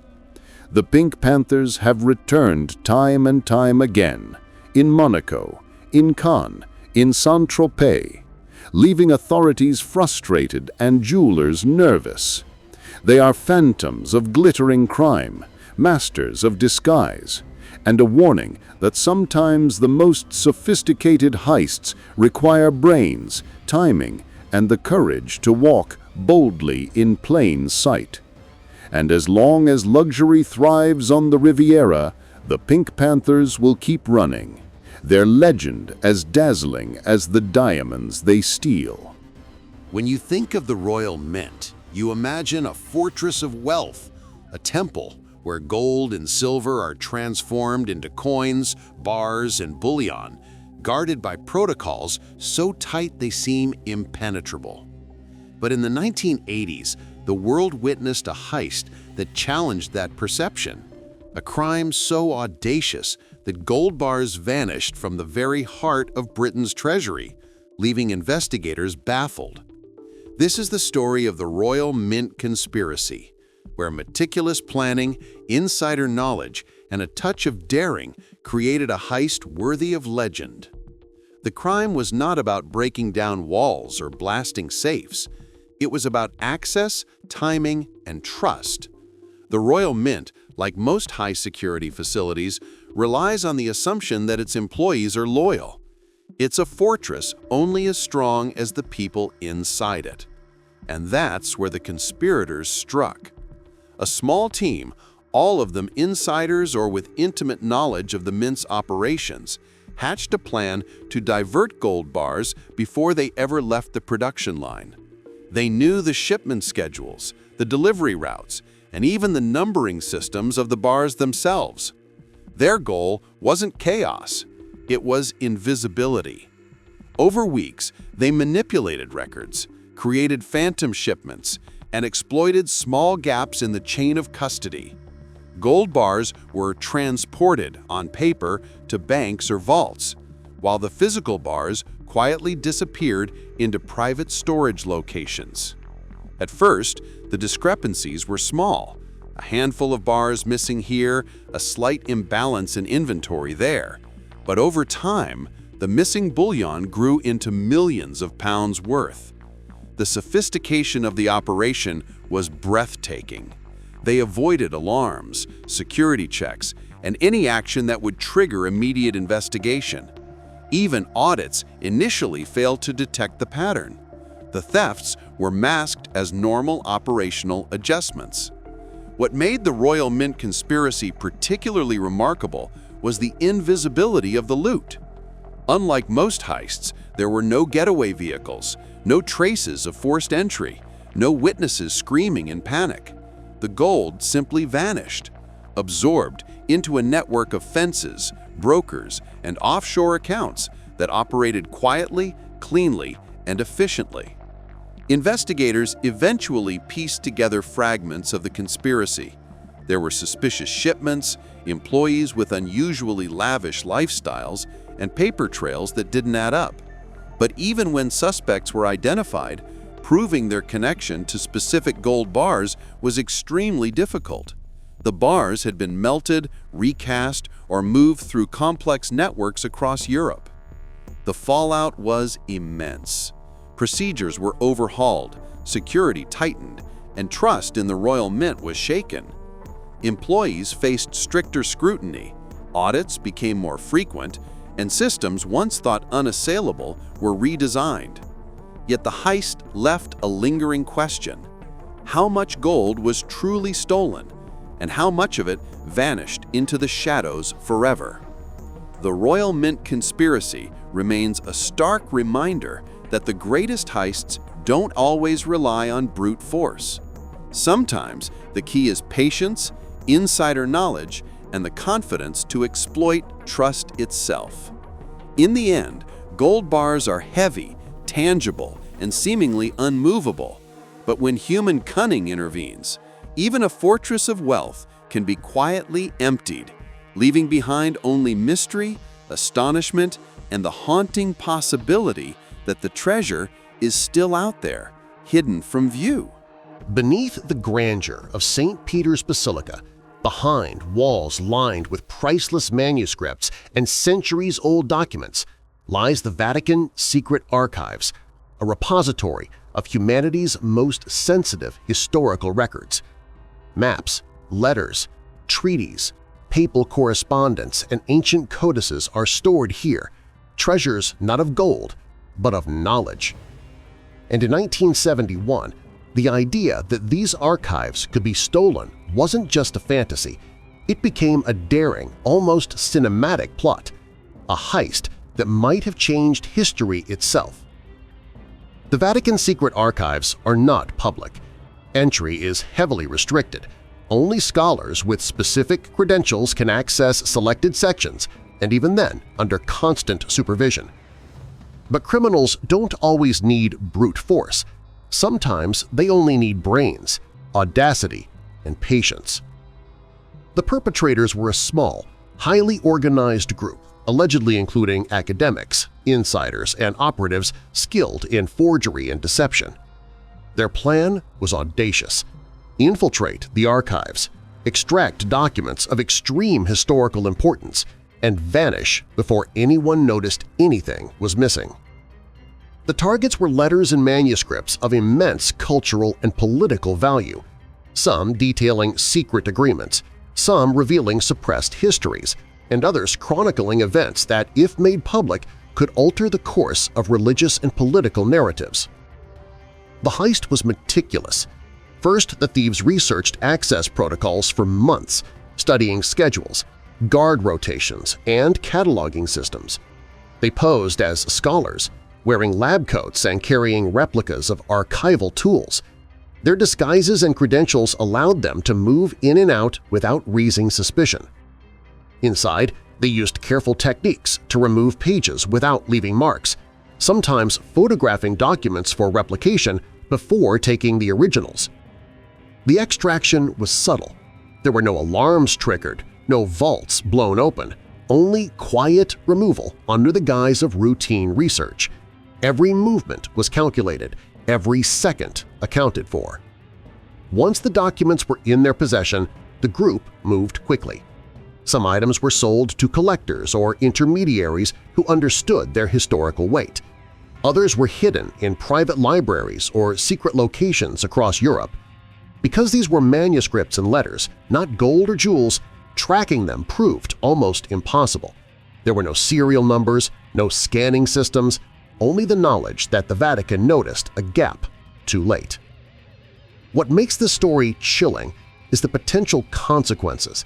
Had these documents entered the wrong hands, political operatives, secret societies, or governments, the revelations could have reshaped negotiations, exposed conspiracies, or rewritten aspects of modern history.